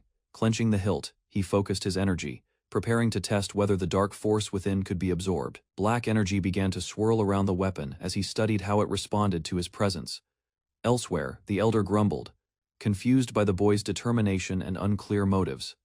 Suddenly, pain struck his chest, his body trembling from the weapon's resistance. Despite the backlash, he clenched his fist and confirmed he had read the weapon's memory. He smiled.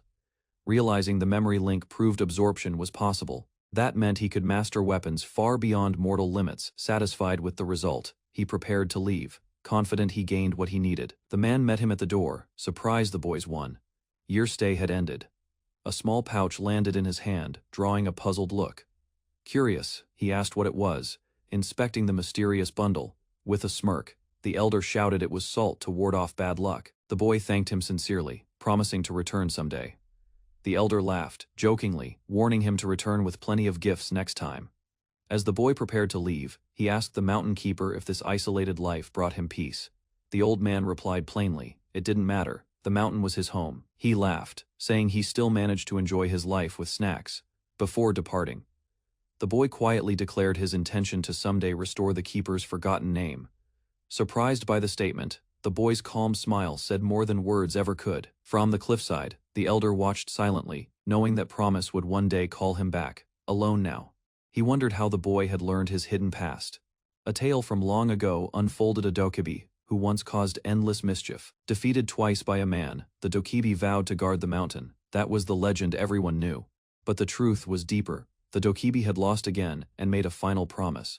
His name was taken as proof of the pact, sealing his role away from the world. The victor explained that a name held one's soul, binding the dokibi forever. Yet it wasn't punishment, it was a safeguard. Only if a descendant returned the name would the ancient contract finally be broken.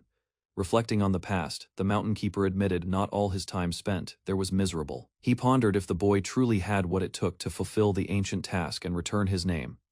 Suddenly frustrated, he shouted into the sky. Annoyed, the boy vanished, without any proper explanation. The elder muttered to himself, wondering if he had just been tricked after all. Far away, the boy arrived before a large estate under a moonlit sky. An old butler greeted him with familiarity, signaling that his father was waiting. Recognizing the butler, the boy smiled, confirming the meeting was indeed summoned by his father.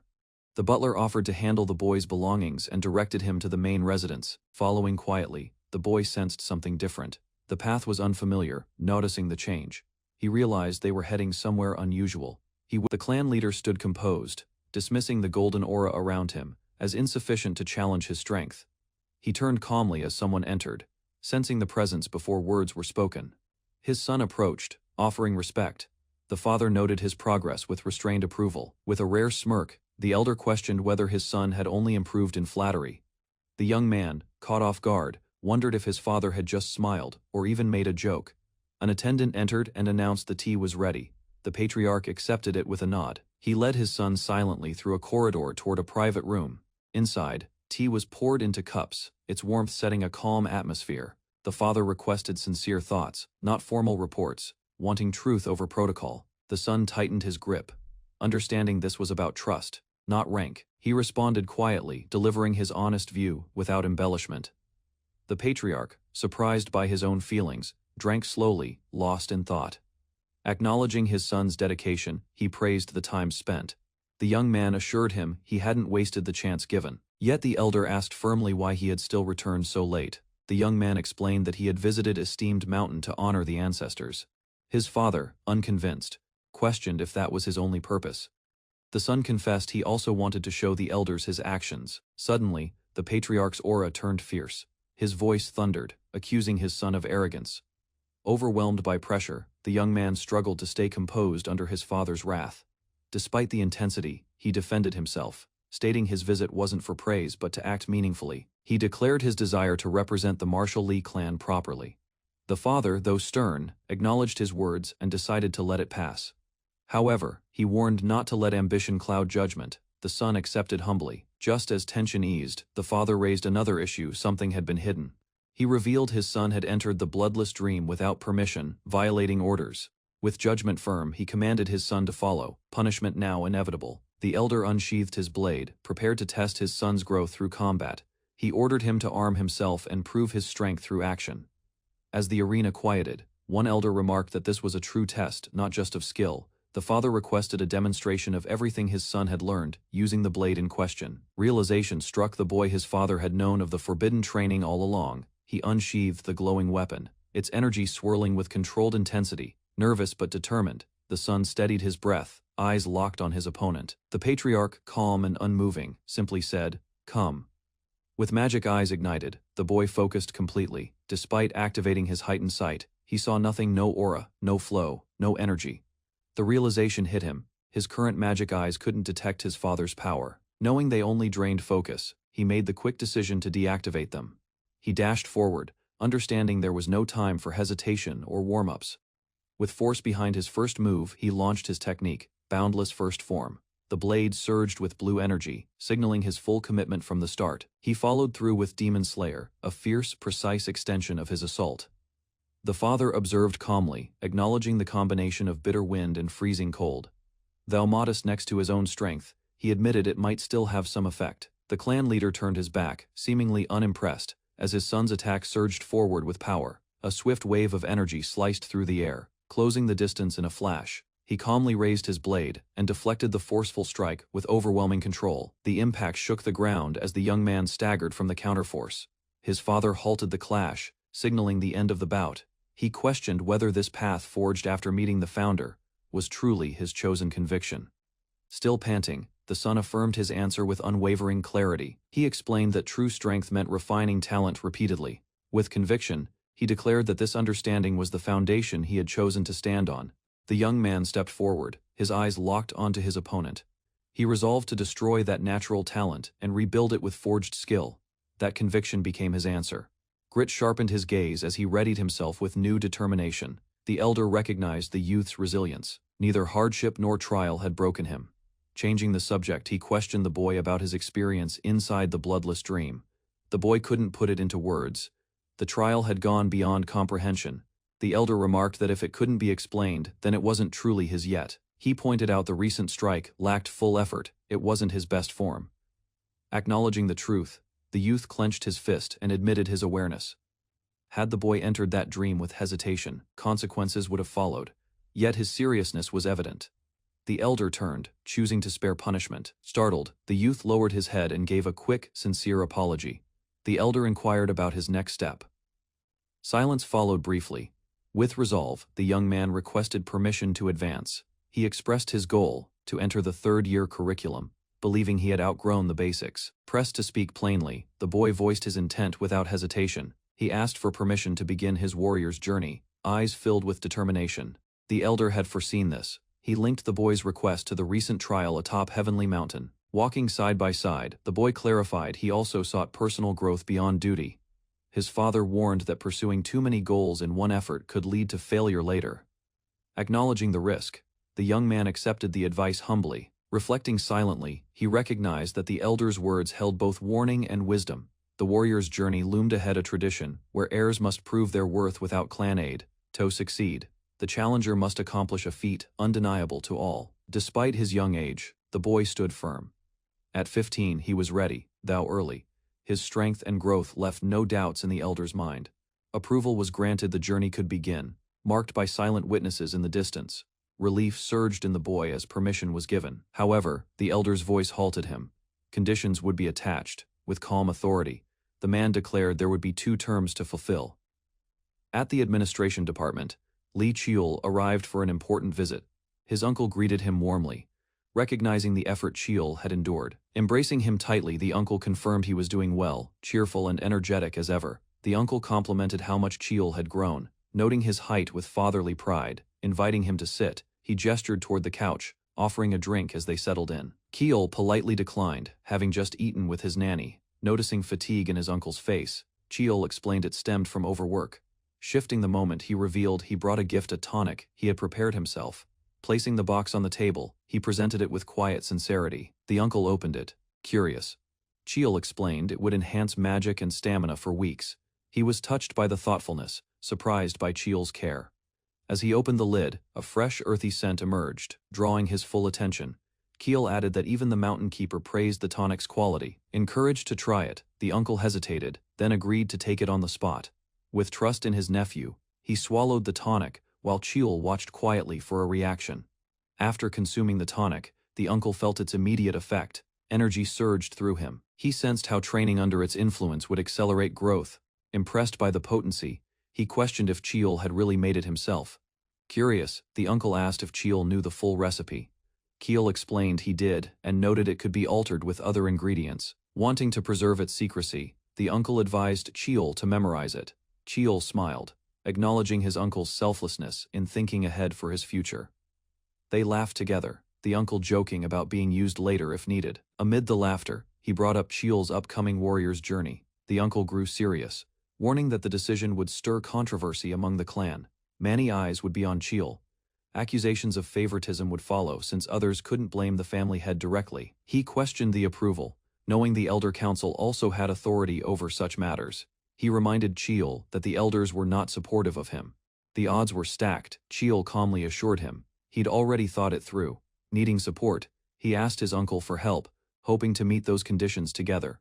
Bright skies framed the return of a young man to a familiar training hall, silent and unchanged. He walks in slowly, remarking to himself how long it has been since his last visit. After a quick stretch, he begins warming up, sensing a presence approaching from behind. Without warning, a woman bursts through the door. Surging with fiery emotion, she charges at him, arms wide and voice raised in dramatic reunion. Grabbing him tightly, she scolds him for not visiting sooner. She confronts him sternly about his constant missions, upset that he barely returned before departing again. Before he can reply, she notices a change and pauses mid-scolding. She praises his growth, impressed by his strengthened mana and improved circuit control. Smiling proudly, she reveals her own training progress and aura mastery. Excited, she suggests testing out their skills together, eager to see the results. He hesitates, politely refusing, explaining that today marks the start of a busy schedule. As he turns away, he gently apologizes for not joining her plans. She looks disappointed, but their attention shifts as footsteps echo through the hall. A familiar man enters, smiling warmly. His brother has arrived. Shouts echo through the hall as the woman angrily accuses him of lying about being too busy. Pointing fingers, she mocks his excuse, reminding him he claimed to be training her nephews. Trying to defend himself, he insists he's truly busy but still helped organize incantation scrolls. Watching quietly, the younger man can't believe his brother helped despite such a full schedule.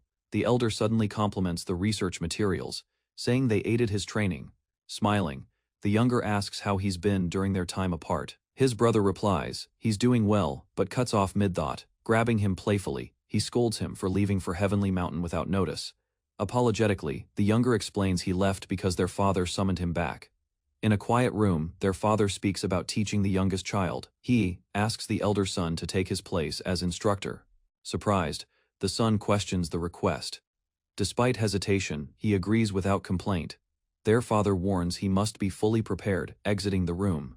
The son walks away, silently absorbing the weight of his new duty. As he leaves the room, the elder son quietly thanks his father for the unexpected trust. Walking alone, he reflects on the youngest's rare opportunity, one he wasn't even granted. He realizes their father's request may be a subtle push to drive competition between them. Determined, he resolves to visit the youngest immediately and begin training without delay. Recalling their father's expectations, he acknowledges the youngest may close the gap in less than 10 years. Smiling, he assures the boy that helping him now fits his role as the current successor. The succession license, a symbol of mastery over clan techniques. Asked if he'll be the instructor, he replies that the elders won't offer complete guidance. With confidence, he prepares to handle the foundational training himself.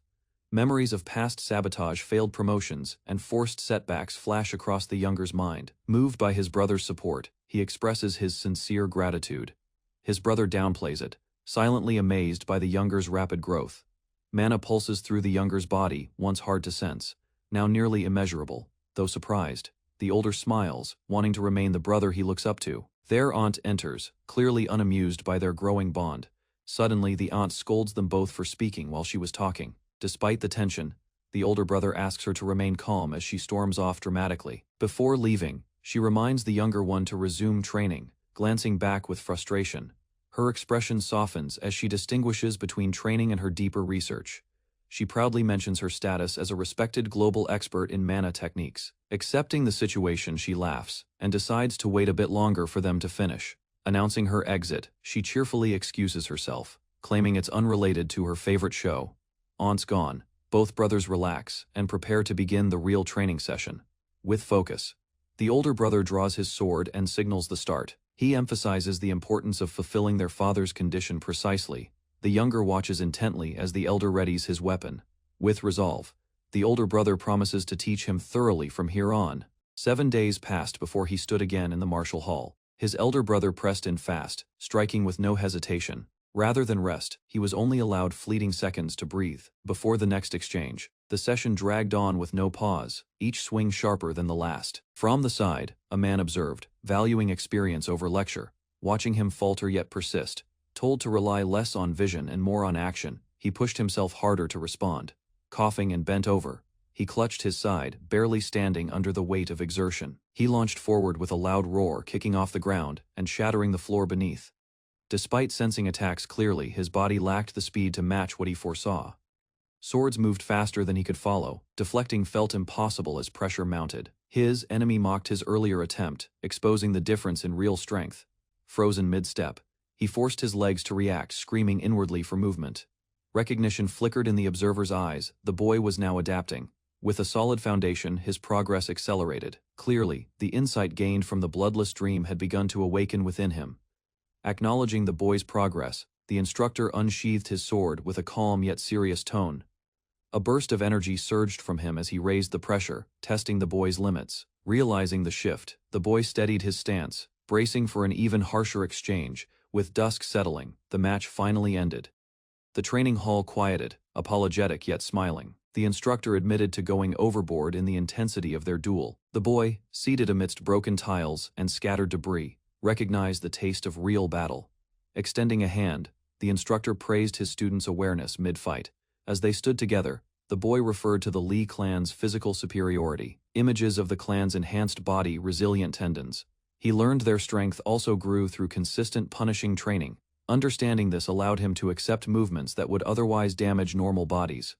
His mentor approved he was already integrating this principle in each motion. Even with just one realization, the boy remained humble, knowing progress was slow, earned. His teacher, however, was surprised. Mastery of such basics typically demanded months. Before leaving, the mentor praised him and advised a visit to the clinic for recovery. After training, the instructor confirmed their next session time. The boy stood alone as the sun dipped, promising to review what he had learned that day. Exhaling slowly, he glanced at his palm, recognizing a familiar sensation lingering from combat. His thoughts shifted to Boundless's memories, movements without limits. Those skills felt overwhelming, yet something about them resonated deeply with his own training. He realized the Lee clan's basic method also focused on harnessing the body's full potential. He recognized similarities in both systems, each refining strength through a different lens. One prioritized weapon mastery, the other physical endurance and resilience. That connection hinted at a shared origin, something more than coincidence. Memories of the man in Boundless's vision returned his posture. This led the boy to believe Boundless and the martial Lee clan were intertwined. His clenched fist symbolized a silent vow to uncover the hidden truth, linking them. With determination in his heart, he looked ahead, convinced that time would pass swiftly.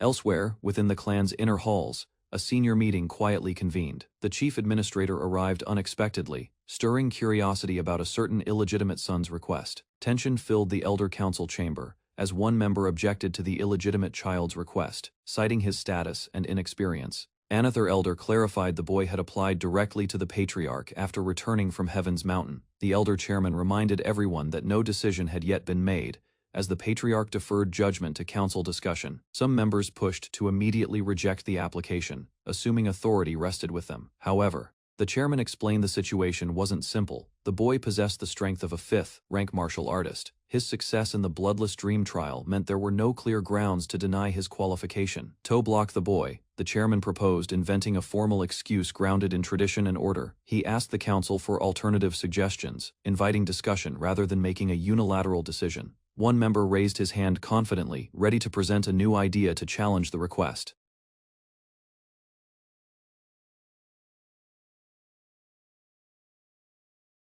Lee Taehong stayed neutral in all internal clan disputes, never aligning with any political side. 2. The elders. He maintained the image of an elegant observer, avoiding involvement. Seeing him at the meeting, they assumed he came to support Lee Chul due to their shared illegitimacy. Taehong understood the system well. Only direct descendants faced 3 official trials. The steel selection, naming ceremony, and warrior's journey shaped those qualified to become key figures.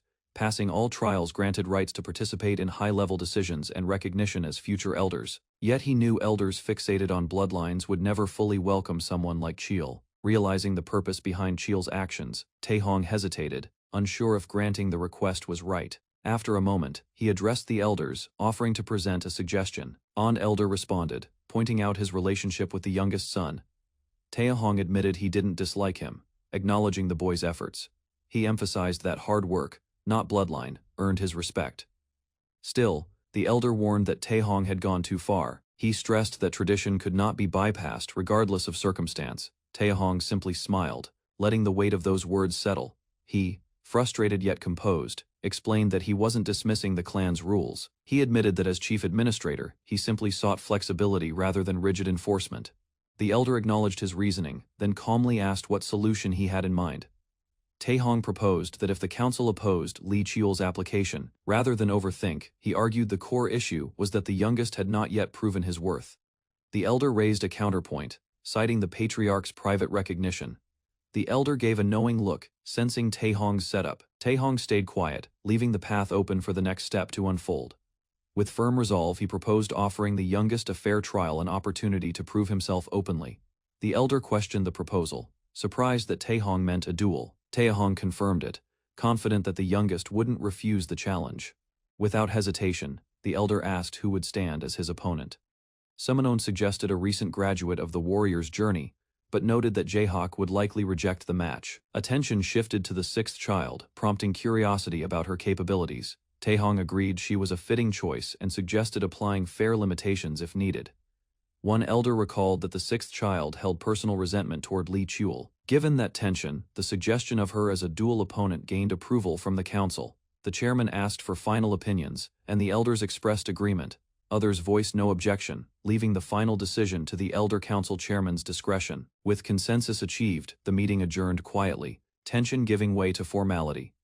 As the council cleared, Taehong received praise for his conduct, but something deeper lingered beneath the surface. The elder expressed surprise at Taehong's diplomacy, questioning what had changed. Taehong replied calmly, reinforcing his loyalty to the clan. Yet, the elder reminded him that in matters of leadership, subtle choices speak volumes. Curious, Taehong asked what he meant by acting. The elder pointed out the details. Taehong's words, tone, and gaze had shifted, calling Qiul youngest instead of bastard, revealed a quiet support no one else offered. Their conversation ended as they parted ways under the dim light of the corridor. Meanwhile, training resumed elsewhere, signaling a transition to the next stage of trials. Li Qiul, unaware of the council's decision, trained intensely, readying for what lay ahead. Qiul faced his sparring partner with confidence, his stance sharp and eyes steady. His opponent welcomed the challenge, signaling him to demonstrate what he had learned. In an instant, their blades clashed, the duel erupting with swift and powerful strikes. Qiul moved with calculated precision, parrying each attack while seeking an opening. The clash intensified. Blades scraped and struck with focused intent. Acknowledging his form, the instructor grinned, recognizing Qiul's grasp of a core stance. Their blades continued to meet mid-air, as Qiul pushed his reflexes to the limit. Training had honed his instincts, every moment refined his strength and control. With clarity and discipline, he declared within that he could now block anything. A powerful impact scattered dust and debris across a cold, foggy forest cloaked in moonlight. Stretched ahead as Gagak walked silently, he unsheathed his weapon with ease, slicing through dense undergrowth as his eyes scanned for threats. With calm detachment, he muttered about the pointlessness of the mission. Faint sounds in the distance stirred his unease, yet his pace remained steady through the darkness. He blamed the clan's favoritism for everything: status, duty, and even these endless, dangerous outings. Suddenly, a monstrous presence lunged from the shadows, its massive jaws gaping behind him. Unfazed, Gagak prepared his stance and met the creature's attack with precision. A blazing strike exploded against the beast, illuminating the battlefield. He called it routine, another violent encounter in an unfair cycle. His enchanted blade pierced through the monster's skull with lethal force. As it fell, Gagak reflected on his 21st mission, far beyond the 4 originally promised. He knew once he returned, the forgotten bastard of the clan would reappear stronger. A cloaked figure emerged, addressing him with formal words meant for nobility. Gagak's eyes widened, sensing a new weight behind the stranger's presence. With a steady voice, he revealed his identity: number 12 of the Silent Sword Squad. A cloaked agent from the Elder Council stood before Gagak. With a cold tone, the masked figure announced he bore a message directly from the council head. Gagak scoffed at the idea, clearly unimpressed that the arrogant elder himself had made such a move. In the shadows, rage built up within another member of the clan. He grinned darkly, interpreting the message as an opportunity to remove Gagak permanently. Mocking the council head's inaction, he laughed maniacally. Eyes sharp, the sixth young lady accepted the message, hiding fury behind her calm words. She promised retaliation, her blade igniting with blazing energy as she gave the order. Her vow to crush Li Qiul burned as intensely as the flames surrounding her fist. Meanwhile, a peaceful morning dawned as Li Qiul entered a serene courtyard. They exchanged words about his training progress, noting his swift mastery of the basics. Seated across the table, Qiul mentioned wanting to discuss the newly announced schedule. Qiul smiled, saying he would have visited sooner if he knew a meeting was needed. His uncle questioned his nerves, surprised by the boy's relaxed demeanor. With confidence, Cheol claimed everything was unfolding exactly according to his plan. Keel's uncle recalled how his father approved the warrior's journey under 2 strict conditions. The first requirement demanded complete mastery of the basic techniques. However, the second condition earning the approval of the Elder Council. Keul was given complete freedom in how he might win the council's favor. The seriousness of the task settled in as he sat. He formed a new plan to shift the situation to his advantage. He decided to engineer a scenario where opposition would be difficult. By leveraging his uncle's support, Cheol prepared an official sparring match with his 6th sister. He believed proving himself in this trial would push the council toward approval of his journey. Despite his confidence, his uncle couldn't grasp how he remained so calm under pressure. Keul responded lightly, but his uncle expressed deeper concern not about the test. Rumors surrounded their relationship, and the uncle worried the conflict could end disastrously. Keul, knowing full well the risks of provoking Seol in combat, he declared his motive clearly. He owed her something that had to be paid back in his own way. The answer startled his uncle, who struggled to understand the reason behind such a bold decision.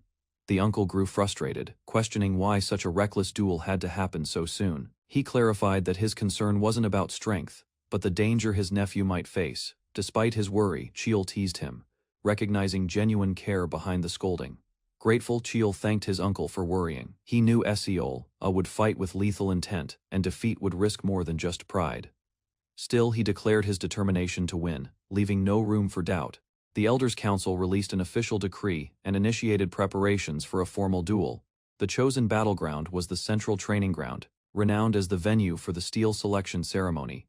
Cheol sensed the political maneuvering behind the decision, his expression calm yet wary. Positioned for public scrutiny, the circular arena's design ensured every move would be witnessed.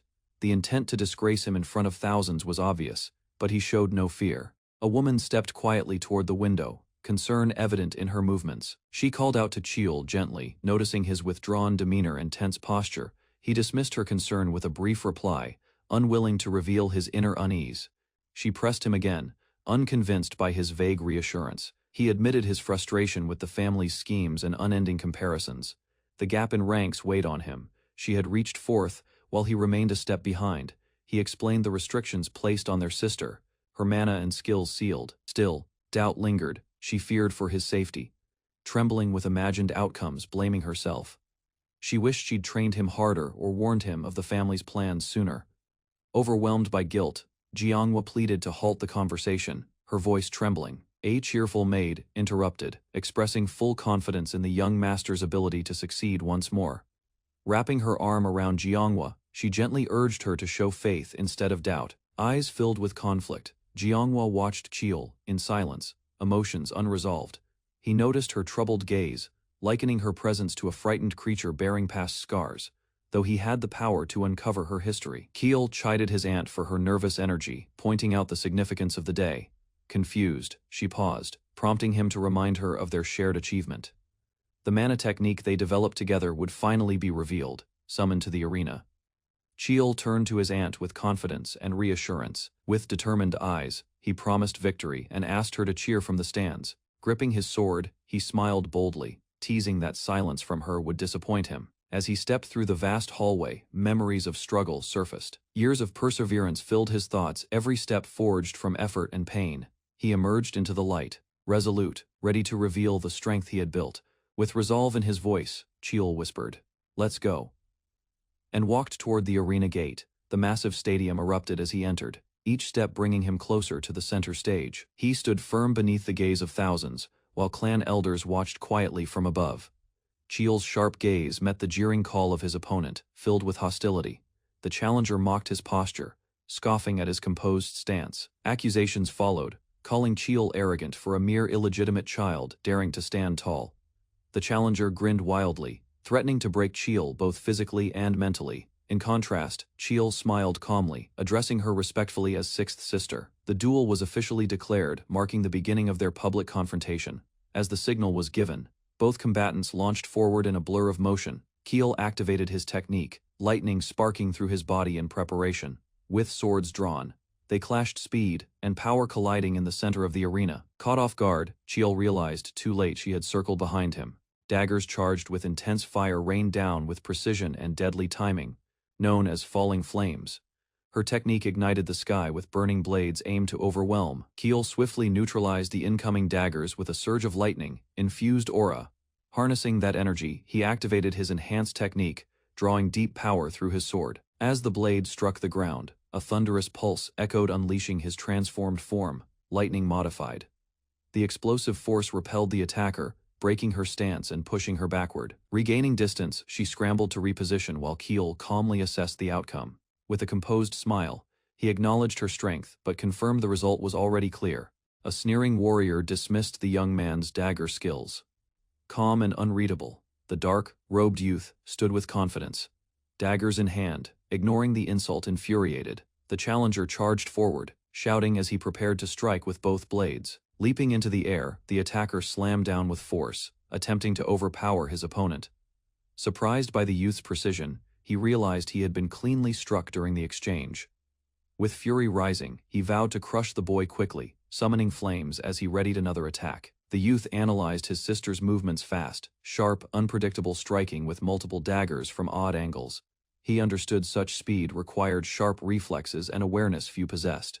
A smirk formed as he admitted to provoking her on purpose for this reaction. He lured her into a direct assault where he could exploit her recklessness. Dodging midair, he countered with deadly precision while deflecting flaming daggers. Unleashing boundless, first form, lightning surged through his blade. With thunder crackling, he summoned Demon Slayer, power radiating from his stance. Realizing the danger, she froze, wide-eyed. The clash erupted violently, engulfing them both in a storm of blue lightning. A violent explosion of energy erupted across the arena, shaking the ground and silencing the crowd. Spectators looked on in shock, unable to comprehend the overwhelming force unleashed in that moment. As the dust cleared, the black-robed youth stood alone, calm amid the chaos. His sister rose to her feet, shaken but not defeated. She clenched her blade, aware that the secret technique he used couldn't be taken lightly. Knowing the risk, she prepared to strike again, unwilling to lose despite the overwhelming gap. With flames ignited around her weapons, she rushed in, aiming to break through his defense. He noted her speed increased, but still she charged in head. Without hesitation, their blades clashed violently once more, echoing through the arena walls. She attempted to silence him with brute force, trying to land a decisive hit. Attacks came faster, changing angles, aiming to overwhelm his reaction. He blocked them all, but the sheer number made countering difficult. Despite her intensity, he observed every movement with clarity. Relying on his enhanced senses, he tracked the path of each blade. With sharp focus and magical vision, he pinpointed every strike's origin and prepared his next move. He smirked, revealing that he chose to fight her because his skills countered hers perfectly. Her expression twisted in fury as she recognized the calm. She moved swiftly, but his ability to detect every dagger limited her tactical advantage. Her best chance was to close the gap before he could strike again with his charged blade. However, magical restraints held her back, preventing full release of her aura's power. Years of hatred had built up inside her. Despite her rage, she didn't anticipate such an overwhelming situation unfolding so quickly. She paused in disbelief, questioning if her revenge-driven focus had clouded her judgment. Before she could recover, her brother closed in with sharp words and faster movement. A clean strike landed, catching her off guard and forcing her to retreat in pain. Shocked, she gritted her teeth and revealed a hidden technique burning with fiery energy. Her sudden flare of power momentarily pushed him back. Suddenly, a strange force disrupted his chest, locking his internal magic flow. Stunned, he realized his magic circle had been forcibly restricted during the clash. Acknowledging the trap, he smirked and conceded that she had managed one smart move at last. The enraged sister activated her ability, sealing her opponent's mana flow with a burst of magical energy. He watched calmly, questioning whether she had just used her hidden technique. Her skill, Mana Seal, disrupted magic control, binding those with weaker mana reserves in confusion. Confident in her victory, she declared the fight over, believing his power was neutralized. However, the boy stood unshaken, surrounded by flowing magic. He revealed his unique technique, one that functioned outside conventional mana systems. The crowd gathered under the sun, murmuring with anticipation as the match was about to begin. A girl clasped her hands tightly, trying to suppress the unease building. She silently reminded herself of Li Qiul's growth. Anxiety flickered in her eyes as she recalled his past struggles. Spectators began whispering in amazement. One of them questioned if his technique belonged to the Li clan's secret martial arts. Stunned by its refinement, The girl confirmed his age 16 and watched him charge forward with frightening determination. Li Qiul unleashed his lightning-infused energy art, cutting through the arena floor with force. Following up his strike, he launched another attack, his hand bloodied but unshaken. His opponent retaliated with the underworld energy art. Amidst the chaos, a second attacker leapt toward him. Another warrior intervened using razor wind, cutting cleanly through the violent assault. Li Qiul's eyes narrowed as he blocked with a dagger, barely evading a deadly blow. He marveled at the technique-used skills he once forged together with her in secret. She looked at her clenched fist, the memories of doubt slowly replaced with quiet pride. A confident smile lit her face as she declared his victory certain. The arena quaked from a sudden explosion as Li Qiul defied expectations. Shock struck one opponent, realizing that the power source he had sealed was somehow functioning again. The three fighters stood amid debris, sizing each other up, while tension thickened in the air. Li Qiul revealed the hidden truth: his mana technique functioned entirely through independent circuits. Empowered by this unique method, he surged forward. In a blur of speed, Li Qiul dashed forward, catching his enemy off guard. The attacker widened his eyes, stunned by Qiul's sudden burst of speed and power. Before anyone could react, a wave of energy crashed into the opponent, forcing him back. He barely blocked Qiul's strike but was overwhelmed by the sheer force behind it. The second assailant tried to counter but was smashed down by Qiul's relentless energy crumbling from pressure. He whispered disbelief. A new threat began to rise as strange red energy pulsed ominously from the arena wall. From above, an unfamiliar figure watched with piercing eyes. Sensing the shift in battle, the fighter with glowing red pupils stepped forward. The enemy's fury boiled over as he muttered disbelief. Consumed by rage, he exploded with fire, declaring vengeance against the illegitimate boy who humiliated him. From the stands, another observer noted. This was no longer a duel. Fiery blades spun through the air, encircling the arena with burning trails and lethal intent. The enemy prepared his ultimate attack, channeling everything into the final spell. With eyes blazing, he screamed his intent to kill. The judges rose in alarm, shouting that the rules were being broken. Li Qiul stood firm, his blue mana surging calmly around his arm and weapon. As power gathered in his blade, the glowing sword hummed with energy in response. Missiles of flame fell like meteors, but Li Qiul didn't flinch, facing them head on. He deflected the blasts with precise movements, dodging through the chaos without hesitation. Amused and frustrated, the opponent demanded to know how Qiul could still stand unscathed. Qiul reminded himself that unlike others, he revealed the blade's identity, Black Thunder, a weapon that adapted to his unique mana flow. With clarity and control, he declared the sword matched him perfectly, ready for the final clash.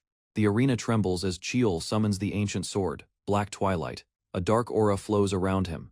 The sword senses his strength and responds. He calmly accepts the weapon's resonance. Despite its immense energy, the enemy steps forward, claiming his turn. Dust swirls with his movements, signaling a new attack. Qiul observes as the foe reuses a previous technique, gripping both blades tightly with intent. The opponent keeps his distance, believing range will protect him from another devastating strike. Surprisingly, Qiul shifts into an offensive stance. Electric current builds rapidly around his body. He reveals the sword technique, Demon Slayer, created for defeating monsters. Without regard to proximity, lightning intensifies. Distance means nothing to the power now concentrated in his blade. With swift motion, he activates Boundless. First form, the air vibrates. His strike, Demon Slayer, rips through the arena, glowing blue and unstoppable.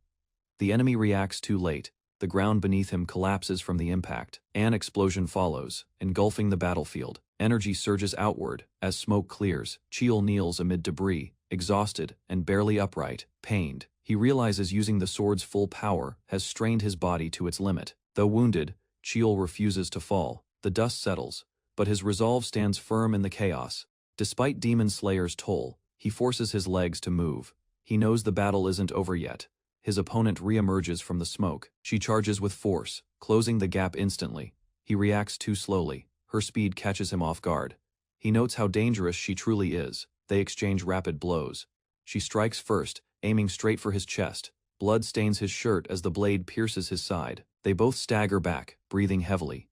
He grips the wound, staying conscious. She collapses, unconscious from earlier damage, though bleeding. Qiul remains calm. He reflects that, without Demon Slayer, he realizes she passed out from the earlier strike. Her instincts still fought back. Recognizing her bloodline, he respects her reaction. His expression softened slightly. Elders approach him, questioning his next move. The pain returns, but he raises his voice. Attention shifts to him. From the center of the arena, he declares to the crowd and clan warriors. He addresses the elders, and even those who doubted him, demanding they witness what he has proven today. Keel raises his fist above the battlefield. His opponent lies unconscious behind him, defeated. Addressing the entire arena, he speaks not in anger but with resolve. Standing tall, he declares that for the first time he has proven his worth not just to others. Applause begins. At first, a few rise to their feet, clapping slowly. More join in. Warriors and elders alike begin acknowledging his strength. The crowd cheers. Admirers call out his name, and Cheel stands surprised by their support. Friends shout their joy from the stands. Some scream in excitement, others in admiration. Keel takes it all in silently, steady in posture as the noise builds. Even the elders offer praise. One nods with approval. Keel reflects on his father's silence, understanding it as his way of pride. He realizes the entire battle had been carefully staged. What seemed random was a calculated path to force his growth and reveal his strength. Elders discuss the outcome. One asks how many could have succeeded in Cheel's place. Cheel is acknowledged. His right to begin the warrior's journey is granted. Bowing respectfully, he thanks his father, now no longer just a shadow among siblings. Cheel lowers his head slightly, his expression unreadable as thoughts gather behind a faint smile. He acknowledges the situation, subtly hinting there is more. He intends to reveal, despite the moment's closure. Placing a hand on his chest, he faces forward. The elder sensed hesitation in the boy's eyes and noted he had more to say. It was stated that passing the test only granted permission to begin the warrior's path, nothing beyond. The youth, standing firm, requested to speak. Drawing attention from everyone present, he addressed his father directly, affirming that his training was complete. His progress had been verified by his father himself, leaving no doubt of his capabilities. He recounted surviving Heaven's Mountain and conquering the Bloodless Dreams test, witnessed by all. Since the reward decision was given to the Elder Council, he now sought their response. Despite completing every challenge, he remained unrewarded, blood still fresh on his robe. He questioned whether the council's trial was rooted in doubt rather than judgment. His sixth sister lay wounded from the duel, while he barely stood himself. He suspected unfair treatment from the council, believing he was being targeted. Aware of his youth, he chose to speak out while still permitted boldness. Another elder urged the chairman to respond to the boy's accusation. The chairman admitted the council had made all final decisions, yet the use of illegitimate defied clan law fueling the boy's growing resentment. The boy stated he never once used his lineage as an excuse throughout the trial. The elder claimed the council's decision was to protect him from danger due to his young age. But he questioned why then the sixth sister, older and stronger, was chosen as his opponent. He argued logically that the seventh brother or other warriors should have been selected instead. The elder hesitated, caught off guard by the sharp reasoning. A nearby man laughed, praising how cleverly the boy trapped the chairman in his own logic. Suspicion arose that the sixth sister was chosen to provoke this very outcome. The elders claimed she was the most fitting opponent for the evaluation. Still, the boy insisted that if it were fair, the duel wouldn't have been held publicly. He demanded to know why the test was made into a spectacle. The elder recognized the boy's calculated move to reveal bias. Another reminded the crowd of the chairman's respected position. One elder said the boy had been emotional but rude. He apologized calmly, showing restraint despite his frustration. The chairman, cornered, finally admitted a reward should be granted. He stood tall, apologizing once more for his earlier disrespect, stating he only did what was necessary. He simply wanted to receive the reward he had earned, leaving the elder visibly shaken. Days passed quietly after the duel, the sky clear above the estate, as calm returned. Lying in bed, he sighed, surprisingly missing the solitude of the heavenly mountain. Locked in for recovery, he recalled the strict warnings that kept him from moving freely. He muttered that a healing potion would have sped things up just before someone knocked. Surprised, he welcomed familiar faces, former companions who had come to visit. They had waited until he was free, eager to see him again after his return. He invited them to sit, glad for the reunion, and the casual conversation it brought. He asked how they had been, and they responded with cheerful updates. Lone admitted that though there had been provocations. Curious, one friend asked what kind of training he endured to become so strong. He gave no direct answer, only a knowing look as memories stirred. They insisted they saw his duel, there was no hiding his growth from them anymore. One of the boys excitedly insisted that everyone must have noticed something during the duel. However, his friends hesitated, unsure how to respond or whether they agreed. They quickly offered apologies for not visiting earlier. The mood shifted to laughter as the main boy teased Kim Han about slacking off in his absence. He observed them quietly, noticing how much they had matured. Two of the group had already joined elite squads, considered top tier within the clan hierarchy. Another friend had entered a prestigious training institute to pursue both martial and academic excellence. Impressed, the young master encouraged them to continue working hard. The trio responded with determination, vowing to grow stronger and bring him honor. As the group prepared to leave, the boy expressed gratitude for their visit. They jokingly celebrated his recovery more than he did himself. When asked if he'd packed, he confirmed with confidence, ready for what lay ahead. A black car arrived at the Marshall Lee clan's secret warehouse. It stopped near the entrance as a man stepped out, the gate guard watching cautiously. Lee Cheol stood calmly, reflecting on how 6 years had passed since he last visited. Guards approached and requested the reason for his arrival at the restricted facility. He explained he had official approval to collect weapons, and one guard verified the documents. With approval granted, they opened the gate, allowing him to pass with respect. A guard praised his combat performance, saying it inspired him to train harder. Lee Cheol was surprised. No one had ever complimented him without mockery. Encouraged, he promised himself to work harder to honor their trust. The warehouse was jointly run by the administration and elder council. Storage was handled by the administration, while the elders managed imports and research. He had filed a formal request to claim what he had earned. He recalled the weapons that chose him during the steel selection ritual. Now, he sought to retrieve all of them, not just the one he had kept. An elder questioned his right, reminding him he had already made a choice. Lee Cheol recalled the rule, stating that all weapons which resonated during the iron selection could be claimed later. He questioned the chief administrator directly, requesting confirmation on that precedent. The administrator confirmed the rule, adding that the patriarch had agreed to it in the past. The elder hesitated, but eventually acknowledged the truth, suggesting a few weapons be handed over for appearance's sake. He assumed granting a few blades wouldn't affect the council's standing. However, Lee Cheol knew if the elder agreed publicly. He turned to his father for permission to proceed through this method before the council. The patriarch approved, stating those weapons rightfully belonged to Lee Cheol. Lee Cheol bowed respectfully as his father confirmed the decision with finality. The patriarch declared that demonstrating worth would secure the weapons without dispute. Lee Cheol admired his father's insight, noting how he understood the political tension instantly. The council accepted the outcome, assigning the head elder to deliver the designated weapons. 4 artisan weapons were officially granted to Lee Cheol under public approval. Because of his father's involvement, no objections could be made, and access was granted. He reached the warehouse's first floor, where standard weapons were stored, now granted access to select his gear. Dark energy stirred beneath his shirt as a reaction. Soon after, the scene transitioned to the peaceful Lee Myung-rang's estate. Inside the estate, Lee Cheol confirmed he had finished preparations and was ready to leave. The elder noted the spring season was ideal for a long journey, adding a tone of optimism. Asked if he had said farewell to others, Lee Cheol responded that his uncle. He mentioned struggling to calm his aunt, who was overly emotional about his departure. The elder chuckled, then asked if he had also spoken with his father. Lee Cheol answered that his father had only issued his usual strict warnings. His father had made it clear that failure would result in punishment due to the stir caused. The elder acknowledged the harsh tone and shifted the subject, asking about the 6th sister. Lee Cheol confirmed she had entered a closed-door training session recently. After awakening, the 6th sister caused disruption despite still recovering from her condition. Unstable, she was escorted away to a remote training area by the uncle's wife. Due to clan rules, she couldn't act against a warrior on a journey. Lee Cheol paused, gripped by a quiet thought as he clenched his sleeve. He asked his older brother to protect his nanny while he was away on the warrior's path. He recalled how in his past life his nanny was targeted. The older brother accepted without hesitation, promising to keep the nanny within the safety of the estate. Lee Cheol expressed deep gratitude, recognizing this protection as something invaluable. His brother reassured him that, as family, it was the least he could offer. Before parting, the elder brother encouraged him to grow stronger through his journey. Lee Cheol responded with conviction, ready to face the world outside. He stepped forward, noting it had been 15 years since his return from the past. His thoughts turned toward the many destinations and people awaiting him.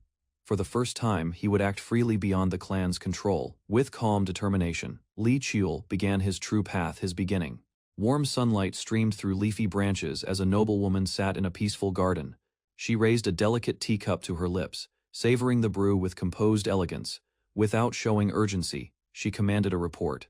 A shadowy figure stepped out from the foliage. He knelt and revealed failure. The target had vanished, shortly after entering the main street, she questioning how someone with such a distinct scar could disappear unnoticed.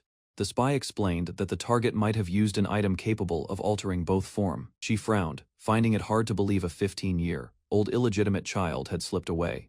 Still, she conceded that anyone incapable of such evasion wouldn't have survived this long. Her disappointment was clear. She had hoped to predict the boy's next move in advance. Despite the setback, she gave instructions to stay alert for any trace of his presence. If even the slightest clue emerged, action was to be taken immediately without hesitation. Elsewhere, the noise of a gambling den swelled with arguments over cheating and unfair bets. Tensions rose as money changed hands and accusations flew between agitated men. Unnoticed, a hooded boy moved calmly through the crowd. At a worn tavern counter, a cloaked figure ordered a drink. The man behind the counter noted the stranger's unfamiliar face. He claimed to be from the north, mentioning chaos in the Red Dragon stronghold as his reason for leaving. Skepticism rose as the bartender questioned how a Korean sounded so fluent despite a northern origin.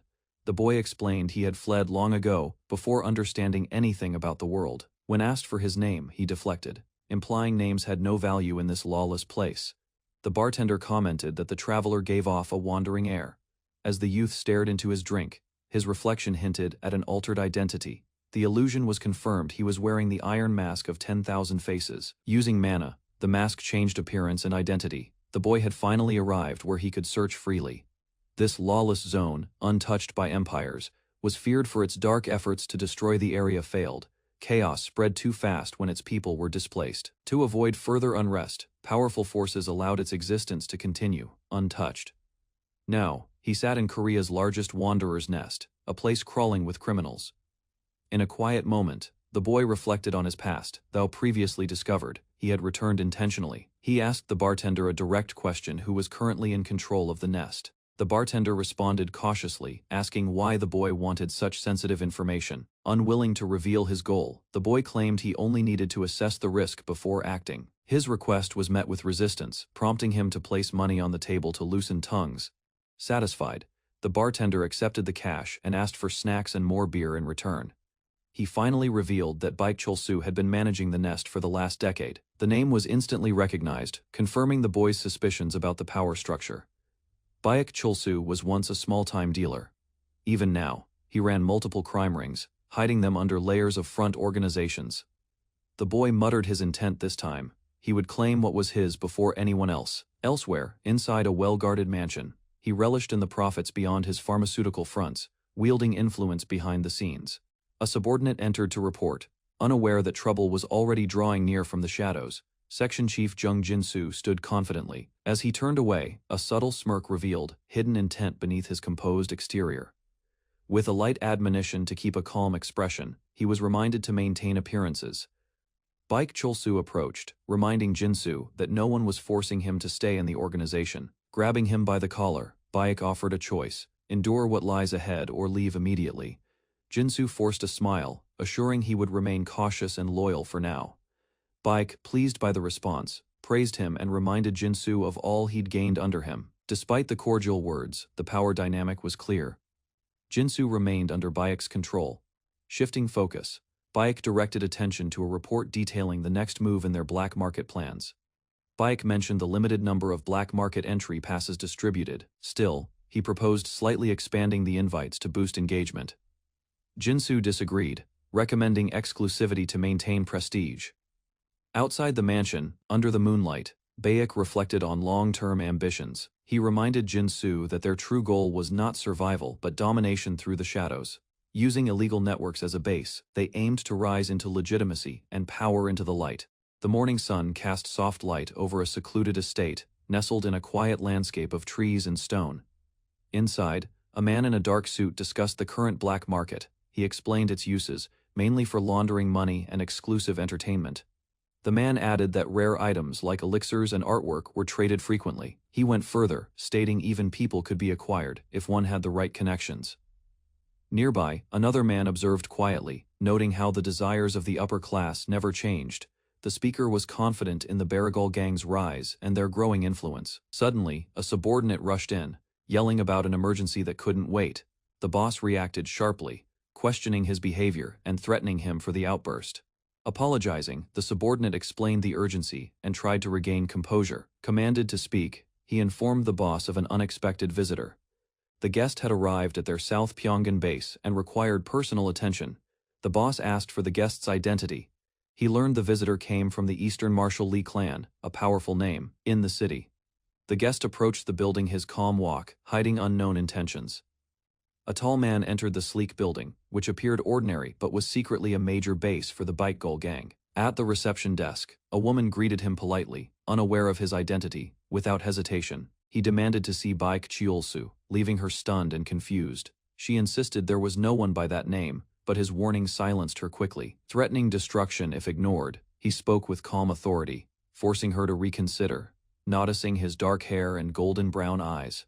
Panicked, she hesitated, but tried to lie, claiming the boss was absent. He hinted that leaving was an option for him, but not for Baek Cheol-soo. Under pressure, she gave in and agreed to make the call. She offered to escort him to the VIP room while contacting her boss. He followed, without resistance, as she accessed a secure elevator. He noted his unchanged appearance and age estimate, relieved it wouldn't raise suspicion. Reflecting on Baek Cheol-soo's abilities, he assumed voice disguise through mana was unlikely.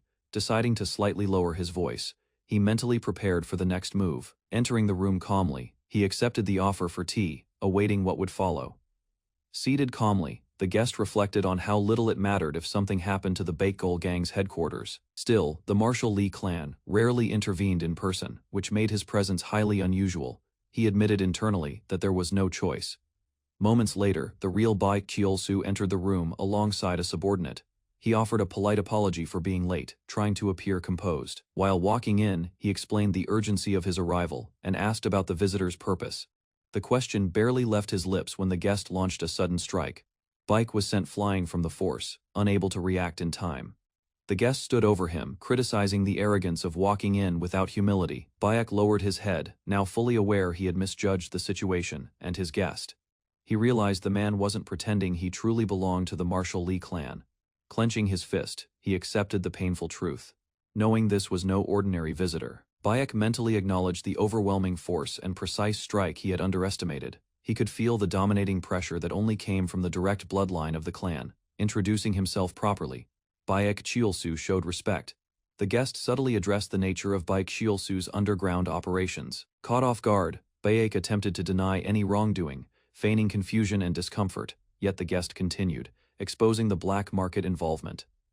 With a cold stare, the guest criticized Baek's ambition to use illicit trade for personal gain. Baek listened nervously, realizing the stranger had extensive knowledge of his background. Trying to save face, Baek apologized if his actions had offended the Martial clan. The guest explained that someone had been observing Baek's activities from afar for some time. He revealed that this unknown lord sought to initiate something through Baek's resources. Curious, Baek respectfully asked who this mysterious lord could be. He was told the lord descended from the purest bloodline of the Martial Lee clan. This individual held the strongest claim to leadership within the family. The name was spoken Lee Jae-hak, the seventh of the clan. Lee Jae-hak, the seventh son of the esteemed Martial Lee clan. His reputation as a direct descendant was built on unmatched business intelligence. Though setbacks occurred, his methods ensured he always emerged with the upper hand. Suspicion rose among the men discussing his actions, unsure why someone of his level would involve himself directly. Doubt surfaced as they questioned the validity of his connection to the direct bloodline. Their hesitation was met with silent confidence, until one pointed out arrogance in his gaze. Jae-hak responded calmly, entrusted with yet another responsibility. He reassured them with sharp clarity if he intended harm. He could have acted the moment they met. Drawing forth a glowing weapon, he unveiled the demon spear, Baekjeol. The spear shimmered, its jagged form resembling ocean waves, the head longer than the shaft. It was recognized as the relic taken during a northern sea mission. Standing tall, Jae-hak presented the weapon without doubt. Despite recognizing the weapon, confusion followed. No aura could be sensed from it. Jae-hak explained the lack of energy clearly. The weapon's power was sealed, as expected. He concluded with a firm reminder their cooperation wasn't essential. With hesitation, the man asked what the young master expected from their small operation. Jae-hak revealed the intent to absorb their black market base into a larger plan for economic domination. He declared the goal was not small profits, The subordinate expressed disbelief, calling their black market a mere side business for extra money. He realized with shock that a true heir of the Marshall Lee clan was stepping into the criminal world. Despite the unusual move, he understood it fit Jae-hak's talent. The man nervously asked if he had a choice in the matter. He knew refusal would trigger swift action from the clan's enforcement unit. The moment Lee Jae-hak's name was brought up, resistance became pointless. However, a single condition was offered: loyalty would change everything. By obeying, he would gain a public identity as a corporate leader with status and legitimacy. Behind the scenes, he'd rule a hidden empire, protected and backed entirely by Jae-hak's power. Torn between fear and ambition, he hesitated, unsure of the path laid before him. Questions filled his mind, but before he could dwell, the test was announced. No promises would be granted freely. His loyalty had to be earned through action. Seated with Director Jeong, the man reviewed recent events, still unsure if they could trust the stranger.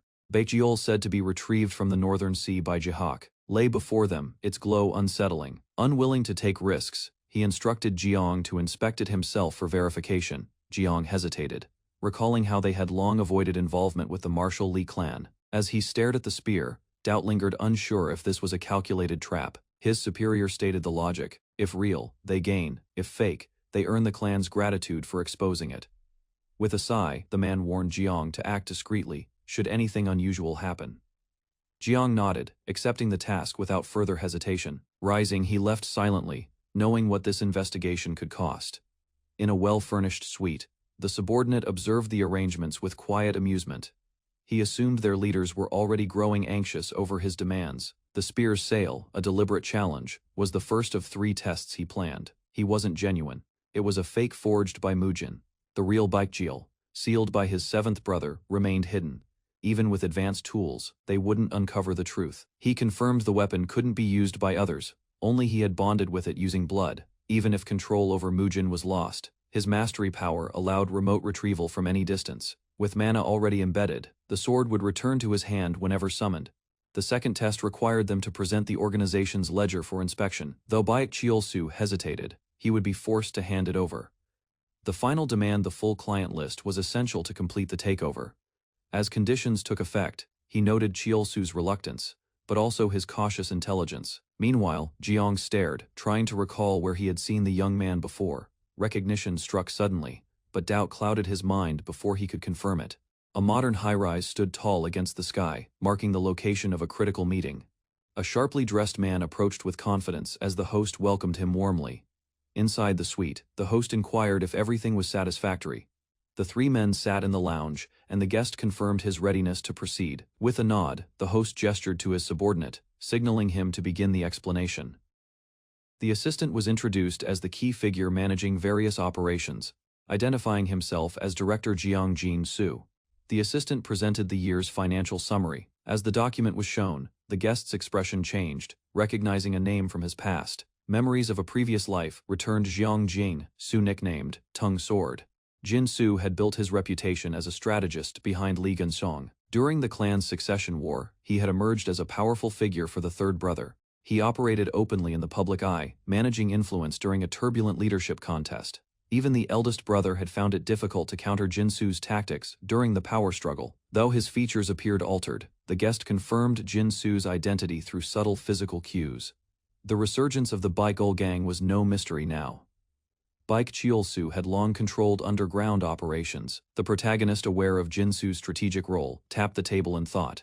Facing Cheolsu directly, he asked about the direction of Baekjeol's future. Cheolsu calmly revealed plans to auction Baekjeol on the upcoming Black Market Day. He assured that only verified clients would attend, claiming tight security and no room for concern. Upon asking for the date, Cheolsu confirmed the market would open in just 3 days. The guest declared his intention to participate personally in the auction event. He insisted on inspecting the goods beforehand, prompting Cheolsu's surprised reaction. Unprepared for the request, Cheolsu hesitated, explaining the items were stored off-site and in poor condition. Interrupting, the guest revealed he already knew about the Dreg's Nest warehouse location. He challenged Cheolsu's assumptions, demonstrating full awareness of the operation's details. Cornered, Cheolsu stood and offered to personally escort him to the storage area. Documents in hand, the assistant followed quickly as the group prepared to leave. The exterior of the isolated warehouse, hidden in the forest, marked their destination. Without hesitation, Cheolsu gestured toward the building, inviting the others to enter. They entered a vast warehouse, heavily fortified with magical security. Kyeolsu asked what the guest wished to inspect first, but was quickly cut off. The guest dismissed him, demanding Jeongjin. Su instead, Kyeolsu visibly irritated, asked what the comment implied, narrowing his eyes with suspicion. Without flinching, the guest asserted he preferred minimal interference and wanted only one guide. His tone left no room for debate. He disliked complications and made his stance clear. Acknowledging the demand, Kyeolsu stepped back, allowing Jin-Soo to take the lead. As they walked, Jin-Soo explained the organization of the items stored throughout the warehouse. The first floor contained herbs, rare art pieces, and mystical artifacts of varying origin. The guest's eyes narrowed, sensing illegal materials hidden among the shelves. Banned herbs, monster byproducts, and experimental potions were stored openly within reach. He asked for access to more obscure documents, specifically old manuals and stone relics. Jin-Soo confirmed their location on the second floor and offered to show the way. The guest climbed the steps purposefully, eyes scanning the area with intent. He halted as his gaze locked on a particular shelf he had found what he came for. He examined a corroded tablet, surprised by its sudden appearance at such a critical time. Grasping it carefully, he knew no other item in the warehouse came close in value. The artifact was etched with star paths and celestial symbols. Despite the urge to secure it immediately, he restrained himself. While turning away, his attention was drawn to an unexpected glow behind the shelving. A spirit beast caged and silent lay within a barred section, its aura unmistakable. Zhang Jingsu explained it was a snow, white fox cub, personally captured by their boss. Shocked, the guest questioned their sanity. Spirit beasts were essential to spiritual. Removing one would disrupt the region entirely, throwing nature itself into chaos and decay. Apologizing quietly, Jin-Soo showed him an armory containing highly dangerous contraband. Within the cases lay poisons, military-level mana bombs, and forbidden mage artifacts. He began to consider burning it all down, wondering if it might change fate itself. Looking over rare weapons, he questioned their availability in typical black market events. Jin-Soo confirmed these were for special clients only, not sold openly or often. Realizing the government would have acted if this stock was public, he signaled their exit. Just before exiting, the man halted his steps, signaling a shift in focus with quiet intent. He turned to face Jin-Soo directly, his expression firm as he prepared to confront lingering doubts. Noticing the tension, Jin-Soo stood still, uncertain, but attentive. Standing firmly, a man initiated a line of questioning in an industrial setting. His target responded with visible discomfort, clearly caught off guard. Instead of direct confrontation, the inquiry focused on handedness. Without delay, the man confirmed his left-handed nature. Close observation revealed his weak physical stance and untrained movements. Due to a lifelong condition, he lacked the ability to use mana. Memories aligned. The questioner recognized him from the past. Suspicion turned toward his current alliance with a powerful figure. Motives were probed, especially regarding his decision to remain under that leadership. Pressed further, the man revealed the existence of a sick daughter. Treatment options were scarce, and the only helpful medicine had been outlawed. Through business channels, he had been introduced to a new employer. In desperation, he agreed to cooperate in return for treatment access. What began as a trade gradually turned into entrapment. Now bound by obligation, he remained under control with no way out. Accusations surfaced, pointing to hidden intentions of betrayal against Baek Kyeolsu. Shock crossed the man's face, unable to immediately respond. Evidence was brought up. The documents he had compiled were too precise to ignore. Doubt was dismissed, noting even Baek wouldn't permit such detailed records. Attempts to justify the data were quickly cut off. The questioning intensified, pointing out records that implied premeditation and were kept physically for secrecy. Prior to regression, the man had managed administrative duties. This past experience allowed him to read ledgers with ease. The files handed over by Jeong Jing-Soo surpassed typical formats, suggesting intent and planning. A gang had once clashed with a martial clan and was destroyed overnight. Jeong Jing-Soo was suspected of assisting that collapse. Retaliation or negotiation may have followed, possibly linking him to another power. Panic overtook him, falling to the floor and begging for secrecy. He pleaded for his daughter's sake, fully exposed and desperate. Recognizing the threat, the observer marked him as someone to eliminate before history repeated itself. After evaluating the situation, the man decided to proceed with a counter-proposal. He offered terms in exchange, shifting the tone of the negotiation. Elsewhere, Baek sat calmly, unaware of the unfolding betrayal. Baek sensed something was wrong as he reflected on Jeong Jing-Soo's removal. He grew suspicious, unsettled by the idea of being left out. Memories of past instructions reminded him that the operation's growth depended on Jinsu's obedience. A subordinate tried to diffuse the tension with light words. The gesture was ignored. Frustration had already reached its peak. In response, Bayek struck the man without hesitation, sending him crashing through the room. Standing over the aftermath, Bayek asserted his authority without restraint. He gave orders to remove the injured and maintain awareness. Instructions followed. He demanded updates the moment Jeong Jin-soo emerged. Tension lingered as Bayek stepped outside, pacing with concern. The unannounced visit from the martial clan disrupted his calculations. New threats piled up. Jeong Jin-soo had now become another problem to eliminate. Night covered the city as a secluded building stood quietly in the distance. Inside, a knock broke the silence, and a man entered, summoned to report. His superior, seated and composed, asked for updates regarding a prior investigation. Information was delivered. The demon spear couldn't be fully appraised due to a seal. The appraisal team suggested its authenticity was likely based on the strength of the seal. That discovery hinted at a deeper link between the weapon and Lee Jae-hak's network. Reports gathered from external sources confirmed Lord Jae-hak's growing influence. Compared to his steady rise, Jeong Jin-soo appeared to be losing capability. Bayek questioned Jin-soo's significance, believing others could have accomplished the same tasks. A superior mocked director Jeong's failure, casually brushing off his previous efforts. Jeong Jin-soo stood tense as the man criticized him for contributing nothing useful. The superior walked away coldly, stating he had no use for incompetent subordinates. He tightened his grip when the man threatened his daughter's safety, mentioning her need for medication. Jeong's eyes widened, pressured by the unspoken threat disguised as concern. He quickly responded with a plan to destroy the black market and eliminate Bae Kyulsu. Holding a mask, Jeong rejected help from his lord, deciding to take matters into his own hands. He smiled calmly, declaring he would use his older brother to carry out his plan. Facing forward, Jeong stepped up and stated he had something to announce. A large shopping complex stood as the suspected market site. Agents observed from rooftops, watching as buyers arrived below. Inside, it was revealed that the market's location changed frequently and was shared only at midnight. The guide explained the area had magical barriers and heavy security. Despite the tight system, Jeong claimed it had only succeeded due to his groundwork. Even so, he confidently asserted he could already spot its weaknesses. Blaming Baek Cheol-soo's incompetence, one man explained Jeong Jin-soo had been unable to show his full potential. He claimed the market could have grown larger if Jeong had received trust earlier. Extending his hand, he pledged loyalty to serve the Lord.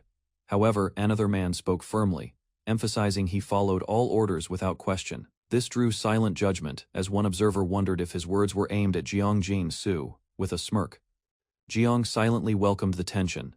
Inside the grand auction hall, masked guests watched from private balconies. The host took the stage, maintaining an air of sophistication despite the illegal nature of the event. Jeong noticed elite guards positioned nearby, estimating their rank and noting the auction's seriousness. As the event began, the host greeted the crowd with exaggerated flair. He promised a selection of valuable items, raising anticipation across the room. Jeong, now seated, observed quietly, his focus sharp beneath his mask. The host revealed the first item, a book inscribed with ancient curse symbols. With excitement, he announced the bidding would start at 10 million won. Jeong scanned the object using his demon eye and saw through its illusion. Jeong sat calmly, uninterested in the items shown so far. The host excitedly announced the final item, calling it the highlight of the auction. He revealed a weapon linked to the Martial Lee clan, said to be forged by their northern lord himself. As the glass case was lit, the demon spear Baekjeol was revealed. Whispers spread among guests. Jeong stared in disbelief. Other attendees murmured in shock, while Jeong's body stiffened in response to the weapon's presence. Jeong's energy activated instinctively. He sensed it was time to act. He reminded himself to prepare as the auction's intensity escalated. Meanwhile, behind the scenes, officials monitored the event, noting its unusually large scale. One officer praised director Jeong for the setup, hinting at his possible entry into the Lee clan. Another teased Jeong's growing ambition, implying that his intentions were now clear. Jeong silently stood by, unreadable, while the others smiled with assumption. With quiet disdain, the officer mocked Jeong's efforts, believing him unworthy of elevation.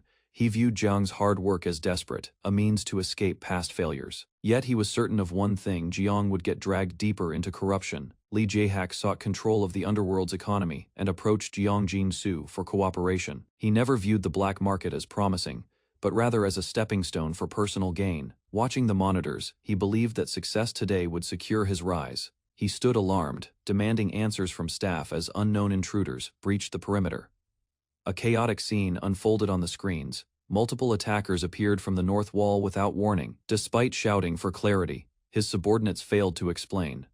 Frustrated, he ordered immediate retaliation, regardless of the enemy's origin. As panic grew, he screamed at Director Jiang to protect the sensitive documents first. Then, turning to the screen, he realized the attack was orchestrated by Marshal Li Clan. His fury exploded as he recognized Jiang's betrayal and ordered him captured. Outside, the attackers advanced through dust and chaos, overwhelming defenders with speed. Jiang emerged from the storm, calm and composed, signaling the beginning of his counterstrike. Dust swirled beneath his steps as he entered the destroyed site, tension settling into the air. 2 agents confirmed full lockdown, external access and video feeds were completely cut. Without hesitation, he ordered a perimeter sweep and commanded all items to be left for evidence. He muttered disappointment, expecting a real threat, not minor criminals using a famous name. A subordinate pointed out how criminals exploited their clan's absence from public view. However, something felt wrong. The leader sensed deeper involvement, especially with Baekjeol's name involved. Intel came from 2 sources, one business, the other an internal military report. Both pointed to Baekjeol, linking the company directly to its sealed power. Yet one report seemed too deliberate, as if crafted to guide him here. That realization triggered a conclusion: he had been lured intentionally. He assumed 9 dragons were responsible, thinking they unsealed Baekjeol as bait. But Baekjeol remained sealed, and there was no sign of enemy activity. His eyes widened with sudden awareness. He saw someone unexpected earlier, brushing it off with silence. He kept the thought to himself. He recognized the boy. If hidden, he'd be safe. Now exposed, a price must be paid. A lone man stood beneath the spotlight, nervously pleading for time as he guarded a sealed relic. From the balcony above, a dark figure observed silently, uninterested in delays or explanations. Without hesitation, he raised his glowing hand. The relic, Baekjeol, shimmered with energy inside its transparent prison. A vibration spread as power surged from within, alarming the nearby staff. Energy exploded outward, shattering the glass in a violent pulse that silenced the hall. Debris scattered as the intruder dropped in, swiftly gripping Baekjeol's handle. Shouts rang out. Guards ordered his capture, recognizing what had just been stolen. Enraged, they charged, swords drawn, determined to stop the thief before he escaped. With swift movement, he unleashed Yama, a skill that summoned burning red restraints. The attackers were caught mid-air, bound tightly in mid-action by fiery ropes. He muttered calmly, acknowledging the need for speed before stronger reinforcements arrived. Outside, the man made his way through a corridor, where another figure awaited him. The newcomer remarked on his quick arrival, expecting delays in such a chaotic event. In response, the man holding the files asked if all preparations were complete. Inside the weapons facility, a quiet declaration shook the air. The listener froze in disbelief. The mention of a direct heir from the Li clan caught him off guard. Realization struck. Li Jae-hak had a younger brother. That brother was Li Chul, the 9th son of the Marshal Li clan, now rising in power. Regardless of acceptance, the threat was clear. The Golden Sword Division likely knew already. If Li Chul appeared, neither the black market nor its leaders would escape his reach. Li Chul reminded the man that he once called this a choice. Now survival hinged on his decision: abandon Baekjeolsu and follow him. Faced with no alternatives, the man asked for one thing before agreeing. Desperation cracked through his voice. He begged Li Chul to heal his sick daughter. Bowing low, he pleaded not for his own life but for hers. He offered everything, even death, if his daughter could be saved. Li Chul remained firm, questioning the man's position to make demands. A refusal would unleash consequences. Baekjeolsu would flee and obstruct everything. Though he'd be captured eventually, his resistance would slow them all down. Li Chul acknowledged that Baekjeolsu would become a major obstacle, driven by revenge. A rare smile formed as he approved the request, assuring the man that healing the daughter posed no difficulty. However, he warned that one crucial point must be clarified before proceeding further. He explained that Baekjeolsu's capture by the clan was inevitable, only a matter of timing. With indifference, Li Chul extended his hand. Staring at the offer, Jin Su hesitated, unsure of what decision would be right. Eventually, the mission was set. Jin Su was to leak information to the 7th brother. He was also instructed to mislead Baekjeolsu into believing Li Chul served his brother, carrying the documents. Jinsu confirmed his compliance, but felt uneasy about the implications. He questioned what his fate would have been had he chosen betrayal. Li Qiul responded ambiguously, refusing to offer reassurance. Without slowing down, they continued running down the hallway together. A massive explosion rocks the city center, buildings trembling as smoke billows into the sky. Two figures sprint across the pavement, one carrying a briefcase, struggling to keep up with the other. Beside him, the aide delivers the requested materials assets, gold and secured cryptocurrency. He retrieves a USB from the envelope, along with official documentation verifying the transactions. His expression sharpens as he demands the whereabouts of the stone tablet. Pointing ahead, the aide signals that the item is kept in a secured room nearby. Inside the storage facility, crates line the walls under dim industrial lights. The aide directs him to a locked case situated among the boxes. He opens it. Energy flickers out as a strange force reacts to the tablet within. The tablet rests on red cloth, its surface engraved with runes and symbols, verifying its authenticity. He questions the preparation of all necessary documents. The aide affirms readiness. Gripping the case more tightly, orders are given to guard the contents and preserve the artifact's secrecy. He emphasizes that the enclosed letter must be delivered exactly as instructed. Without hesitation, the aide assures compliance, resolve building in his eyes. Li Qiul prepares to leave, issuing a warning in case enemies approach before his return. Suddenly, a powerful force descends from above. From the dust, a large man appears furious, calling out the attackers as deceivers. Dust clouds the room as both sides reassess their positions amid the wreckage. Remaining calm, Li Qiul acknowledges the threat, but shows no sign of surrender. Despite his confident stance, the enemy charges up with overwhelming energy, charging forward. The enemy vows destruction as Li Qiul and his aide dodge quickly. In a moment of anger, Qiul confronts him, revealing a past betrayal involving a saved life. He summons a glowing weapon, powered by inner strength, prepared to retaliate. Accusations fly between them as the man realizes Qiul's identity isn't what it seemed. The two face off, surrounded by sparks, readying themselves for direct combat. With a roar, the man strikes, unleashing a fierce high-speed attack toward his opponent. Recovering mid-battle, the attacker admits Qiul has ability, still unsure who he truly is. Li Qiul declares his name and heritage with clarity, standing firm. Mocking him, the man laughs bitterly, dismissing Qiul as a privileged child born of luck. Li Qiul mocks the insult thrown at his lineage. Confidently, he provokes his opponent to stop talking and face him in real combat. Enraged, the enemy lunges forward, shattering the ground with a violent charge. Despite expecting an easy fight, Qiul quickly realizes the pressure from the enemy is immense. His mind analyzes the difference in training. Qiul is refined. Although physically superior, the man has never battled someone truly below him in raw strength. The enemy is startled when Qiul's weapon suddenly transforms into a long blade mid-fight. He realizes the fighting style is unfamiliar, blaming someone else for feeding him false info. Still mid-swing, he shouts in frustration, already wounded from underestimating his foe. Overwhelmed, Qiul admits the difficulty, yet refuses to yield. Tapping into his abilities, his demon eye and instincts guide him in perfect sync. With reinforced resolve, he engages again, recalling his victories over even stronger family members.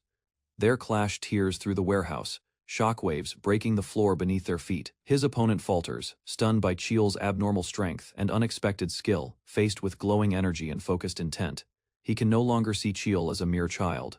The enemy hesitates as an invisible pressure looms over him. Realizing the weight of the fight, he struggles to understand how a younger opponent could push him so far. Determined to end the clash swiftly, he channels power into his blade. A fierce duel erupted as the veteran warrior faced an opponent far stronger than expected. Despite his size and power, he found himself struggling against the solid.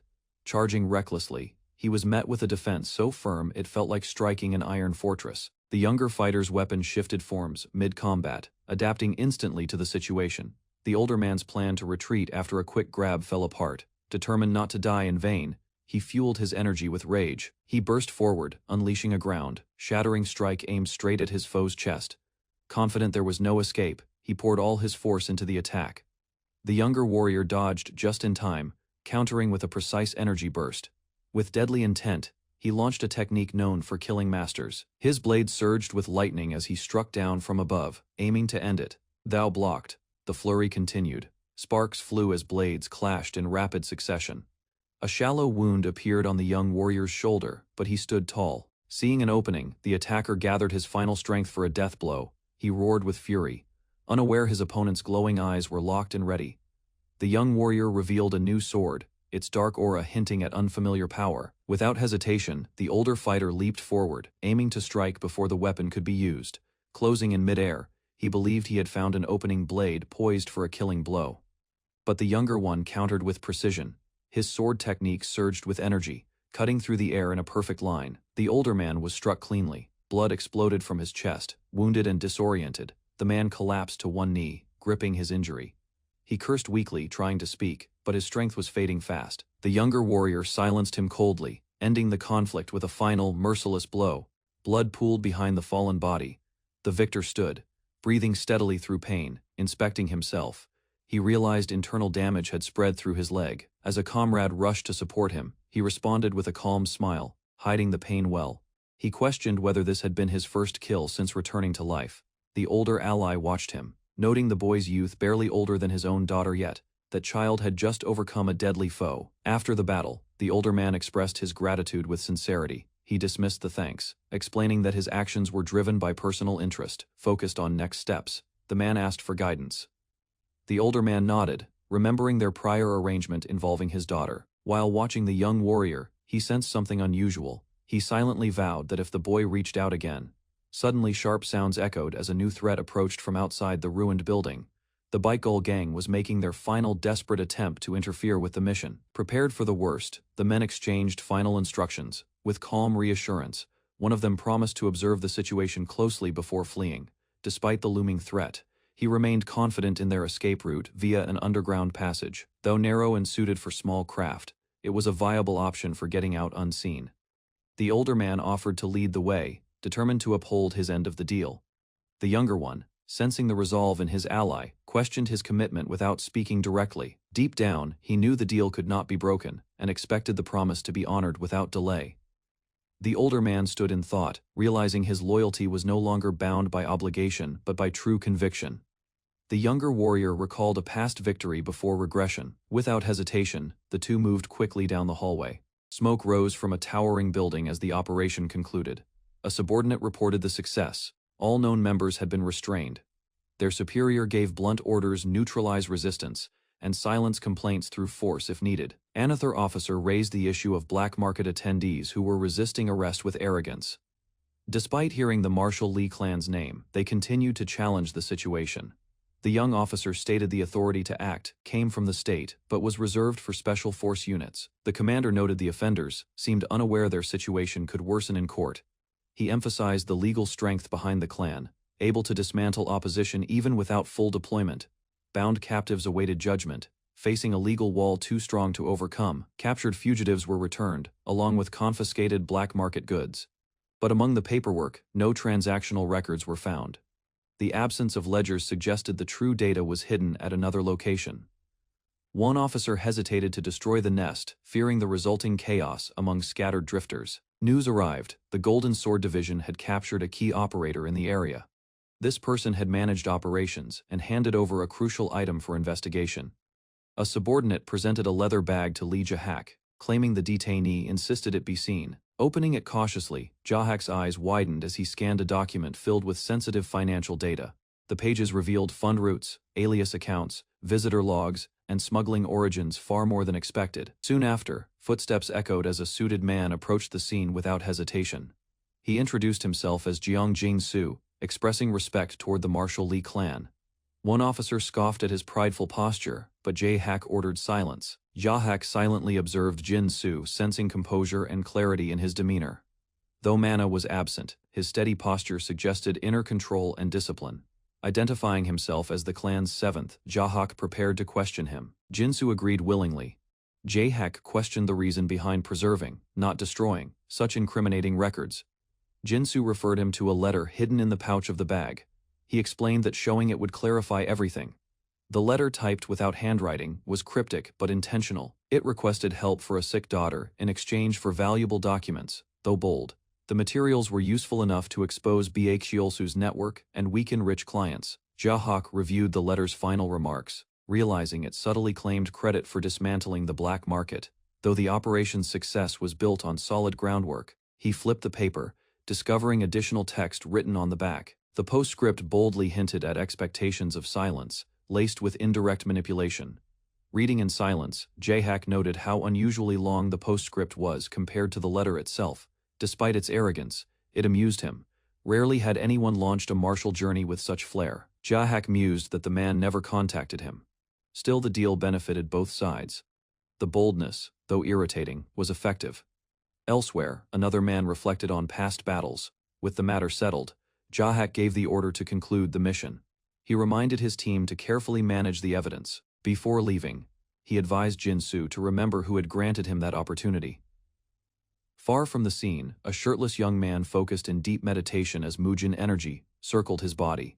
His eyes narrowed as he recalled his clash with Baek Chulsu, a meaningful encounter. It was the first time he had ever used Mujin against a person, marking a shift in his growth.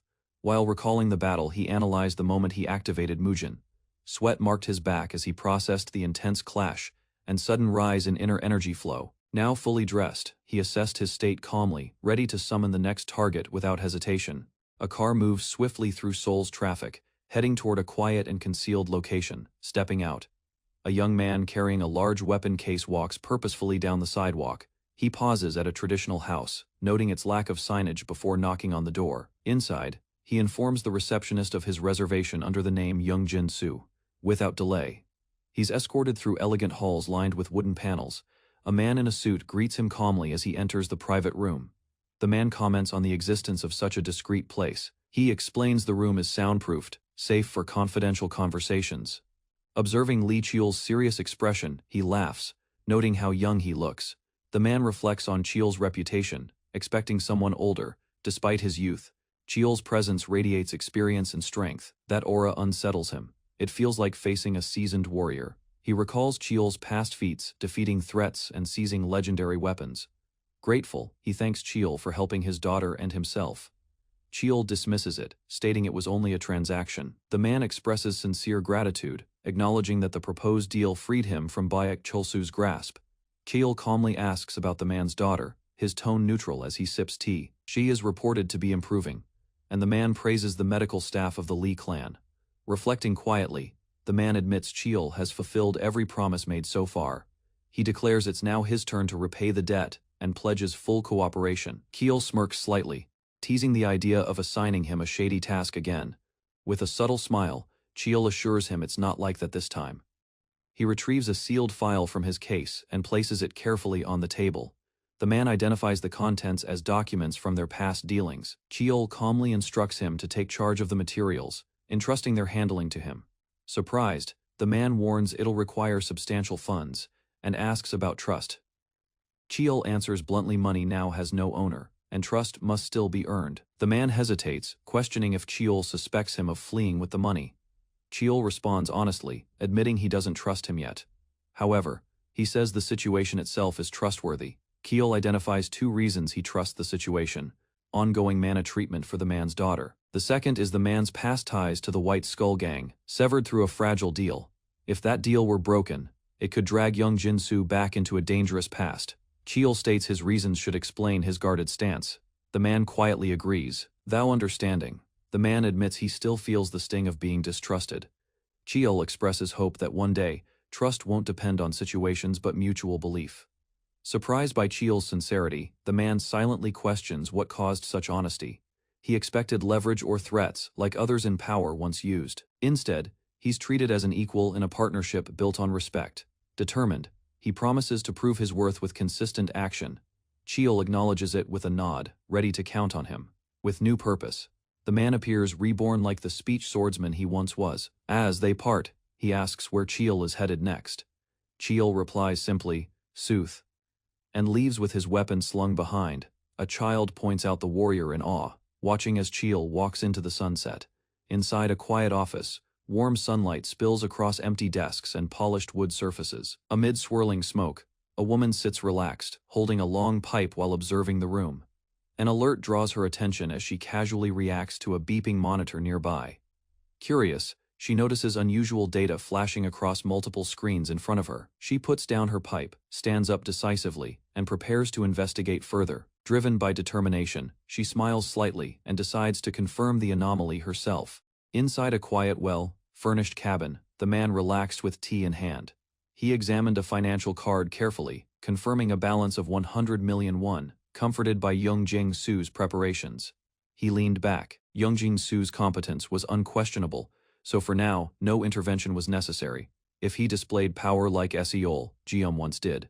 The man knew the importance of signaling strength by surrounding himself with capable individuals. He acknowledged that previous success came from a mix of good timing and carefully crafted excuses. His knowledge from a past life had provided critical advantages in solving difficult situations. From now on, everything must appear as the result of logic and preparation, not intuition. Jung Su no longer occupied his thoughts. Personal tasks took priority. He stepped off the train platform, ready to begin the next phase of his journey. A slight grimace appeared as he braced himself for what awaited in the crowd. Since training at Chen, he had remained connected to this mission. Jeongu's rich historical depth made it a key place for both relics and revelations. Ancient objects here held hidden power mysteries untouched by the modern world. A glow from the artifact on his back pulsed faintly, signaling the presence of an ancient trace. He recalled the legendary figure, Li Hyul, Hun. Even Sungmu Mountain held only a shrine without his body. Despite the skepticism, a feature article recently highlighted new theories about Hyul, Hun's legacy. Climbing the stairs, the man pressed forward toward his purpose, unnoticed by passers-by. As he approached his destination, an unknown woman suddenly blocked his path. She immediately sensed something unusual and found his presence interesting. Noticing strange readings from her detector, she had come to investigate the source herself. She quickly identified a similarity in their eyes, hinting at shared mystic traits. Few possessed mystic eyes, but fate placed another like her in Korea. Valfairi de Bell, once a grand mage from France's Eiffel Magic Tower, held the same gift. Her interpretive eye enabled her to extract deep information from any object she examined. He hadn't expected to meet such a figure under these conditions, though he had planned to. Their meeting began awkwardly as she teased him, curious about his reaction and origin. When he confirmed he was Korean, she relaxed, admitting she only spoke Korean herself. Li Cheol silently acknowledged Valfairi's unpredictability. Her eccentric nature earned her 2 titles in the future, the eccentric of the Magic Tower and the tower's lunatic. Without permission, she had left the tower, chasing curiosity to Korea in pursuit of shamanism. Her motivations were baffling, even joking about acquiring Korean citizenship for fried chicken. She casually questioned Cheol's identity, despite initiating the conversation herself, introducing herself properly. Valfairi stated her name and origin. Kael returned the courtesy, revealing his name and family ties to the Sungmu clan. She immediately connected his surname to the clan, recognizing its importance in Korea. While she saw it as royalty, Cheol clarified that their influence was strong, yet not monarchical. She playfully questioned why someone from such a clan would hide behind a mask. Unfazed by his reaction, she deduced his secret with ease, attributing it to his mystic eye. Her calm assessment suggested familiarity with similar powers and early awakening signs. Cheol admitted noticing her eye's similarity to his own, confirming his suspicion. Valfairi expressed surprise, never having heard of mystic eyes within the Sunmu clan. Revealing her own ability, she explained that her eye interpreted phenomena into readable data. Cheol hesitated when pressed about his ability, unsure how to respond under pressure. Frustrated, Valfairi activated her eye, deciding to uncover the truth herself through force. Electric energy surged violently around them, as her mystic power flared. Cheol swiftly retreated, demanding to know what she was doing with her sudden outburst. Valfairi admitted she couldn't read anything from him, even with her powerful eye activated. Attempting to lighten the mood, she offered him useful information. At dusk, the pair arrived at a quiet urban corner. The man walked with purpose. They halted in front of an old sealed gate. Cracks marked the stone walls. The woman questioned the location, noting its abandoned look. As they approached, the man suddenly paused, sensing a strange magical pressure in the air. He compared it to a goblin spell. The woman, surprised, asked if he used detection magic. He hadn't. She was puzzled. He noticed it at all without formal training. She explained that only those at her master's level could detect such spells. He realized she meant Michael Gerrel of the Eiffel Magic Tower. That level of power made sense, though he'd felt similar energy before. She insisted this was far more advanced. He admitted to a lingering sense of défaut vu since arriving. A sudden memory of his eccentric aunt made him uneasy. He grabbed the handle, unsure if it involved teleportation magic. He dismissed the idea. She called it a tunnel formed by mana and inner energy, without hesitation. She entered, gesturing for him to follow. He stepped through and found himself in a warm, hidden cafe. Inside the cafe, the young man stared at the barista. Something about him felt off, unnatural. He quickly deduced the truth. It wasn't human. Though it radiated mana, it lacked life. She explained that the figure was a golem, animated by a mana core. They took their seats. He requested hot tea, and she ordered an espresso without hesitation.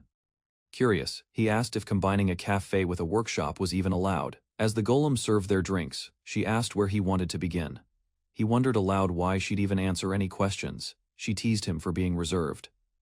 She proposed a method, a structured question exchange, 3 for each. Her fingers raised 3 questions, 1 answer at a time, under a magical agreement. The 3-question festival was no ordinary deal. It was an old mage ritual, adding her own twist. She wanted to turn it into a game using magic. He declined her idea, which visibly surprised her. She pushed again, hinting at his curiosity. He replied with sarcasm. However, a new offer intrigued him, a simple game with 1 granted request. Accepting the terms, he leaned in. A quiet challenge had just begun. She asked what request he would make if he had no questions. She reminded him such opportunities were rare. He acknowledged it. With a calm gesture, she stated the rules would be simple. Activating the spell, she declared each person would ask 3 questions and give 3 answers. The questions could cover any topic. Lies or truth were allowed, but each had to guess if the answer was true. The one with more correct guesses would win, and the loser must fully answer all 3 questions. Obvious questions like names or gender were disallowed. They had to be meaningful. He asked how truth or lies would be judged. She explained that the spell interpreted mental waves, revealing honesty or deception. Even a refusal to speak wouldn't protect the loser. The spell forced answers. To seal the pact, she invoked the name of Valerie de Belle. With glowing energy, she swore not to cheat and to fulfill her words. A burst of red light sealed her oath in place. She promised fairness, assuring him it was bound by magic. With confidence, she asked if he trusted her now. He nodded once. Yes, the game commenced as she tapped her finger. Flames of mana ignited above them, symbolizing the active spell as both participants locked eyes. She asked him to go first. He agreed and chose a simple starting point. He acknowledged her interest and answered that the ability held traits similar to her own. His response triggered magical energy in the air, confirming it counted as a formal reply. She pressed for clarity, but he dismissed the attempt and prompted her to proceed with her turn. She asked why he was so interested in her eye, probing for motive. With a calm tone, she claimed it was natural curiosity, a desire for magical knowledge. He noted the answer's vagueness. He reflected that the game's core was uncovering truths behind chosen questions. If he succeeded, the reward would be full, detailed answers, his real objective. What truly mattered was winning, because victory meant the chance to make a powerful request. The game room ignited with magical energy as Cheel sat across from his opponent. Rather than rushing, he analyzed the purpose of each question. Focused on the reward promised to the victor, he sharpened his thoughts. He lifted his chopsticks, quietly signifying the start of his second move. Without emotion, he declared this would be his final question. His eyes locked on hers. He demanded to know exactly how much she had learned about him. Calmly, she claimed ignorance, insisting she had never known or heard of him since birth. Though her expression stayed neutral, her flinch exposed the subtle truth he had hoped for. Recognizing her slip, he confidently stated it was time for his final and decisive question. He asked her directly, did she believe he had won or lost? She paused, surprised at the simplicity, then challenged him with a smirk. Choosing to answer anyway, she encouraged him to proceed with confidence. She claimed victory, stating he had lost because she believed she had won. An explosion erupted, flinging her backward as the truth shattered her assumption. Shocked by the reversal, she questioned her own judgment as Cheel stood. Cheel began explaining the outcome, breaking down her responses one by one. However, the second answer was a deliberate lie. Her denial of knowledge was false. He revealed the secret of the game, a 3-question format shaped by mental magic. Accepting defeat, she admitted her loss and agreed to fulfill her end of the deal. She explained she too possessed a magic eye. Gathering resources had proven difficult, and cooperation from others had been rare. When asked about the second answer, she hesitated, unsure whether to reveal the truth. Cheel gave her permission to skip the question. Relieved, she made one request in return, but her vague tone raised suspicion. Cheel tensed, worried she might ask something unreasonable or dangerous. She quickly clarified it was a joke, offering a nervous smile to ease the tension. With no real reason to refuse, he agreed, accepting whatever followed next without resistance. She declared the game officially over, keeping her expression calm and composed. Inviting him into her workshop, she said they would now discuss his request in detail. As she led the way, she warned him not to touch anything and simply follow her. She led him deeper into her facility, revealing a sealed room she called the core of her workshop. Unlike the outer rooms, this chamber resembled a wizard's lair. She warned him not to touch anything, noting careless move, unseated. She asked him to state his request directly, her tone curious but steady. He revealed an ancient stone tablet and asked her to decipher it, stressing the need for secrecy. Examining the artifact, she acknowledged the challenge but agreed to try. As magical energy flowed into the artifact, glowing patterns began to react violently. She gasped. Realizing the tablet's origin was far older than expected, centuries old at minimum, Kishul noted how quickly she recognized it, impressed by her swift identification. The realization struck her: if the tablet was that ancient, it could have destabilized her entire lab. Frustrated, she scolded him for not warning her about its age. Despite the chaos, she laughed nervously. Composing herself, she offered to re-examine the artifact, this time more cautiously. With enhanced focus, she stared deeply into the tablet, tracing its arcane patterns again. Even with her magic eye, the inscriptions remained elusive, and doubt crept into her mind. She focused intently, channeling her magic eye. Despite her skill, the rest of the markings were obscure. Keel examined the tablet himself, noting patterns of ancient astronomy. While she worked, Keel requested permission to ask his second favor. The tablet's meaning remained elusive, but she agreed to reveal what she knew about the magic eye. Before continuing, she asked about a training area, showing interest in his preparation. She assumed a mage like him would require space to grow stronger. He observed her subtle pride, realizing her wealth allowed her to maintain such a facility. As their talk deepened, she confirmed her noble lineage. Formalizing their agreement, she invoked a sacred phrase to seal the second request. She instructed Chiul to activate his magic eye before they could proceed with her explanation. With focused will, Chiul's eye ignited, signaling the start of the next phase in their exchange. Li Chiul faced the instructor as she instructed him to activate his magic eye. He slowly closed his eyes, the moment he focused. A dark silhouette appeared within the swirl of magical diagrams. Sudden pain struck as the influx of magic overwhelmed his senses, forcing his eyes to twitch. He dropped to a crouch, his breath unsteady, struggling to process what he had just seen. With effort, he explained that countless magic formulas filled the space. Too many to filter. His instructor was surprised he reacted so strongly to standard formations in the room. When he admitted he could see all flows of power, her expression turned serious. She told him to disable the magic eye, giving him a moment to recover. She asked for details if he could perceive mana or view through matter. He answered that while objects remained opaque, movement and hidden energy were visible. Recognizing the abnormality, she decided to return to the lab for analysis. Back in the lab, a cup of tea sat untouched as the discussion resumed. She explained that magic eyes weren't enhanced sight. He struggled to understand her words as she began breaking it down. Inside the lab, Valerie explained how the magic eye linked directly to neural. She recalled an fMRI test that showed a dangerous spike in her brain the moment the ability activated. That overload, she explained, was the reason behind the sharp pain when control slipped from her grasp.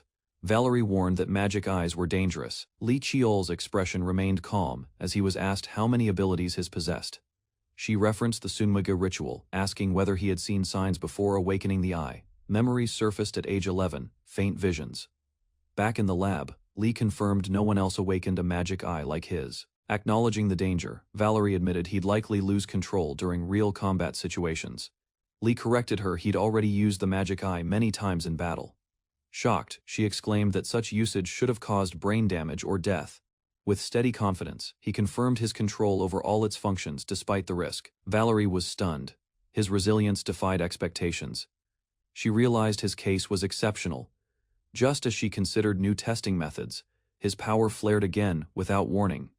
Narration followed. Li stayed at her workshop, per HR suggestion. While Valerie focused on artifact research, Li Chiul began intense training to push his magic eye's potential. Energy swirled violently around him as he pushed his body past comfort. Lying exhausted, he realized that though things began smoothly, to test direct impact, Valerie fired concentrated mana toward him. Despite the pain, Li endured the overwhelming assault, barely able to shout in protest. Later, she casually asked for his progress, as if the trials weren't extreme. Valerie reassured him that the device halts before damage occurs. He couldn't believe her enthusiasm, silently labeling her as insane for such experiments. Still, she insisted they were gathering critical data and improving the magic eye's efficiency. With a cheerful tone, she reviewed experimental cooperation, hiding her intent behind playful speech.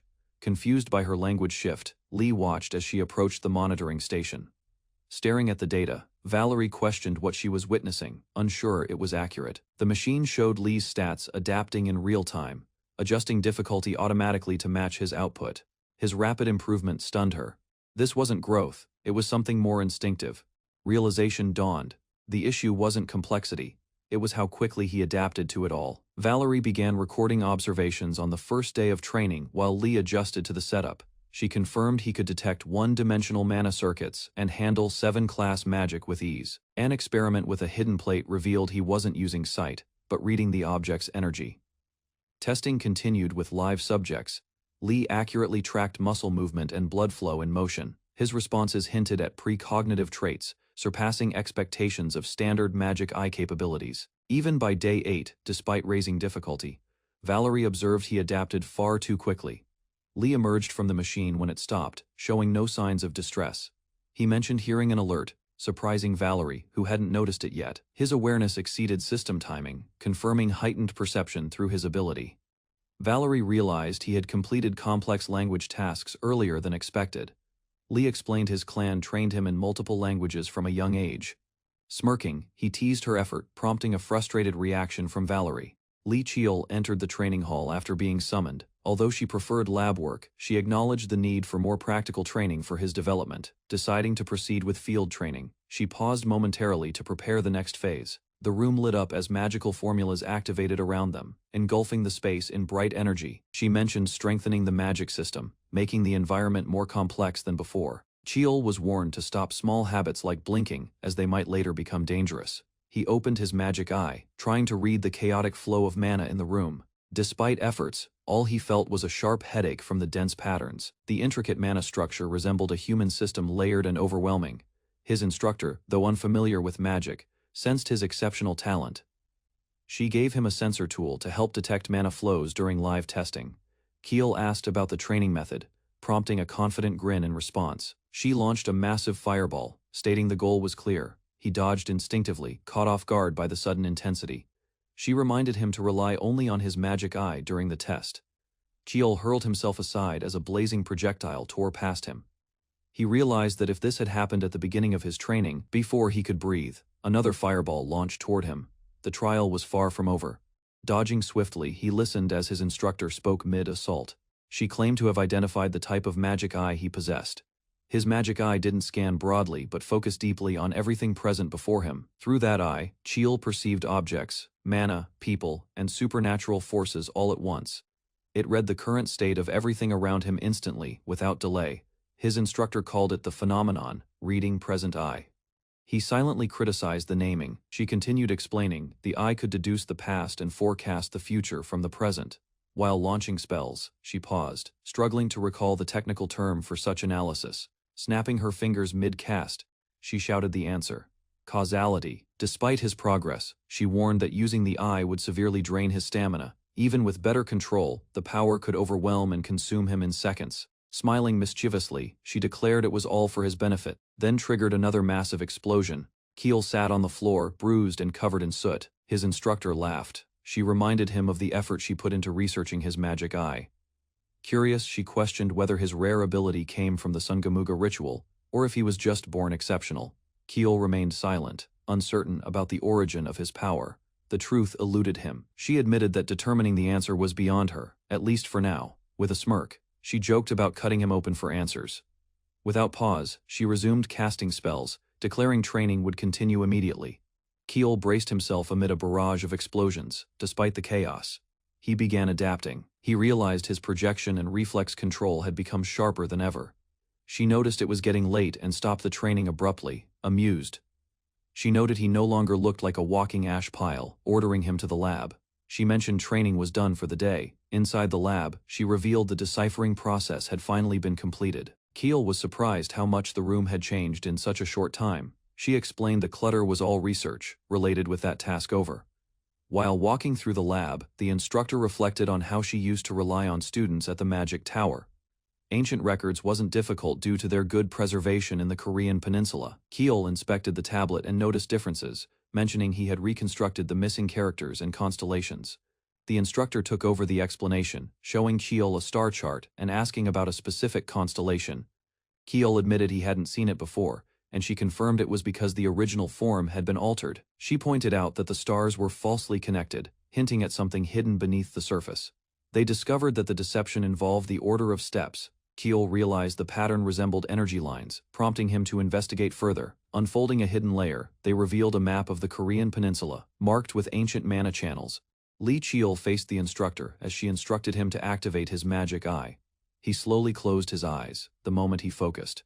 A dark silhouette appeared within the swirl of magical diagrams. Sudden pain struck as the influx of magic overwhelmed his senses, forcing his eyes to twitch. He dropped to a crouch, his breath unsteady, struggling to process what he had just seen. With effort, he explained that countless magic formulas filled the space.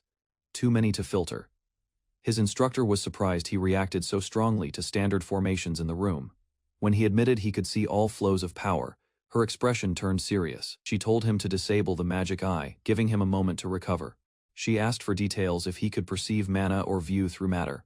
He answered that while objects remained opaque, movement and hidden energy were visible. Recognizing the abnormality, she decided to return to the lab for analysis. Back in the lab, a cup of tea sat untouched as the discussion resumed. She explained that magic eyes weren't enhanced sight. He struggled to understand her words as she began breaking it down. Inside the lab, Valerie explained how the magic eye linked directly to neural. She recalled an fMRI test that showed a dangerous spike in her brain the moment the ability activated. That overload, she explained, was the reason behind the sharp pain when control slipped from her grasp. Valerie warned that magic eyes were dangerous. Lee Cheol's expression remained calm as he was asked how many abilities his possessed. She referenced the Sunmaga ritual, asking whether he had seen signs before awakening the eye. Memories surfaced at age 11, faint visions. Back in the lab, Lee confirmed no one else awakened a magic eye like his. Acknowledging the danger, Valerie admitted he'd likely lose control during real combat situations. Lee corrected her he'd already used the magic eye many times in battle. Shocked, she exclaimed that such usage should have caused brain damage or death. With steady confidence, he confirmed his control over all its functions despite the risk. Valerie was stunned. His resilience defied expectations. She realized his case was exceptional. Just as she considered new testing methods, his power flared again without warning. Narration followed. Lee stayed at her workshop, per HR suggestion. While Valerie focused on artifact research, Lee Cheol began intense training to push his magic eye's potential. Energy swirled violently around him as he pushed his body past comfort. Lying exhausted, he realized that though things began smoothly, to test direct impact, Valerie fired concentrated mana toward him. Despite the pain, Lee endured the overwhelming assault, barely able to shout in protest. Later, she casually asked for his progress, as if the trials weren't extreme. Valerie reassured him that the device halts before damage occurs. He couldn't believe her enthusiasm, silently labeling her as insane for such experiments. Still, she insisted they were gathering critical data and improving the magic eye's efficiency. With a cheerful tone, she reviewed experimental cooperation, hiding her intent behind playful speech. Confused by her language shift, Lee watched as she approached the monitoring station. Staring at the data, Valerie questioned what she was witnessing, unsure it was accurate. The machine showed Lee's stats adapting in real time, adjusting difficulty automatically to match his output. His rapid improvement stunned her. This wasn't growth, it was something more instinctive. Realization dawned. The issue wasn't complexity, it was how quickly he adapted to it all. Valerie began recording observations on the first day of training while Lee adjusted to the setup. She confirmed he could detect one-dimensional mana circuits and handle 7-class magic with ease. An experiment with a hidden plate revealed he wasn't using sight, but reading the object's energy. Testing continued with live subjects. Lee accurately tracked muscle movement and blood flow in motion. His responses hinted at precognitive traits, surpassing expectations of standard magic eye capabilities. Even by day 8, despite raising difficulty, Valerie observed he adapted far too quickly. Lee emerged from the machine when it stopped, showing no signs of distress. He mentioned hearing an alert, surprising Valerie, who hadn't noticed it yet. His awareness exceeded system timing, confirming heightened perception through his ability. Valerie realized he had completed complex language tasks earlier than expected. Lee explained his clan trained him in multiple languages from a young age. Smirking, he teased her effort, prompting a frustrated reaction from Valerie. Two massive guardians appear from the fire, standing in formation with stone bodies and lifeless faces. Kiel observes closely.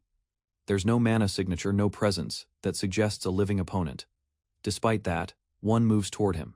It shouldn't be possible, yet it is acting independently. He notices a faint light embedded in the guardian's chest.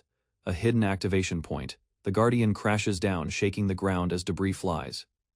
Kiel dodges quickly. Another fighter realizes he's running out of mana and can't afford a long battle. Kiel rolls away from a wide attack, landing behind a crumbling wall.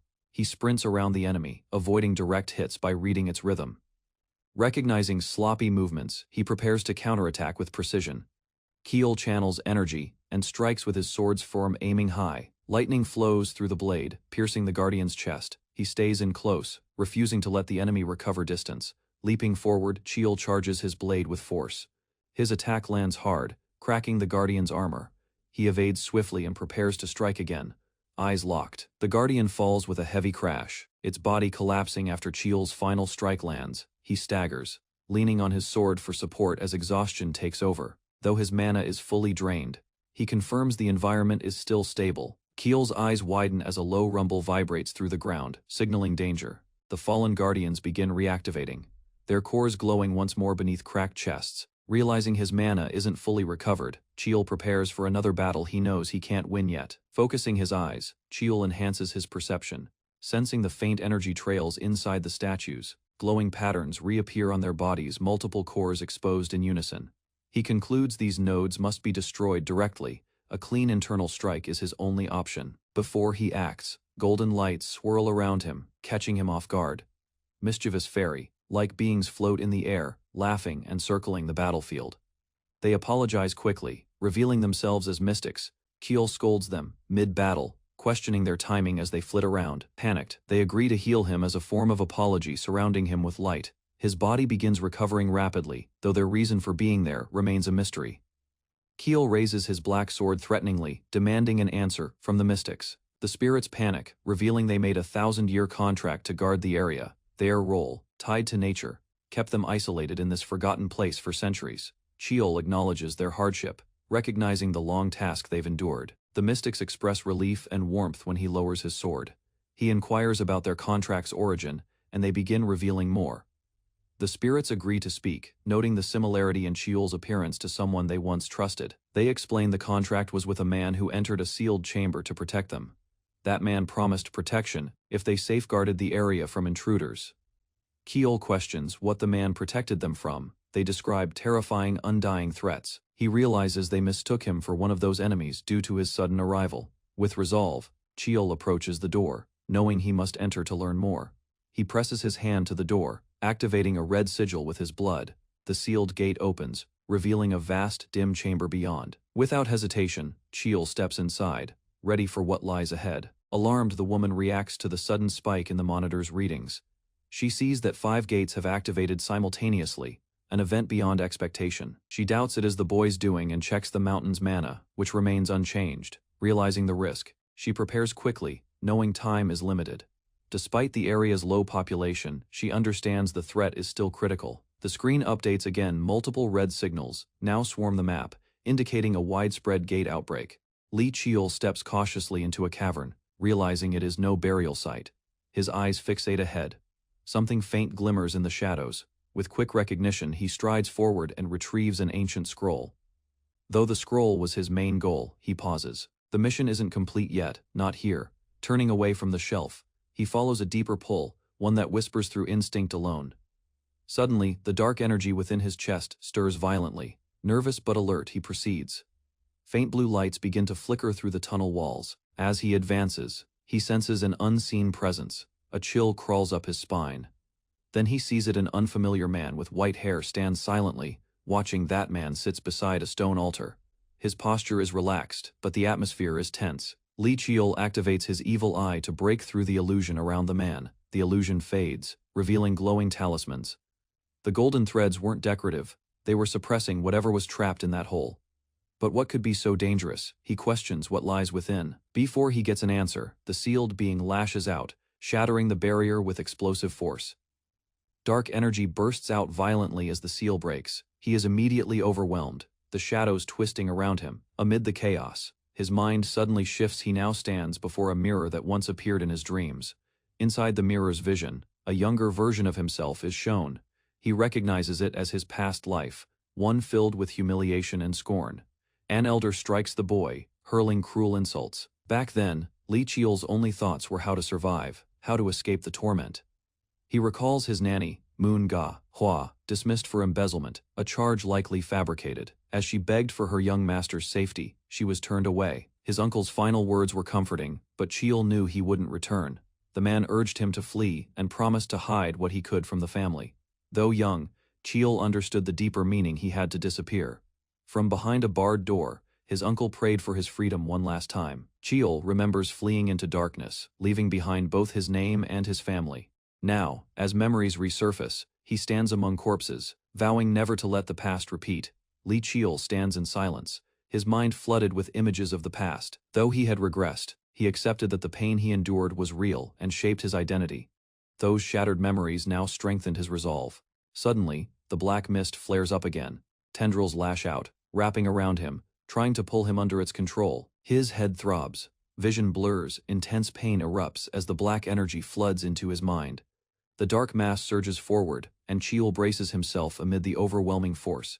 Visions not his own begin to appear, fragments of memories not yet understood. He sees a past conversation. Someone had once chosen to be sealed with this power. Lee Cheol realizes the sensation is similar to when he absorbed another's memories using black energy. It dawns on him he has just inherited a will, not simply power. The white-haired figure, recalling a prophecy, affirms a child chosen by the Black Knight would emerge. Holding a tablet, the figure explains it was meant to guide the destined heir through the ages. The scattered stone would one day draw the chosen child to him. Now as Cheol approaches from above, the prophecy begins to fulfill itself. He has arrived. Fragments of memory begin to shatter, and the white-haired figure silently pleads to be freed from his burden. Visions of the past ripple through the broken reality. Lee Cheol gasps, overwhelmed by emotion, then steadies himself as he staggers forward through the darkened path. The black mist begins to swirl violently, gathering power in its core. With great effort, Cheol strikes downward, piercing the ground with a massive sword. He exhales sharply, gripping the weapon tightly, drained but focused. Lee Cheol gasped for breath, his body trembling as he clutched a darkened sword. Examining himself closely, he realized something had shifted. The sinister energy now coursed evenly through his limbs. Darkness pulsed in his palm, deeper and heavier than ever before. Startled, he clenched his fist, unsure of what this power truly represented. As realization settled, he recognized the chamber's purpose. It wasn't a grave. Cheol pondered the ancestors' foresight. How could one predict an event over 1,000 years ahead? He stood before the spirit, acknowledging a mysterious object present in the chamber. Lowering his head, he expressed regret for his late arrival. He spoke solemnly, stating that he had come too late but in accordance with the ancestors' preparations. Vowing to carry the burden left behind, he declared his intention to continue the legacy. He urged the ancestor to rest peacefully now, signaling the end of a long-standing duty.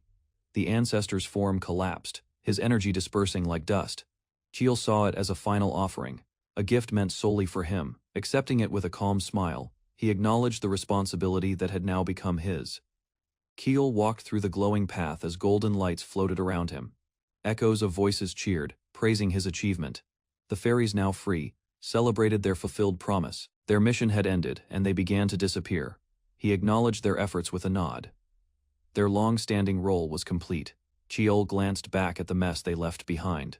It annoyed him, knowing he'd face questions later. He muttered about the fairies' irresponsibility, stepping past vines and debris. A swirling portal shimmered nearby. He approached, unsure how it formed but ready to move on. The portal pulled him in quickly. He kept steady as light swirled around him. Momentum threw him out into open air. He braced himself mid-fall. Landing hard, he grumbled. Dimensional travel was never gentle. Cheol rose as dawn broke. A strange presence caught his attention, reacting fast. He unsheathed his sword and searched the area. Several figures emerged from the shadows, quietly surrounding him. Confused, he questioned their identity. His senses had barely detected them. A sudden impact exploded near his feet, a hidden arrow attack. The embedded arrow signaled danger. A fight was unavoidable. Cheol demanded answers from the masked intruders, but they responded only with erratic. The creatures muttered about a fragment and removing a mask, speaking as if possessed by many minds. Alarmed by the chaotic chatter, Chiel realized he wasn't facing ordinary enemies. Strange energy swirled around the foes. Though the aura felt like monster mana, their confusion echoed. How did a human enter their domain? Panic spread among them as they closed in. One lunged forward, shouting for freedom through the mask, revealing desperation in their assault. Chiel countered immediately, unleashing a powerful swing to stop the attacker's advance. A hidden observer watched, stunned that a human could wield such force. They questioned his strength, believing no ordinary human should manage such a feat. Another enemy charged. Chiel noted the appearance. A dull green skin. Looking closer, he realized it was a human in disguise, cloaked in orc remains. Suddenly, a glowing projectile launched from the bushes, rushing toward him. With sharp reflexes, Chiel deflected a poisoned needle mid-air. Spotting the shooter, he prepared to respond, unsure who or what they truly were. He gripped his blade tightly, knowing this area was a poor place to face so many enemies at once. Chiel activated his enhanced energy art, sending a surge of lightning crashing into the ground with force. Debris flew in all directions as he created an opening in the chaos. Using the moment, he dashed out of sight. Elsewhere, a masked figure arrived silently beneath the stars. She observed Chiel from a distance, noting his black hair and golden eyes with suspicion. Recognizing his clan, she questioned his presence at the sealed grave and grew tense. Her thoughts raced as she identified the grave's disturbance and confirmed the door had opened. Believing Chiel had claimed the forbidden item, she raised her voice, declaring her intentions. Dark energy surged behind her as the masked figure prepared to retrieve the last remaining mask. Chiel steps cautiously into a cavern, realizing it is no burial site. His eyes fixate ahead. Something faint glimmers in the shadows. With quick recognition, he strides forward and retrieves an ancient scroll. Though the scroll was his main goal, he pauses. The mission isn't complete yet, not here. Turning away from the shelf, he follows a deeper pull, one that whispers through instinct alone. Suddenly, the dark energy within his chest stirs violently. Nervous but alert, he proceeds. Faint blue lights begin to flicker through the tunnel walls. As he advances, he senses an unseen presence. A chill crawls up his spine. Then he sees it. An unfamiliar man with white hair stands silently, watching. That man sits beside a stone altar. His posture is relaxed, but the atmosphere is tense. Chiel activates his evil eye to break through the illusion around the man. The illusion fades, revealing glowing talismans. The golden threads weren't decorative, they were suppressing whatever was trapped in that hole. But what could be so dangerous? He questions what lies within. Before he gets an answer, the sealed being lashes out, shattering the barrier with explosive force. Dark energy bursts out violently as the seal breaks. He is immediately overwhelmed, the shadows twisting around him. Amid the chaos, his mind suddenly shifts. He now stands before a mirror that once appeared in his dreams. Inside the mirror's vision, a younger version of himself is shown. He recognizes it as his past life, one filled with humiliation and scorn. An elder strikes the boy, hurling cruel insults. Back then, Chiel's only thoughts were how to survive, how to escape the torment. He recalls his nanny, Manhwa, dismissed for embezzlement, a charge likely fabricated. As she begged for her young master's safety, she was turned away. His uncle's final words were comforting, but Chiel knew he wouldn't return. The man urged him to flee and promised to hide what he could from the family. Though young, Chiel understood the deeper meaning. He had to disappear. From behind a barred door, his uncle prayed for his freedom one last time. Chiel remembers fleeing into darkness, leaving behind both his name and his family. Now, as memories resurface, he stands among corpses, vowing never to let the past repeat. Chiel stands in silence, his mind flooded with images of the past. Though he had regressed, he accepted that the pain he endured was real and shaped his identity. Those shattered memories now strengthened his resolve. Suddenly, the black mist flares up again. Tendrils lash out, wrapping around him, trying to pull him under its control. His head throbs. Vision blurs, intense pain erupts as the black energy floods into his mind. The dark mass surges forward, and Chiel braces himself amid the overwhelming force. Visions not his own begin to appear, fragments of memories not yet understood. He sees a past conversation. Someone had once chosen to be sealed with this power. Chiel realizes the sensation is similar to when he absorbed another's memories using black energy. It dawns on him he has just inherited a will, not simply power. The white-haired figure, recalling a prophecy, affirms a child chosen by the Black Knight would emerge. Holding a tablet, the figure explains it was meant to guide the destined heir through the ages.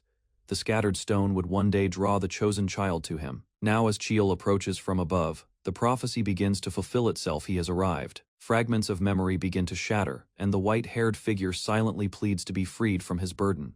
Visions of the past ripple through the broken reality. Li Chiol gasps, overwhelmed by emotion, then steadies himself as he staggers forward through the darkened path. The black mist begins to swirl violently, gathering power in its core. With great effort, Chiol strikes downward, piercing the ground with a massive sword. He exhales sharply, gripping the weapon tightly, drained but focused. Li Chiol gasped for breath, his body trembling as he clutched a darkened sword. Examining himself closely, he realized something had shifted. The sinister energy now coursed evenly through his limbs. Darkness pulsed in his palm, deeper and heavier than ever before. Startled, he clenched his fist, unsure of what this power truly represented. As realization settled, he recognized the chamber's purpose. It wasn't a grave. Chiol pondered the ancestors' foresight. How could one predict an event over 1,000 years ahead? He stood before the spirit, acknowledging a mysterious object present in the chamber. Lowering his head, he expressed regret for his late arrival. He spoke solemnly, stating that he had come too late but in accordance with the ancestors' preparations. Vowing to carry the burden left behind, he declared his intention to continue the legacy. He urged the ancestor to rest peacefully now, signaling the end of a long-standing duty. The ancestor's form collapsed, his energy dispersing like dust. Chiol saw it as a final offering, a gift meant solely for him. Accepting it with a calm smile, he acknowledged the responsibility that had now become his. Chiol walked through the glowing path as golden lights floated around him. Echoes of voices cheered, praising his achievement. The fairies, now free, celebrated their fulfilled promise. Their mission had ended, and they began to disappear. He acknowledged their efforts with a nod. Their long-standing role was complete. Chiol glanced back at the mess they left behind. It annoyed him, knowing he'd face questions later. He muttered about the fairies' irresponsibility, stepping past vines and debris. A swirling portal shimmered nearby. He approached, unsure how it formed but ready to move on. The portal pulled him in quickly. He kept steady as light swirled around him. Momentum threw him out into open air. He braced himself mid-fall. Landing hard, he grumbled. Dimensional travel was never gentle. Chiol rose as dawn broke. A strange presence caught his attention, reacting fast. He unsheathed his sword and searched the area. Several figures emerged from the shadows, quietly surrounding him.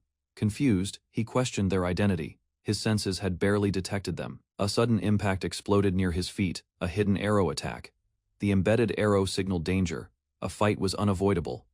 Chiol demanded answers from the masked intruders, but they responded only with erratic. The creatures muttered about a fragment and removing a mask, speaking as if possessed by many minds. Alarmed by the chaotic chatter, Chiol realized he wasn't facing ordinary enemies. Strange energy swirled around the foes. Though the aura felt like monster mana, their confusion echoed. How did a human enter their domain? Panic spread among them as they closed in. One lunged forward, shouting for freedom through the mask, revealing desperation in their assault. Chiol countered immediately, unleashing a powerful swing to stop the attacker's advance. A hidden observer watched, stunned that a human could wield such force. They questioned his strength, believing no ordinary human should manage such a feat. Another enemy charged. Chiol noted the appearance. A dull green skin. Looking closer, he realized it was a human in disguise, cloaked in orc remains. Suddenly, a glowing projectile launched from the bushes, rushing toward him. With sharp reflexes, Chiol deflected a poisoned needle mid-air. Spotting the shooter, he prepared to respond, unsure who or what they truly were. He gripped his blade tightly, knowing this area was a poor place to face so many enemies at once. Chiol activated his enhanced energy art, sending a surge of lightning crashing into the ground with force. Debris flew in all directions as he created an opening in the chaos. Using the moment, he dashed out of sight. Elsewhere, a masked figure arrived silently beneath the stars. She observed Chiol from a distance, noting his black hair and golden eyes with suspicion. Recognizing his clan, she questioned his presence at the sealed grave and grew tense. Her thoughts raced as she identified the grave's disturbance and confirmed the door had opened. Believing Chiol had claimed the forbidden item, she raised her voice, declaring her intentions. Dark energy surged behind her as the masked figure prepared to retrieve the last remaining mask. Two investigators assess a recently sealed gate. The mechanism behind it is known. Nearby lies a deformed corpse. Its nature confirms it exceeds the limits of current human technology. Despite analysis, the woman concludes that some phenomena in this world cannot be explained through logic alone. After detecting unusual signals back at her facility, the woman returns to investigate further. The man attributes the signals to mutated beings, formerly human. Determined to validate the claim, he asks her to inspect the defeated entity herself. She proposes analyzing the lizard-shaped corpse for verification. He prepares the scene as she activates a detection spell to confirm its properties. The scan indicates it is indeed a monster, possessing unusual traits, but retaining a basic monster form. She clarifies that some monsters mimic humans, but this specimen remains fully non-human. He recalls exceptions cases where monster characteristics remained within seemingly human bodies. They proceed deeper into the forest to inspect another site linked to the same phenomenon. Another corpse is found ahead. The man shows signs of recognition. She identifies it as a goblin. He recalls it previously taking human shape. Detection magic reveals something abnormal. While inspecting a corpse, the woman notices a human shoe still intact on the creature's foot. Human-shaped footprints and intact clothing provide further clues. Realizing the physical traces align with the man's claims. The man confirms that he eliminated all visible threats and believes burning the bodies is the safest option. She's surprised to learn he handled all 30 monsters alone, without assistance. He then reveals a discrepancy. His detector had recorded 31 mana signatures. Reflecting on earlier moments, he recalls hearing a suspicious sound during the fight. Although he never saw the source directly, he suspects one figure remained hidden. He concludes that someone else had been controlling the monsters from the shadows. Later at the lab, he arrives to check the results of the monster analysis. She reports no significant findings. The magical readings matched what she'd already seen on site. While the atmosphere grows tense, he reminds her of their earlier test to shift the focus. He pushes her to trust his instincts, referencing her past confidence in detecting lies. As they bicker, she brags about her academic achievements in magical research. Hearing she was a top student at Eiffel Magic University. At the lab, the woman demands he stop deflecting and explain the results clearly. He notices her mood but holds back. Internally, he acknowledges her capabilities. Caught off guard by his praise, she gives a modest reply. He continues complimenting her achievements, mentioning her magic eyes. Realizing his tone sounds overly academic, he hesitates, wondering if he went too far. Instead of taking offense, she beams with pride, easily swayed by the praise. Before revealing more, he asks her a question: were the attackers targeting him from the beginning? Though unsure, she admits it's possible. Communication with the creatures had failed. She then shifts the discussion to the stone tablet's location. He confirms partial findings, but withholds details, citing clan restrictions tied to the artifact. She listens quietly but questions his secrecy, growing suspicious of his hesitation. Unwilling to press too hard, she begins to explain her own reasoning behind the events. She suggests a theory based not on fact, but intuition shaped by past events. Recalling the Great War, she explains how it began with monsters. As alliances blurred, humans and monsters alike pursued their own goals. As war escalated, buried forces began to emerge, answering the chaos with silent presence. 6 mysterious factions appeared, hidden from common knowledge and enveloped in secrecy. Known only as the 6 Knights, these grotesque yet captivating groups altered the world through distinct, untraceable methods. Despite being collectively labeled, these groups didn't acknowledge each other as allies or even equals. Among them was a group called Behemoth, believed to share traits with the recent encounter. Behemoth's ideology rejected logic, instead promoting release from structured thought. They believed instinct should govern human behavior, not conscious reason. To them, human form was a false identity, and discarding it meant achieving true freedom. Thus, they disguised themselves as monsters to live outside the limits of humanity. They argued monsters acted on pure instinct, which they viewed as life's true form. However, her master had stated they wore disguises, not that actual transformation took place. This contradiction raised uncertainty if transformation now occurred. She explained that Behemoth's ideology was absolute in their eyes. The group had once grown so powerful that it dared to challenge nations. Although it wasn't confirmed they were involved, someone had clearly targeted him, he replied. Without hesitation, he would continue his warrior's journey, unaffected by the vague threat. If fear was enough to stop him, he never would have left the clan to begin with. She exhaled, softly, accepting his resolve even though her unease hadn't faded. He stood before a robe, noting its unusual design and aura. It wasn't ordinary attire. Touching the fabric, he confirmed it felt foreign, reinforced by the sensation he felt wearing it. In the mirror, the robe adapted to fit him perfectly, affirming its unique qualities. He tested it through movement, light, flexible, and ideal for battle. Her voice interrupted, calling out to him with cheerful energy. She barged in proposing fried chicken for dinner, catching him off guard. She laughed, joking that he was acting like a fashion-obsessed teen. He stood awkwardly while she recalled how uninterested he'd been before. Rushing toward him, she demanded to know why he was acting so strangely. She quickly moved in, examining the robe with growing urgency. Startled, she questioned him about its origin, realizing too late that she had overlooked its quality earlier. Her eyes widened upon touching it. The fabric was no ordinary material. She explained the rarity of heavenly silk, a fabric so valuable it was often used only in sacred ceremonies. Calling it heavenly grade equipment, she emphasized how few ever encountered even a scrap of it. According to her, the material bonded with owners and was known for spiritual adaptability. Tempted, she reached toward the robe, overwhelmed by its presence and aura. Despite his protest, she continued, drawn to touch it even if only briefly. But the robe rejected her, responding, as if it already had a chosen owner. Annoyed, he asked how long she planned to admire it before handing over the book. The entry revealed its source, the heavenly silkworm. Its cocoon, matured over decades, produced silk infused with mystical properties. The silk's threads, once treated, became living fibers resistant. He questioned if gear could truly be alive, and she affirmed spiritual, not conscious. Despite lacking magical resistance, the robe's unmatched harmony with mana made it limitless equipment. She explained how even an average spellcaster could reach elite levels using that robe. If it weren't already bound to him, she would have taken even a single strand. He hadn't realized its full potential until now, surprised by its overwhelming value.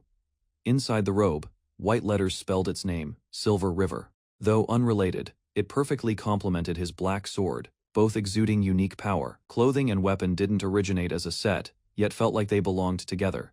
Days later, he sat surrounded by scrolls, struggling to decode ancient writings. Though Valerie could read them easily, he hesitated, bound by clan secrecy. Thanks to her, he at least had rare reference books to study. He resumed his work and uncovered a passage left by a past clan leader. The message defied the ancestors' will, written for future generations in secret. It was authored by Li Hyangson, the clan's second head. Despite great risk, he noticed only certain parts were missing while the rest was preserved. At first he suspected tampering, but the tomb had shown no intrusion. It seemed his ancestor anticipated this, knowing the record might vanish one day. He discovered there was less information about the sword's seal than expected. The document confirmed that the second clan leader, like others, this explained why records ended at the third seal, and showed his brother hadn't withheld anything. While reading, his hand stopped suddenly on a phrase that revealed the sword was forged by a god. He confirmed the translation, stunned by the divine origin behind the weapon in his possession. Before he could reflect further, a strange vibration caught his attention from his pocket. He prepared to contact someone about the discovery, considering his next move carefully. Unexpectedly, a call arrived from Yongjin Su, raising suspicion with its sudden timing. The message on the screen warned of a problem and proposed a secret meeting. Li Chiol stood outside the building, expressing gratitude to Valerie for her support throughout his journey. Valerie proudly reminded him of her crucial help with deciphering the stone tablet. Curious, she asked who he planned to introduce. Just as he turned to leave, Valerie rushed forward, stopping him abruptly with urgency. She handed him a charm, a small stone infused with her own energy. She explained the charm had a protective spell. Unsure of its effectiveness, Kiel accepted the charm gratefully, acknowledging that he often received more than he gave. Valerie tried to brush it off, but her nervousness made him suspicious of her behavior. He questioned her directly, prompting a flustered denial as she panicked under his gaze. Internally, Valerie struggled, realizing she couldn't reveal what she had done in her research paper. She had secretly used Chiol's magic eyes as the subject, convinced no one would ever read it. She nervously justified her actions to herself. Trying to shift the topic, she asked about his next move. With a bright smile, Valerie agreed to meet again and wished him well. Kiel gave a final thanks, their farewell sincere, as he set off toward his next destination. In the outskirts of Seoul, Li Chiel arrived at a modest building. Kiel appeared worn from his journey. They entered a simple office space, where the man admitted it was still under development. Kiel observed the compact layout, noting it was smaller than expected for such a venture, despite the size. He found the staff motivated and the environment healthy. The man noticed his reaction and cautiously asked if Chiel felt disappointed with what he saw. At first, Chiel had doubts, but soon recognized the reasoning behind the conservative setup. He questioned if starting small had been intentional from the beginning. The man confirmed it, explaining his careful planning when Chiel initially provided the funding. Rather than chase quick profits, the man chose to build a strong, lasting business structure. He recruited promising individuals and trained them gradually, with long-term growth in mind. Kiel silently respected the decision, acknowledging the wisdom behind the slow but steady progress. That cautious strategy matched exactly what Cheel had hoped for when he gave support. The man hesitated, wondering if his choices had crossed any boundaries. Keel reassured him to continue confidently, encouraging him to trust his own judgment moving forward. Jung Jin-soo hesitated to praise the strategy outright, fearing it might restrict future decisions. Instead, he shifted the topic, handing Lee Cheol documents tied to laundering funds through legal fronts. Keel carefully reviewed the paperwork, understanding the scale of money involved. The funds had already passed one laundering process. Keel realized if his identity remained hidden, scrutiny would be avoided by authorities. Jin-soo confirmed he was only acting as a proxy and intended to use all available resources. Keel understood that Jin-soo's formality was a way to define loyalty and chain of command. Accepting the arrangement, he signed the papers without hesitation. He then asked directly if the real reason for his summons was the Nine-Dragon stronghold. Jin-soo confirmed the group had taken unexpected action, raising suspicion through black market activity. They discovered the stronghold's backing of Baek Chulsu. Explaining the sudden movement, Keel recognized the Nine-Dragon stronghold's power and noted their darker operational methods. After identifying the stronghold's presence, Jin-soo began monitoring them closely. Due to territorial limitations and public awareness, they were forced to act discreetly in Korea. Keel immediately deduced the target, Jung Jin-soo, the man managing these affairs. A thunderstorm raged over the Nine-Dragon stronghold as a lone figure approached the gates in the dark. The cloaked visitor was greeted with a stern, "You're late from a master, waiting under the storm." He explained his delay came from fulfilling an elder's request. The master, sipping calmly, remarked there had never been official orders from the main group. Still, he acknowledged the elder's involvement. Despite his harsh upbringing, the young man showed curiosity about the power held above him. The master criticized him for becoming a pawn in political schemes instead of sharpening his swordsmanship. Yet he tossed a sealed envelope, entrusting him with a mission that would support his ambition. As the disciple accepted the task, he recognized it as another test under his master's guidance. It was revealed that the order came directly from the main group. The Martial Li clan's involvement shifted the dynamics. Formally presenting himself, Jang Han showed gratitude. The master warned him not to underestimate the Martial Li clan's influence or reputation. Even so, Jang Han moved forward with determination. Seeing through the clan's moral facade, he remained resolute, prepared to confront the hypocritical forces hiding behind righteousness.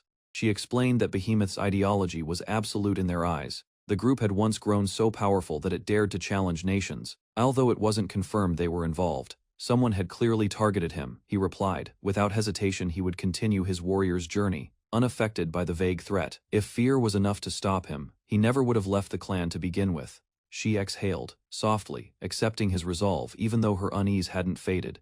He stood before a robe, noting its unusual design and aura. It wasn't ordinary attire. Touching the fabric, he confirmed it felt foreign, reinforced by the sensation he felt wearing it. In the mirror, the robe adapted to fit him perfectly, affirming its unique qualities. He tested it through movement, light, flexible, and ideal for battle. Her voice interrupted, calling out to him with cheerful energy. She barged in proposing fried chicken for dinner, catching him off guard. She laughed, joking that he was acting like a fashion-obsessed teen. He stood awkwardly while she recalled how uninterested he'd been before. Rushing toward him, she demanded to know why he was acting so strangely. She quickly moved in, examining the robe with growing urgency. Startled, she questioned him about its origin, realizing too late that she had overlooked its quality earlier. Her eyes widened upon touching it. The fabric was no ordinary material. She explained the rarity of heavenly silk, a fabric so valuable it was often used only in sacred ceremonies. Calling it heavenly grade equipment, she emphasized how few ever encountered even a scrap of it. According to her, the material bonded with owners and was known for spiritual adaptability. Tempted, she reached toward the robe, overwhelmed by its presence and aura. Despite his protest, she continued, drawn to touch it even if only briefly. But the robe rejected her, responding, as if it already had a chosen owner. Annoyed, he asked how long she planned to admire it before handing over the book. The entry revealed its source, the heavenly silkworm. Its cocoon, matured over decades, produced silk infused with mystical properties. The silk's threads, once treated, became living fibers resistant. He questioned if gear could truly be alive, and she affirmed spiritual, not conscious. Despite lacking magical resistance, the robe's unmatched harmony with mana made it limitless equipment. She explained how even an average spellcaster could reach elite levels using that robe. If it weren't already bound to him, she would have taken even a single strand. He hadn't realized its full potential until now. surprised by its overwhelming value. Inside the robe, white letters spelled its name, Silver River. Though unrelated, it perfectly complemented his black sword, both exuding unique power. Clothing and weapon didn't originate as a set, yet felt like they belonged together. Days later, he sat surrounded by scrolls, struggling to decode ancient writings. Though Valerie could read them easily, he hesitated, bound by clan secrecy. Thanks to her, he at least had rare reference books to study. He resumed his work and uncovered a passage left by a past clan leader. The message defied the ancestors' will, written for future generations in secret. It was authored by Li Hyangsen, the clan's second head. Despite great risk, he noticed only certain parts were missing while the rest was preserved. At first he suspected tampering, but the tomb had shown no intrusion. It seemed his ancestor anticipated this, knowing the record might vanish one day. He discovered there was less information about the sword's seal than expected. The document confirmed that the second clan leader, like others, this explained why records ended at the third seal, and showed his brother hadn't withheld anything. While reading, his hand stopped suddenly on a phrase that revealed the sword was forged by a god. He confirmed the translation, stunned by the divine origin behind the weapon in his possession. Before he could reflect further, a strange vibration caught his attention from his pocket. He prepared to contact someone about the discovery, considering his next move carefully. Unexpectedly, a call arrived from Yongjin Su, raising suspicion with its sudden timing. The message on the screen warned of a problem and proposed a secret meeting. The Jongno Chansang Hotel towered over the city, its high floors shielding hidden operations. Inside a private room, a man listened to troubling news. Lee Jae-hak had released a key target. He dismissed unreliable allies and decided to secure just one man. With that, their exit from the country would be assured. Elsewhere, a group spoke about a man who claimed success while avoiding real effort. Rumors spread, but no one dared speak openly. Though not directly linked, the Lee clan's power silenced dissent. Suddenly, a tablet rang. Attention shifted. The unexpected call could change their direction. A guard informed his superior that guests had arrived, claiming relevance by name. Hearing Yongjin Su, he grew alert. That name wasn't random. Surprise registered. This visit carried weight and purpose. Two men waited. One couldn't believe their target approached them first. Inside, the visitor calmly explained an information broker led him here. He introduced himself, Yang Seuden of the Nine Dragon Stronghold. Li Chiul revealed he already knew Yang's identity and future role. He praised the information network used to find him, but questioned why Yang still brought a guard. Trust remained fragile.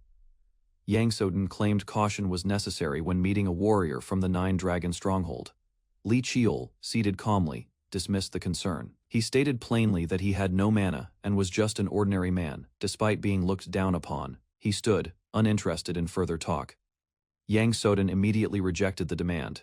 His refusal was firm and final. Li Chiul paused. Shocked, Yang apologized, but made it clear he wouldn't be escorted anywhere. Anger erupted. Li shouted that this wasn't a suggestion but a direct order. Rising from his seat, Li shouted about his authority as future elder. Yang remained calm, claiming he knew why they were really in Korea. Before Li could speak again, Yang threatened to drag him back by force. Li turned to his swordsman, issuing a quiet command. He ordered the masked man to eliminate Yang first. In a blur of speed, the swordsman intercepted. The masked man noted his opponent's swiftness. Other guards intervened. Li shouted angrily at the sudden clash, blaming poor judgment. He realized the meeting had spiraled out of control. The situation was now a mess. The masked warrior internally criticized Yang, labeling him weak and unworthy. He studied the young swordsman, surprised by his presence and strength. Despite appearing only 17 or so, the swordsman radiated killing intent. Recognizing an unfamiliar aura, the masked man gripped his ornate weapon tighter. The swordsman admitted he'd aimed for the neck, but his enemy reacted instantly.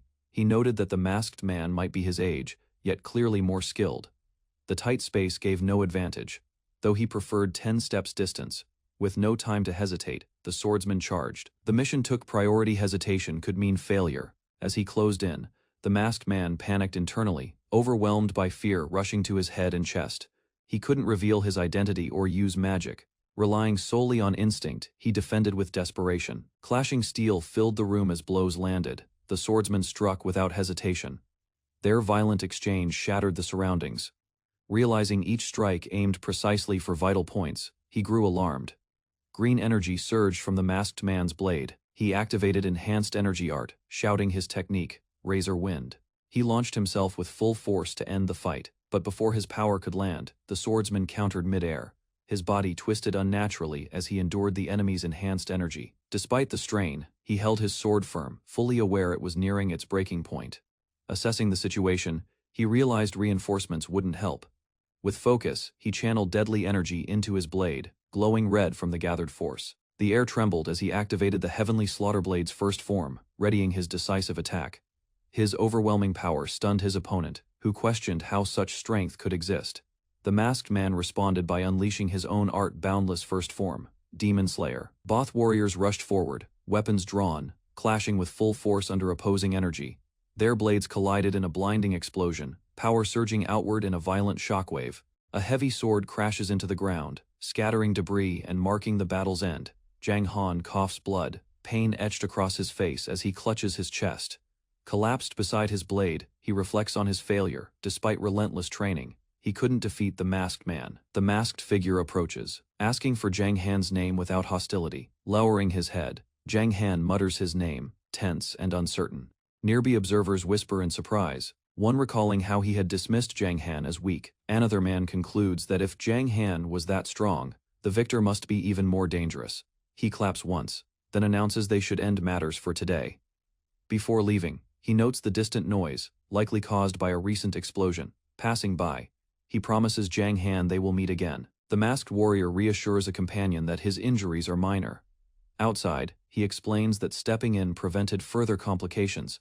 Another man reflects that the situation worked out, and they still hold control. He repeats Jang Han's name quietly, intrigued. Looking at the building, he admits he always knew they'd cross paths, just not this soon.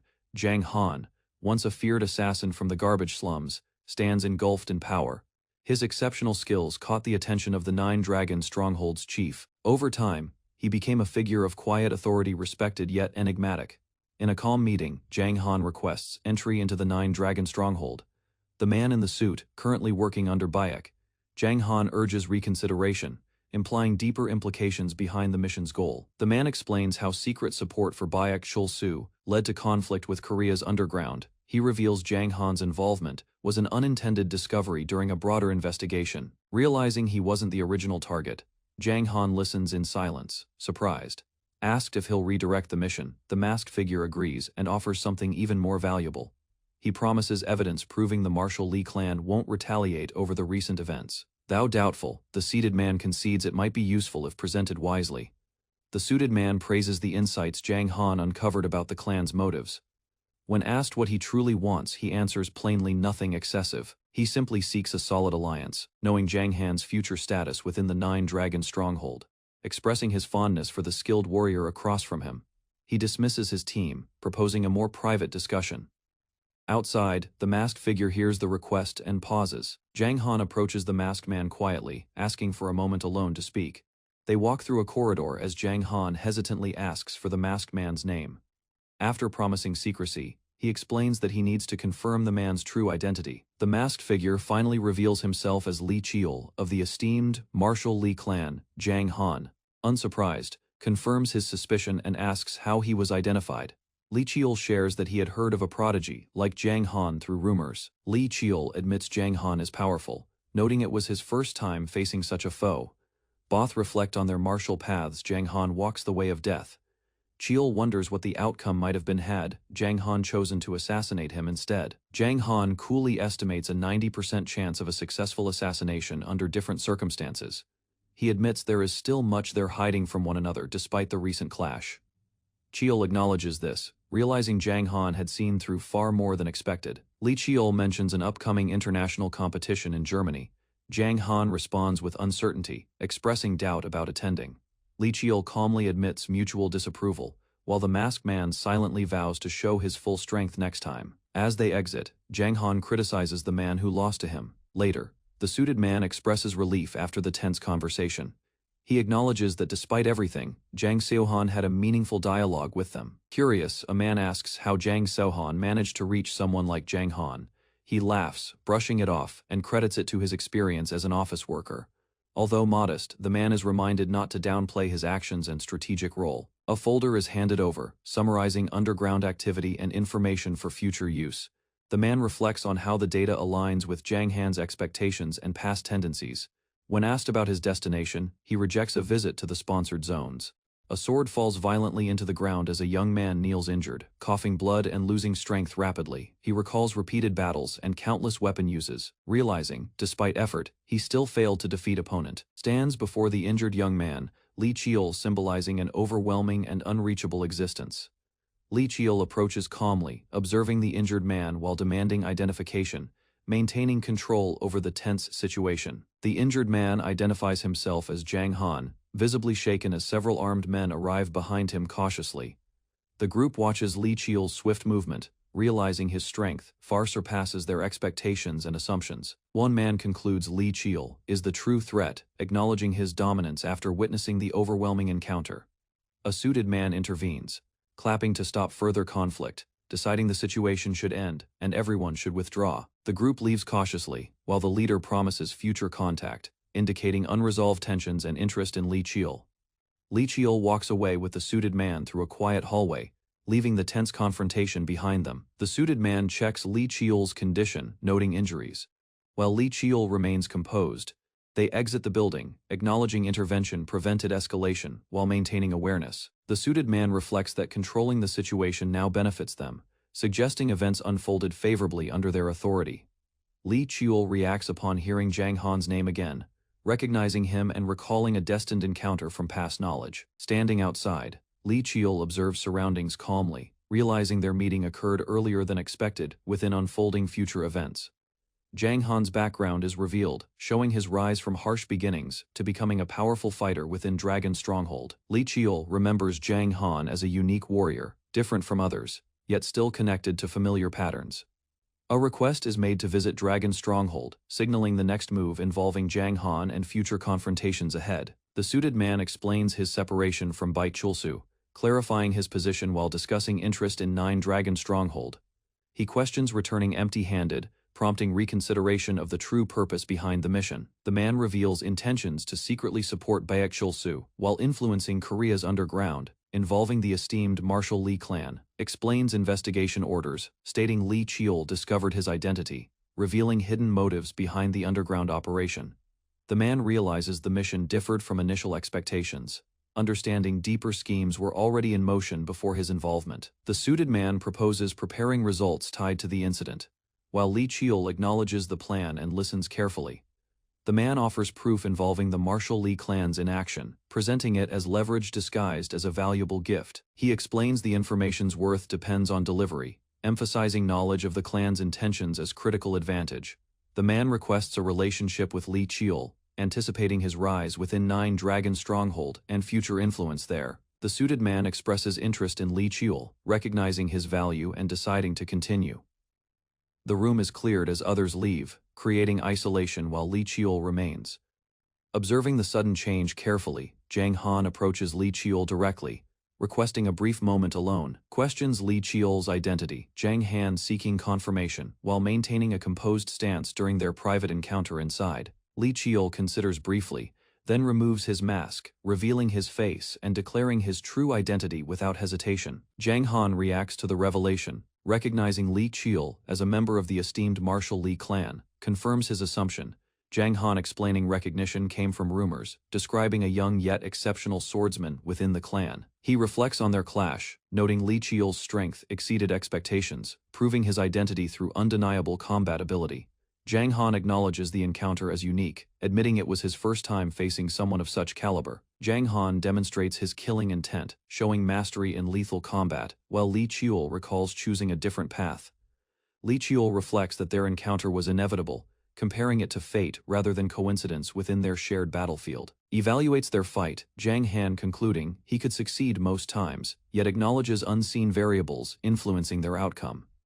Zhang Han explains his conclusion was calculated from Li Chiol's displayed abilities, showing awareness of his opponent's hidden potential. Li Chiol accepts that his identity was recognized, understanding concealment was ineffective against someone with sharp perception. He mentions a future event in Germany, implying another meeting where their confrontation will continue under different circumstances. Li Chiol responds indifferently, showing little attachment while maintaining focus on strength and future encounters rather than alliances. Both acknowledge mutual dislike, yet express desire for another fight, intending to reveal their full abilities next time. They part ways, Li Qiu leaving confidently while Jiang Han remains, preparing mentally for their inevitable next confrontation.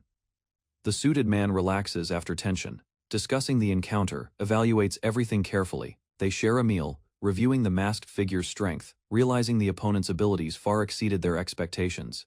The suited man praises Li Qiu's handling, while Li Qiu downplays it. A document is handed over, explaining it contains compensation and resources, ensuring cooperation and covering operational expenses. The suited man warns about Bai Chulsu, advising caution, while acknowledging Li Qiu's independence and likely future absence. Li Qiu declines returning to unresolved matters, deciding instead to travel toward Jeju Island. At the Marshall Li clan headquarters, officials gather as reports confirm unusual movements linked to demonic cult activity. A masked subordinate explains dimensional gates appeared in Thompson, with relic traces confirming involvement of demonic faction forces. Clan leaders dismiss relics as insignificant, noting gate intruders included ordinary ranks. The subordinate reports tracking results, confirming elimination of lower-ranked enemies. A leader reacts seriously after learning Li Qiu was present in Jianggu during the demonic cult incident. They deduce the cult targeted the youngest, despite exposure risks, indicating intentional focus on Li Qiu specifically. The clan head questions Li Qiu's presence, while subordinates explain he was following orders and avoiding unnecessary attention. Concern rises as leaders suspect patterns repeating, suggesting larger schemes involving Li Qiu and demonic cult actions. Orders are given to shadow Li Qiu, monitor movements, and investigate why the demonic cult specifically targeted him. The clan head declares zero tolerance toward interference, expressing anger at threats targeting the Marshall Li clan's bloodline. He orders subordinates to eliminate intruders immediately if they appear. After hearing Li Qiu defeated enemies alone, the clan head shows interest, recognizing his growing strength and potential. Li Qiu arrives at Jeju International Airport, observing the environment while noting unusual demonic energy spreading across the area. He realizes the demonic presence already reached the airport, indicating a serious situation developing faster than expected. A taxi driver approaches Li Qiu, attempting conversation and offering transport. Li Qiu reacts coldly, sensing something unusual about the driver, showing immediate suspicion toward his behavior. The driver reveals knowledge about hidden forces, suggesting connections to the Black Crow Order while testing Li Qiu's awareness. Li Qiu dismisses the driver, concluding the enemy underestimated him while remaining cautious. A man introduces himself as Im Yongmuk, the Black Crow Order leader, apologizing while evaluating Li Qiu's condition. He observes Li Qiu's unchanged appearance, acknowledging his outstanding abilities. Im Yongmuk suggests relocating for privacy, offering transport while Li Qiu remains cautious and silently agrees to proceed. Li Qiu accepts transport, directing destination toward Halasan foothills, showing intent to control the meeting's location and conditions. Inside the vehicle, Im Yongmuk attempts to ease tension, but Li Qiu remains focused, prioritizing purpose over casual interaction. Im Yongmuk proposes a formal agreement, recognizing Li Qiu's direct approach and expressing interest in forming a structured partnership. The Black Crow Order is described as a powerful intelligence group with hidden influence across regions. They propose exchanging information, offering valuable intelligence while requesting cooperation in return. Im Yongmuk explains their interest comes from Li Qiu's actions, identifying him as a valuable figure worth engaging strategically. He lists Li Qiu's achievements, highlighting his rapid rise, influence, and connections that drew the organization's attention. Multiple reasons forced their approach, emphasizing Li Qiu's intelligence and actions made ignoring him impossible. Li Qiu observes calmly, recognizing the manipulation attempt, while Im Yongmuk subtly reveals intent to exploit information control. The vehicle stops as Li Qiu rejecting the offer and preparing to leave without further negotiation. Im Yongmuk insists cooperation is necessary for Li Qiu's goals, but Li Qiu remains unmoved. Li Qiu walks away from the car, reaffirming his refusal while maintaining independence. Im Yongmuk warns of regret, attempting intimidation, but Li Qiu dismisses the threat without hesitation or concern. Li Qiu reveals he considered helping before, but changed his decision after assessing the organization's true intentions. He leaves confidently, instructing Im Yongmuk to report back, while exposing awareness of their identity.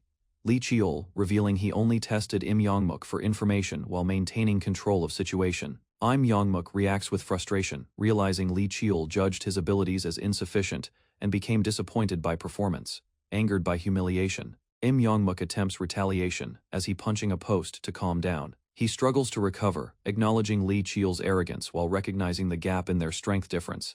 Reflects on failure, he realizing personal involvement backfired, damaging his reputation as Black Crow Order's Southern Branch leader. Still confused, he questions Li Qiu's motives, considering why direct contact and negotiation were personally initiated earlier. Yongmuk reports to superiors, explaining Li Qiu misunderstood circumstances and confirming that the proposed contract ultimately failed. He ends the call, stating nothing further occurred, attempting to minimize the situation. Hesitantly, he mentions Li Qiu left a message, suggesting lingering uncertainty about its truth and implications ahead. Yongmuk receives urgent orders, learning Li Qiu is moving through Halasan. Superiors command full mobilization, demanding no mistakes, while pressuring Yongmuk to prepare for consequences. Yongmuk reacts with shock, realizing Li Qiu's knowledge threatens them. Li Qiu arrives at the restricted gate, calmly facing guards while maintaining composure, despite entering a high-risk zone. After identity verification, guards acknowledge his status, allowing entry while noting the area's unusual danger compared to others. The gate opens as Li Qiu proceeds forward, entering deeper into Halasan. Inside, Li Qiu senses extreme environmental changes, recognizing the area differs greatly from previously encountered locations. Despite harsh conditions, he continues advancing, refusing retreat, while maintaining focus on his objective within the mountain. Li Qiu recalls a powerful entity tied to Halasan, confirming his destination involves confronting a godlike presence ahead. Jeju Island is introduced as a sacred land filled with spiritual energy, known for dangerous sea monsters nearby. Li Qiu, recognizing the difficulty of control due to constant threats and unstable conditions, he identifies the jungle as a dangerous spreading zone, sensing abnormal energy concentrated. Li Qiu moves through the forest cautiously, realizing the environment changes suddenly. He recognizes the phenomenon as spirit play, where terrain shifts instantly without magic circles or visible activation. Li Qiu recalls limited knowledge about Halasan, understanding that only records of Black Twilight provide useful information. Ancient knowledge describes mysterious beings existing in the region, differing from known creatures and misunderstood by people. These beings, called dokibi, possess craftsmanship abilities, creating weapons and armor using unique supernatural methods. Li Qiu connects Black Twilight events to dokebi presence, realizing their influence shaped the region's hidden dangers. A dokebi forges weapons, hammering metal while sensing an unfamiliar presence. The dokebi feeling disruption nearby, as his instincts warn him that something unusual has entered. He reacts with anger, turning aggressively toward the source, preparing to confront whoever intruded upon his territory. Li Qiu eliminates a monster, instantly confirming that even lower-ranked creatures here possess unusual mana. He analyzes the environment, realizing the mountain's mana saturation strengthens all creatures. Li Qiu prepares his weapon, acknowledging the region's abnormality and understanding why it is considered a demonic realm. A mysterious seal appears, indicating Tamna's hidden mechanism, suggesting the existence of Black Twilight's fifth seal nearby. Li Qiu advances toward the summit, recognizing proximity to the basin where critical changes and dangers will emerge.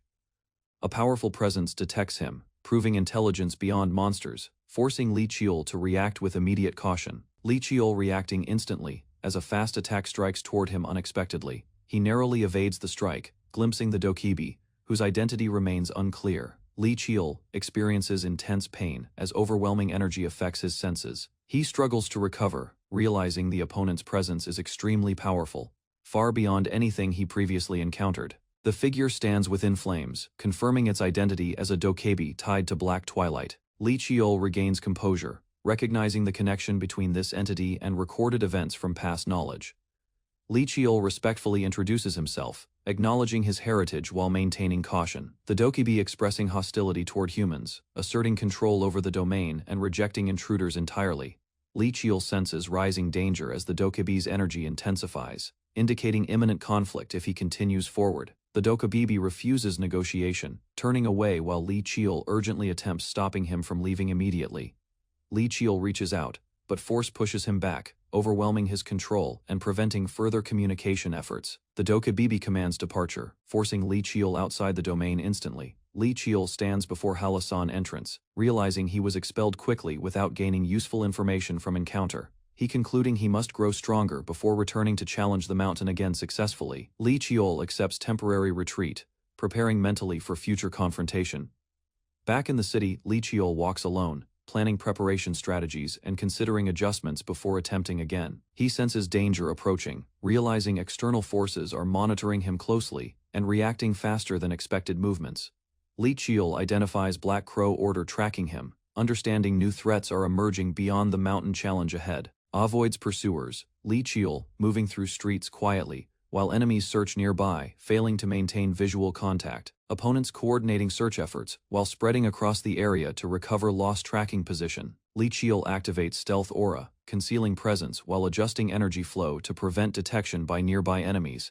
He refines technique carefully, acknowledging limitations while maintaining concealment, ensuring enemies cannot easily locate his position. Li Qiul uses acquired mask ability, altering appearance completely, securing identity while preparing to move freely again, with disguise complete. He confirms readiness, planning next steps, and deciding to gather necessary supplies before continuing. Li Qiul meets an acquaintance, briefly interacting while preparing departure, indicating intention to return after completing objectives.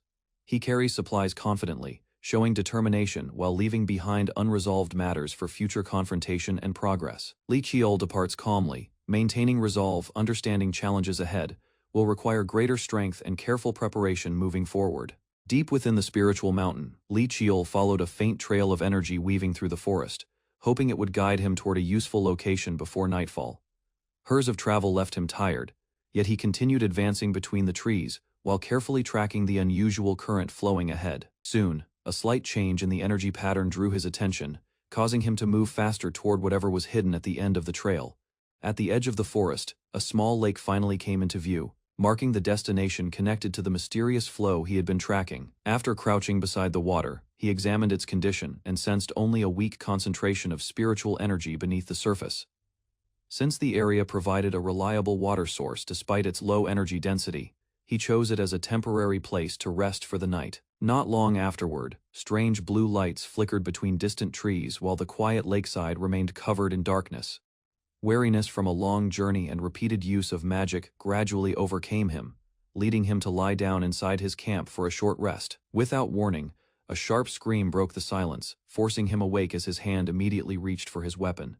Guided by the unsettling noise, Li Qiul slipped through the forest and eventually discovered several demonic creatures moving between the shadows. From their horns, wings, and physical appearance, he quickly assessed their threat level, while noting that their behavior seemed unusually violent. Another desperate cry echoed through the woods moments later, revealing that the demons were actively hunting nearby children. Ahead of the monsters, a frightened group of children sprinted through the forest while desperately trying to escape their pursuers. Just before the demons could catch them, several blue spirit flames suddenly appeared and surged across the path with great speed. Meanwhile, the leading demon lunged forward to continue the chase, only to have its advance interrupted by the unexpected attack, creating a chance for Li Qiul to step in and help the children. Before the demons could reach the fleeing children, several blue spirit flames burst forward and struck the ground around them. Shock spread among the children as a massive surge of energy erupted nearby, forcing the demons to halt while the unexpected attack shook the surrounding forest. Behind the confusion, a powerful force descended from above and crashed into the area, drawing every creature's attention toward the source of the disturbance. Turning toward the battlefield, Li Qiul immediately assessed the situation and decided to eliminate the threat before the children were caught again. Rather than charging recklessly, he unleashed dark energy to pressure the demons and disrupt their movements while maintaining control of the battlefield. At the same time, he activated a masterwork-grade protective charm, knowing its sacred energy would greatly weaken the influence of unclean demonic power. Confusion appeared on a demon's face as the sacred energy spread across the area and interfered with the monster's natural strength. Using the opening he created, Li Qiul rushed forward and delivered a swift attack that forced the nearest demon backward. Confidence filled his expression as the protective charm continued to function, proving that his final piece of equipment had been the correct choice. Without wasting time, he handed the protective item to the frightened children and instructed them to keep it close while staying together. After learning the name of the boy leading the group, Li Qiul entrusted him with protecting the charm and ensuring the others remained safe. Suddenly, a demon slipped behind him and prepared to strike, but his sharp senses detected the danger before the attack could land. Reacting instantly, Li Qiul formed a sacred barrier around himself and launched a counterattack that sent a demon flying away from the children. As the battle intensified, strange voices echoed from the monsters, while additional demons gathered around him from every direction. Purple energy began swirling around the creatures as they spoke of delivering sacrifices to their king, revealing that a far greater threat was waiting beyond the forest. Facing a new group of stronger demons, Li Qiul quickly noticed that these creatures were different from the ones he had encountered earlier, as their presence carried far greater power. Blue energy gathered around his body, while he calmly evaluated the battlefield, determining that the enemies were dangerous but still within his ability to handle. Without showing hesitation, he released his strength and launched himself forward, preparing to strike before the demons could organize an attack. A bolt of lightning suddenly descended from the sky and crashed into the forest, unleashing a violent wave of energy that shook the surrounding area. Amid the fading light, Li Qiul spotted an elderly warrior whose arrival explained the overwhelming power that had interrupted the battle. Relief spread among the rescued children as they rushed toward the elder, recognizing the person who had come searching for them. After confirming the children's safety, the elder scolded them for wandering into danger while keeping a close watch on the remaining demons. Meanwhile, the monsters lingered nearby despite suffering losses, revealing an unusual persistence that caught both warriors' attention. Stepping forward with confidence, the elder declared that he would handle the situation personally and prevent the creatures from escaping. Crackling lightning surged around the elder's body as he prepared a technique powerful enough to overwhelm every demon in the area. Rather than aiming to kill them immediately, he focused on suppressing and controlling the battlefield while protecting the children from further harm. Moments later, countless streams of lightning erupted across the forest, engulfing the demons in a massive attack and bringing the chaotic pursuit to a sudden halt.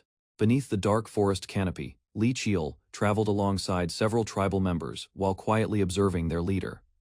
Ahead of the group, the guide walked confidently through the narrow path. His unusual clothing immediately caught Li Qiul's attention because it differed greatly from the styles worn in human settlements. As the journey continued, information about the tribe gradually emerged. Rarely interacting with outsiders, the tribe seemed willing to accept Li Qiul only because of a special connection he had unknowingly formed.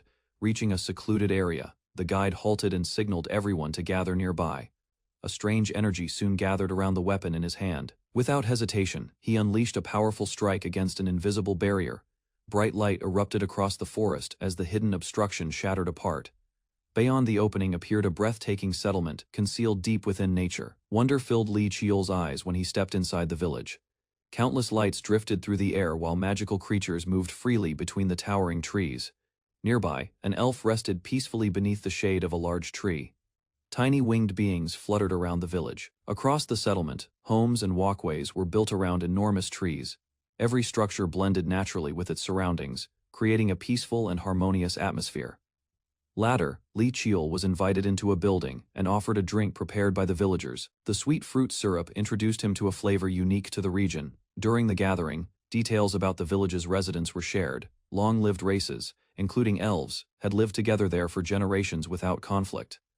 Once the discussion settled, the guide formally introduced himself. Reborn revealed that he was the village chief, explaining the respect others had shown him throughout the journey. After studying Li Qiul's features, Reborn correctly identified his connection to the martial Li clan. Before long, the topic shifted toward the mountain's guardian. Interest spread through the room as the mysterious figure became the center of attention.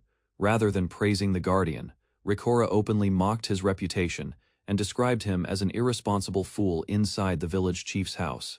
Li Qiul sat across from Reborn while discussing recent events. Gratitude filled the conversation as the chief acknowledged the help given to several young tribe members. Rather than letting the matter end there, Reborn insisted that a favor should always be repaid. His serious attitude revealed how strongly the tribe valued responsibility and honor. After hearing that he could request a reward, Li Qiul decided to seek information instead.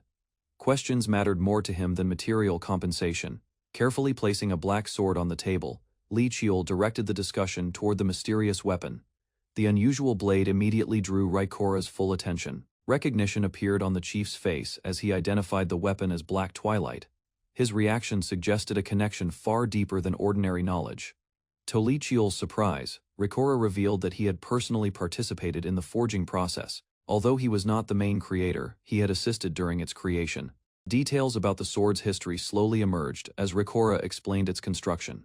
Most of the preparation had been handled by Dokubibi craftsmen before the final stages were completed. Later, the finished weapon was entrusted to its original owner. Years passed without incident, leaving its true nature largely unknown. Leaning forward, Li Qiul questioned whether the blade possessed unusual qualities.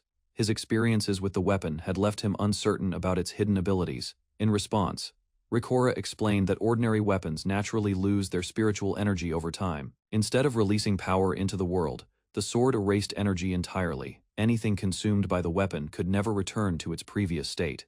Hearing that explanation, Li Qiul finally understood why the blade seemed connected to mana itself. Concerned by the dangers involved, Li Qiul asked why such a weapon had been created. Even Rikora admitted that he did not know the full answer. Ancient traditions, according to the chief, suggested that powerful objects only reveal themselves when the proper moment arrives. Looking directly at Li Qiul, Rikora concluded that the sword's awakening was no coincidence. While examining Black Twilight, Li Qiul pointed out that the sword still contained several sealed restrictions. One particular seal had already drawn his attention during previous encounters. Hoping to learn more, he questioned Rikora about the seals and their purpose. The village chief immediately confirmed that he knew the answer, though obtaining that knowledge would not be easy. Instead of offering a simple explanation, Rikora revealed an absurd requirement. To uncover the secret, Li Qiul would need to defeat 100 dokibi in a wrestling contest. The following day, both of them arrived at a training ground surrounded by trees and colorful decorations. According to him, the contest was not about physical strength alone. Victory depended largely on willpower and the ability to overcome an opponent through mental determination. Finding words insufficient, Rikora decided that a demonstration would be far more effective. Several young dokibibi were quickly called over to participate. Excitement immediately spread among the children as they competed for the chance to go first. Amusement filled Rikora's expression as he selected one of the youngest dokibibi for the match. The decision left Li Qiul wondering whether the chief was taking the challenge seriously. Rather than feeling reassured, he became even more suspicious. Facing a child sounded simple, yet the confidence displayed by everyone around him suggested otherwise. Moments later, Li Qiul reluctantly accepted the challenge and prepared himself. Even so, the entire situation felt far stranger than he had expected. Instructions were given for both participants to sit opposite one another. The unusual setup made the contest resemble a ritual more than a normal wrestling match. As silence settled over the area, Li Qiul concentrated on the task ahead. A strange sensation soon began pulling his awareness away from reality. Suddenly, he found himself standing alone inside a vast white space. Nothing around him resembled the training ground from moments earlier. Before he could understand what had happened, the young dokibi appeared and mocked his size. Shock replaced Li Qiul's calm expression when the attack arrived with overwhelming force. A sudden shock ran through Li Qiul as he opened his eyes wide, overwhelmed by unfamiliar memories and sensations flooding his mind. Moments later, he discovered himself sitting within a peaceful forest-like realm. Rays of light filtered through the trees while he tried to understand his surroundings. Still feeling dizzy, the young man pressed a hand against his forehead and carefully examined the strange place, realizing it was unlike any location he had visited before. Nearby, a blonde warrior looked down at him with calm interest, seemingly checking whether Li Qiul had endured the transition successfully. Gradually, the pieces came together in his mind. The unusual space appeared to reflect thoughts and images formed during the activation process. Driven by curiosity, he immediately tested his conclusion by charging forward and triggering the phenomenon once more, surprising the warrior with his decisiveness. Seeing the result, the warrior quickly realized that Li Qiul had already grasped the fundamental nature of the realm far sooner than expected. Off to the side, a cheerful child celebrated another victory while proudly standing among the adults, creating a lively contrast to the serious discussion. Attention soon shifted to the flow of time. After careful observation, Li Qiul concluded that time moved significantly faster inside the realm than in the outside world. Rather than hesitating, he proposed repeating the process again. Confidence filled his expression as he prepared to continue exploring the realm's potential. Concern appeared on the warrior's face as he considered the consequences. Extensive use of the space placed tremendous strain on the mind despite its benefits. Even after learning the risks, Li Qiul eagerly accepted the challenge. His enthusiasm stunned the warrior, while the child reacted with obvious excitement. Training sessions began immediately, and repeated defeats sent Li Qiul tumbling out of the realm again and again. Despite those losses, each attempt lasted slightly longer than the previous one. Steady improvement became visible through his persistence. Quietly gathering himself, Li Qiul focused on entering the realm once more and pushing his limits further. Something about the young man's progress reminded him of a legendary figure from the martial Li clan's distant past. Meanwhile, Li Qiul focused on his training while an image of a former clan founder lingered in the warrior's thoughts. Hidden among the trees, a rugged old man silently watched the training grounds from afar. His sharp gaze remained fixed on the group as he quietly assessed the situation. 2 weeks passed, and the results of Li Qiul's efforts became obvious throughout the village. Several villagers expressed their amazement as they compared his achievements to tasks that normally required days of labor rather than becoming complacent. Li Qiul continued experimenting with his techniques. Green energy flowed from his movements as he practiced controlling his growing power with greater precision.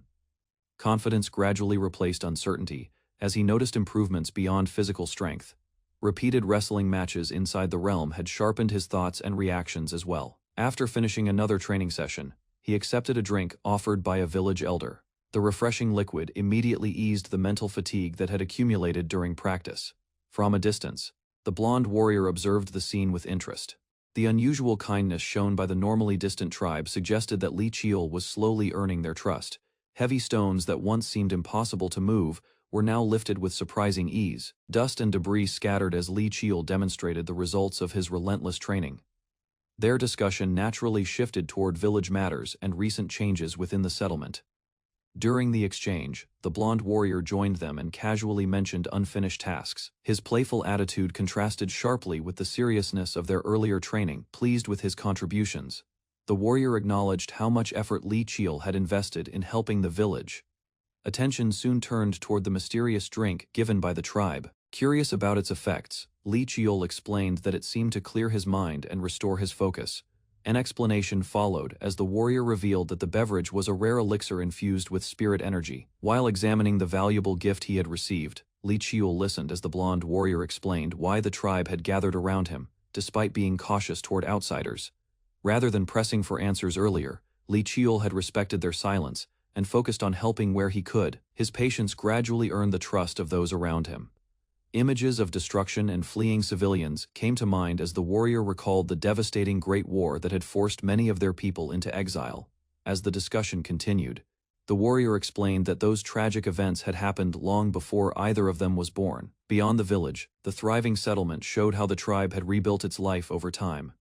A sudden thought crossed the warrior's mind, prompting him to leave Li Qiul with the children while he attended to another matter.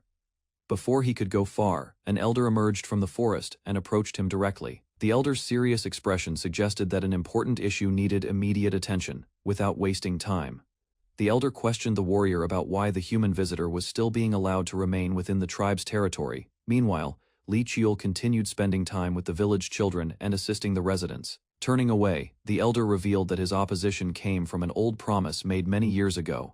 Refusing to back down, the warrior challenged the elder's reasoning and pointed toward the children.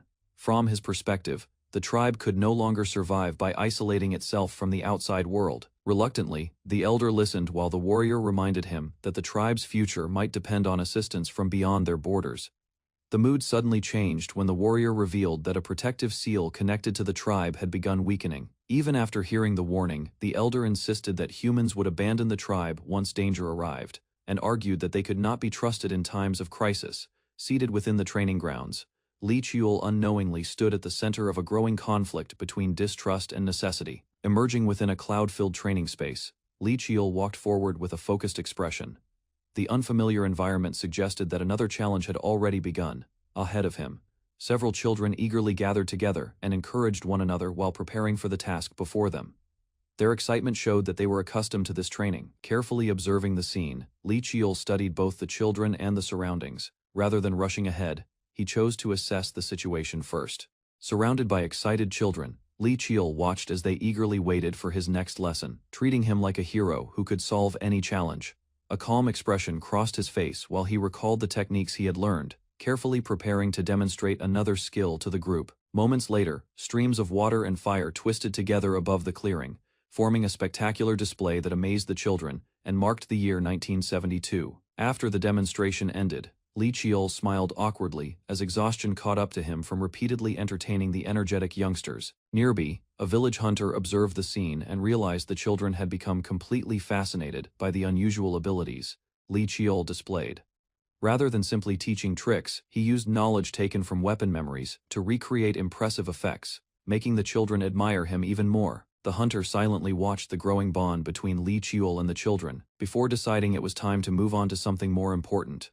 Unexpectedly, he announced that there was no point in continuing ordinary activities with the children any longer. Hearing the announcement, Li Qiul immediately brightened when the hunter revealed that preparations for the famous 100-person wrestling event would begin in about a week. While walking through the mountain village, the hunter explained that gathering participants took time because many adults were scattered throughout the region. 3 days later, crowds filled the village as wrestlers, hunters, and dakabibi gathered for the long-awaited competition. Looking around at the lively scene, Li Qiul noticed how seriously everyone treated the event, while the hunter reminded him that all participants were bound by a shared oath. Standing before the assembled crowd, Li Qiul thanked the hunter and calmly accepted the invitation to begin the wrestling tournament.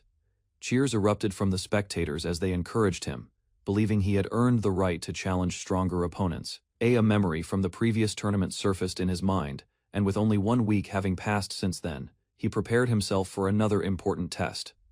Before the competition officially began, the hunter gathered the contestants and announced that a festival would be held once the event was over. Spectators filled the area, eager to witness the famous 100-person wrestling tournament that attracted competitors from all over the mountain. Among the crowd, the children proudly cheered for Li Qiul. Their confidence never wavered, and they firmly believed he would finish ahead of everyone else. As the tournament progressed, numerous contestants failed the early trials. Strange forces and unexpected challenges quickly removed many participants from the competition. The rankings continued to change as powerful competitors advanced one after another. Some relied on unique abilities, while others displayed overwhelming endurance that allowed them to survive longer than expected. Rather than rushing forward recklessly, Li Qiul steadily adapted to every obstacle. Through persistence and careful judgment, he climbed the rankings and secured a position among the remaining contestants. By the time he reached a higher rank, a mysterious participant took notice of his performance. The man openly expressed admiration for Li Qiul's ability to endure the competition. New challenges appeared without warning. Giant creatures, supernatural attacks, and bizarre trials continuously tested the contestants' limits. Several days passed and exhaustion gradually accumulated. Even so, Li Qiul refused to quit, despite the growing strain on both his body and mind. The competition was designed to strengthen mental resilience, rather than simply measure physical strength. Support arrived from every direction. The hunter, villagers, and children encouraged him to keep moving forward whenever fatigue threatened to overwhelm him. Although his face showed signs of exhaustion, his determination remained firm. By continuing to endure the trials, he eventually advanced to the 83rd position. Later, another contestant recognized his effort and praised his perseverance. Li Qiul accepted the acknowledgement with sincere gratitude. Soon afterward, the hunter stepped into the arena and announced the beginning of the final wrestling stage, drawing everyone's attention. Standing before his next challenge, Li Qiul gathered his resolve once more. The earlier trials had prepared him for this moment. Facing the final trial, Li Qiul remembered the lessons he had learned and steadied himself against the overwhelming pressure of the mental realm. Lightning-covered attacks descended relentlessly, striking him with force far greater than anything he had experienced during the earlier stages of the competition. Even as exhaustion accumulated and pain spread through his body, he maintained his focus and refused to let his determination break.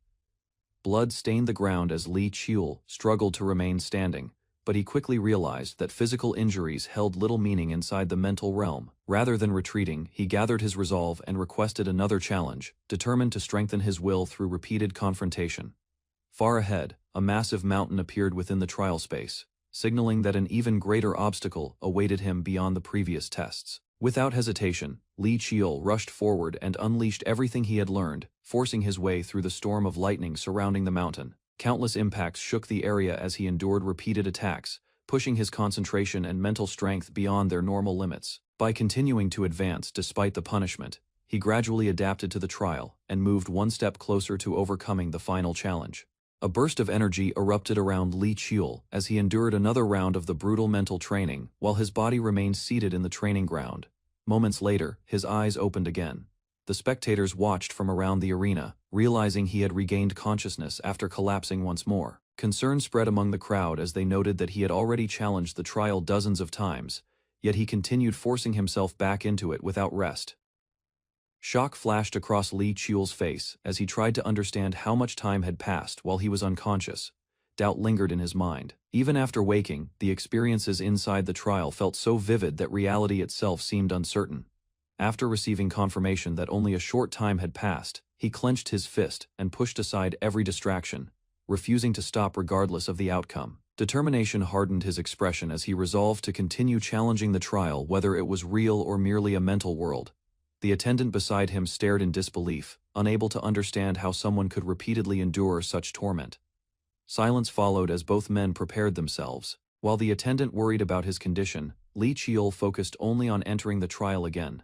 Nearby observers discussed his persistence, astonished that he had already attempted the challenge an unbelievable number of times. Without hesitation, Lee Cheol activated the trial once more and was swallowed by a storm of lightning and power. Inside the harsh training world, he abandoned thoughts of fatigue and pain, concentrating solely on overcoming the opponent standing before him. Electric force surged through the battlefield as Lee Cheol charged forward, ignoring the overwhelming pressure that threatened to crush him. Far away, the attendant watched nervously while the trial reached a critical moment, uncertain whether Lee Cheol could survive another attempt. Suddenly, the world around him turned bright and silent. Standing alone in a strange space, Lee Cheol realized that something within the trial had finally changed. Alarm filled the attendant's face as he sensed that Lee Cheol was moving beyond the intended limits of the trial. Instead of retreating, Lee Cheol advanced toward the center of the unstable world. Brilliant energy gathered around him as he endured the pressure threatening to tear everything apart. Meanwhile, the attendant watched in stunned silence. Even after witnessing countless challengers, he had never seen someone push the trial to this extent. Power exploded outward from Lee Cheol's body and spread across the entire space. Rather than adapting to the trial, he began forcing the trial itself to submit to his will. Chunks of the surrounding world cracked and crumbled. The attendant could only stare as the artificial realm started breaking apart before his eyes. Steady steps carried Lee Cheol forward through the collapsing space. A cold determination settled in his gaze, causing the attendant to realize that something extraordinary was happening. Without displaying any excitement, Lee Cheol emerged from the shattered trial and returned to the training ground.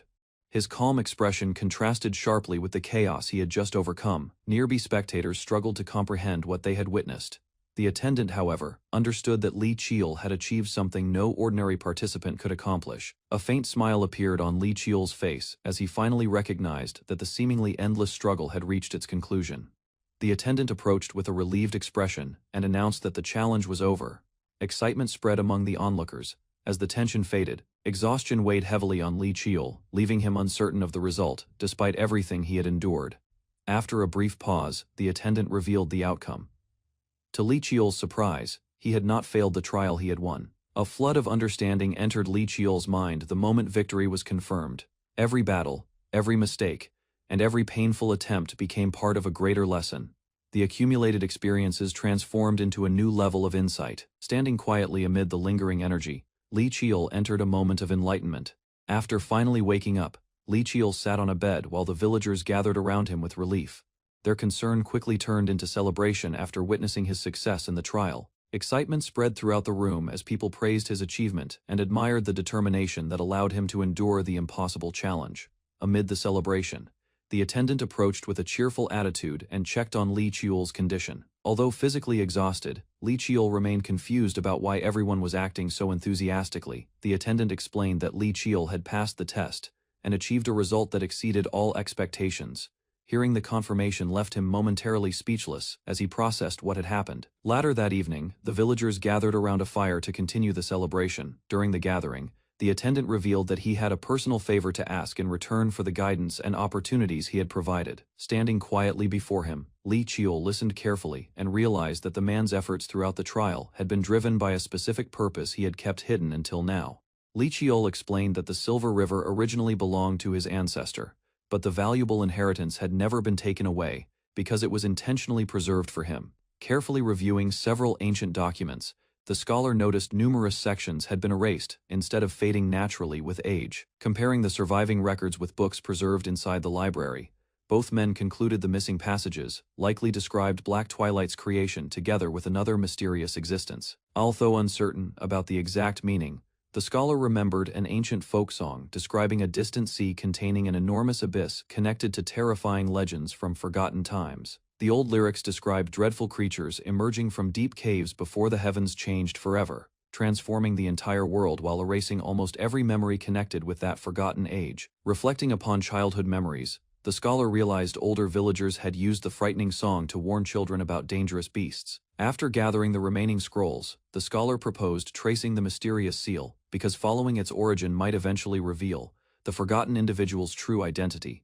The tense atmosphere briefly softened when Li Qiul joked about returning the stolen name. Li Qiul returned to the serious discussion and sincerely requested every remaining detail concerning the mysterious figure whose existence had vanished from history. Without hesitation, the scholar recalled a powerful bearded warrior whose lonely expression suggested countless painful memories hidden beneath remarkable strength and unwavering determination throughout his difficult life. Warm memories resurfaced as the warrior watched villagers enjoying peaceful moments together. Tears slowly gathered within the warrior's eyes, because memories of unbearable loss continued haunting him long after those tragedies ended. Suddenly, violent flames consumed the peaceful settlement, forcing terrified villagers to flee desperately, while panic spread across the burning landscape, and countless lives vanished within moments. Warrior remembered becoming the only survivor after everyone precious to him perished during the merciless catastrophe that destroyed his entire community. Returning to the ruined village surrounded by countless lifeless bodies, the exhausted survivor collapsed in despair. Li Qiul admired the dokebi's remarkable resilience after witnessing the ruined village recover despite countless hardships.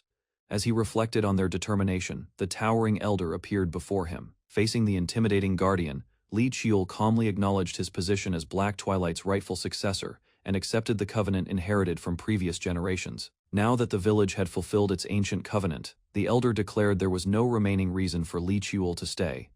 Before disappearing completely, Li Qiul sensed another presence interrupting the elder's action. A calm voice explained that the transportation resulted from personal will, instead of interference from another dokebi, landing safely outside the hidden settlement.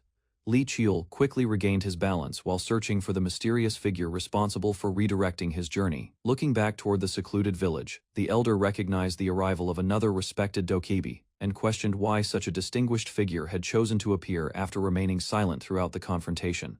The newly arrived dokebi presented food brought by Li Qiul, and admitted disliking humans, yet expressed sincere gratitude because the young man had shown unusual kindness without expecting anything in return. Watching the peaceful village below, the visitor regretted that the elder had remained isolated for countless years. Instead of criticizing the elder directly, the newcomer explained that Li Qiul differed from ordinary humans.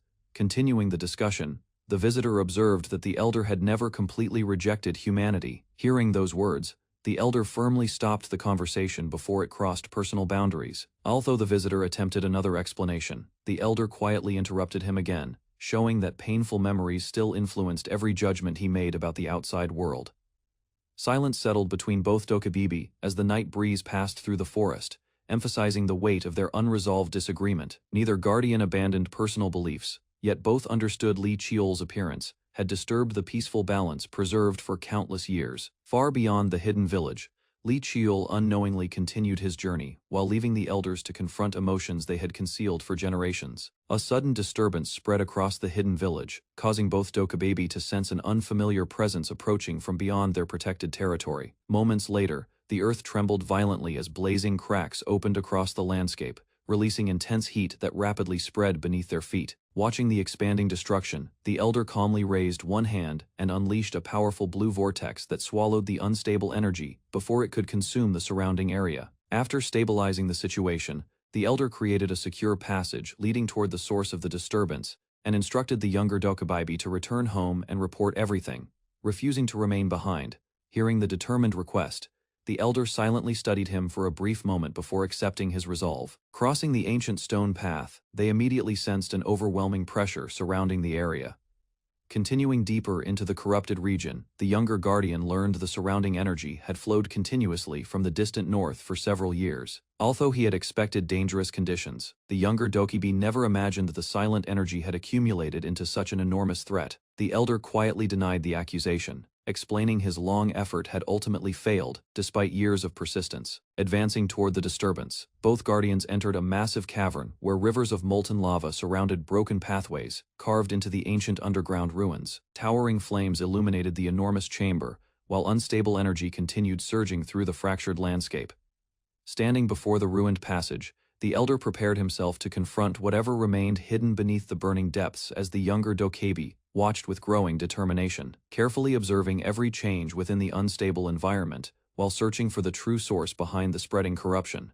Each step revealed greater destruction, strengthening their belief that an ancient force had awakened beneath the earth, after remaining dormant for countless years. Their investigation continued toward the heart of the underground ruins, where the truth behind the mysterious disaster awaited both Dokubibi guardians.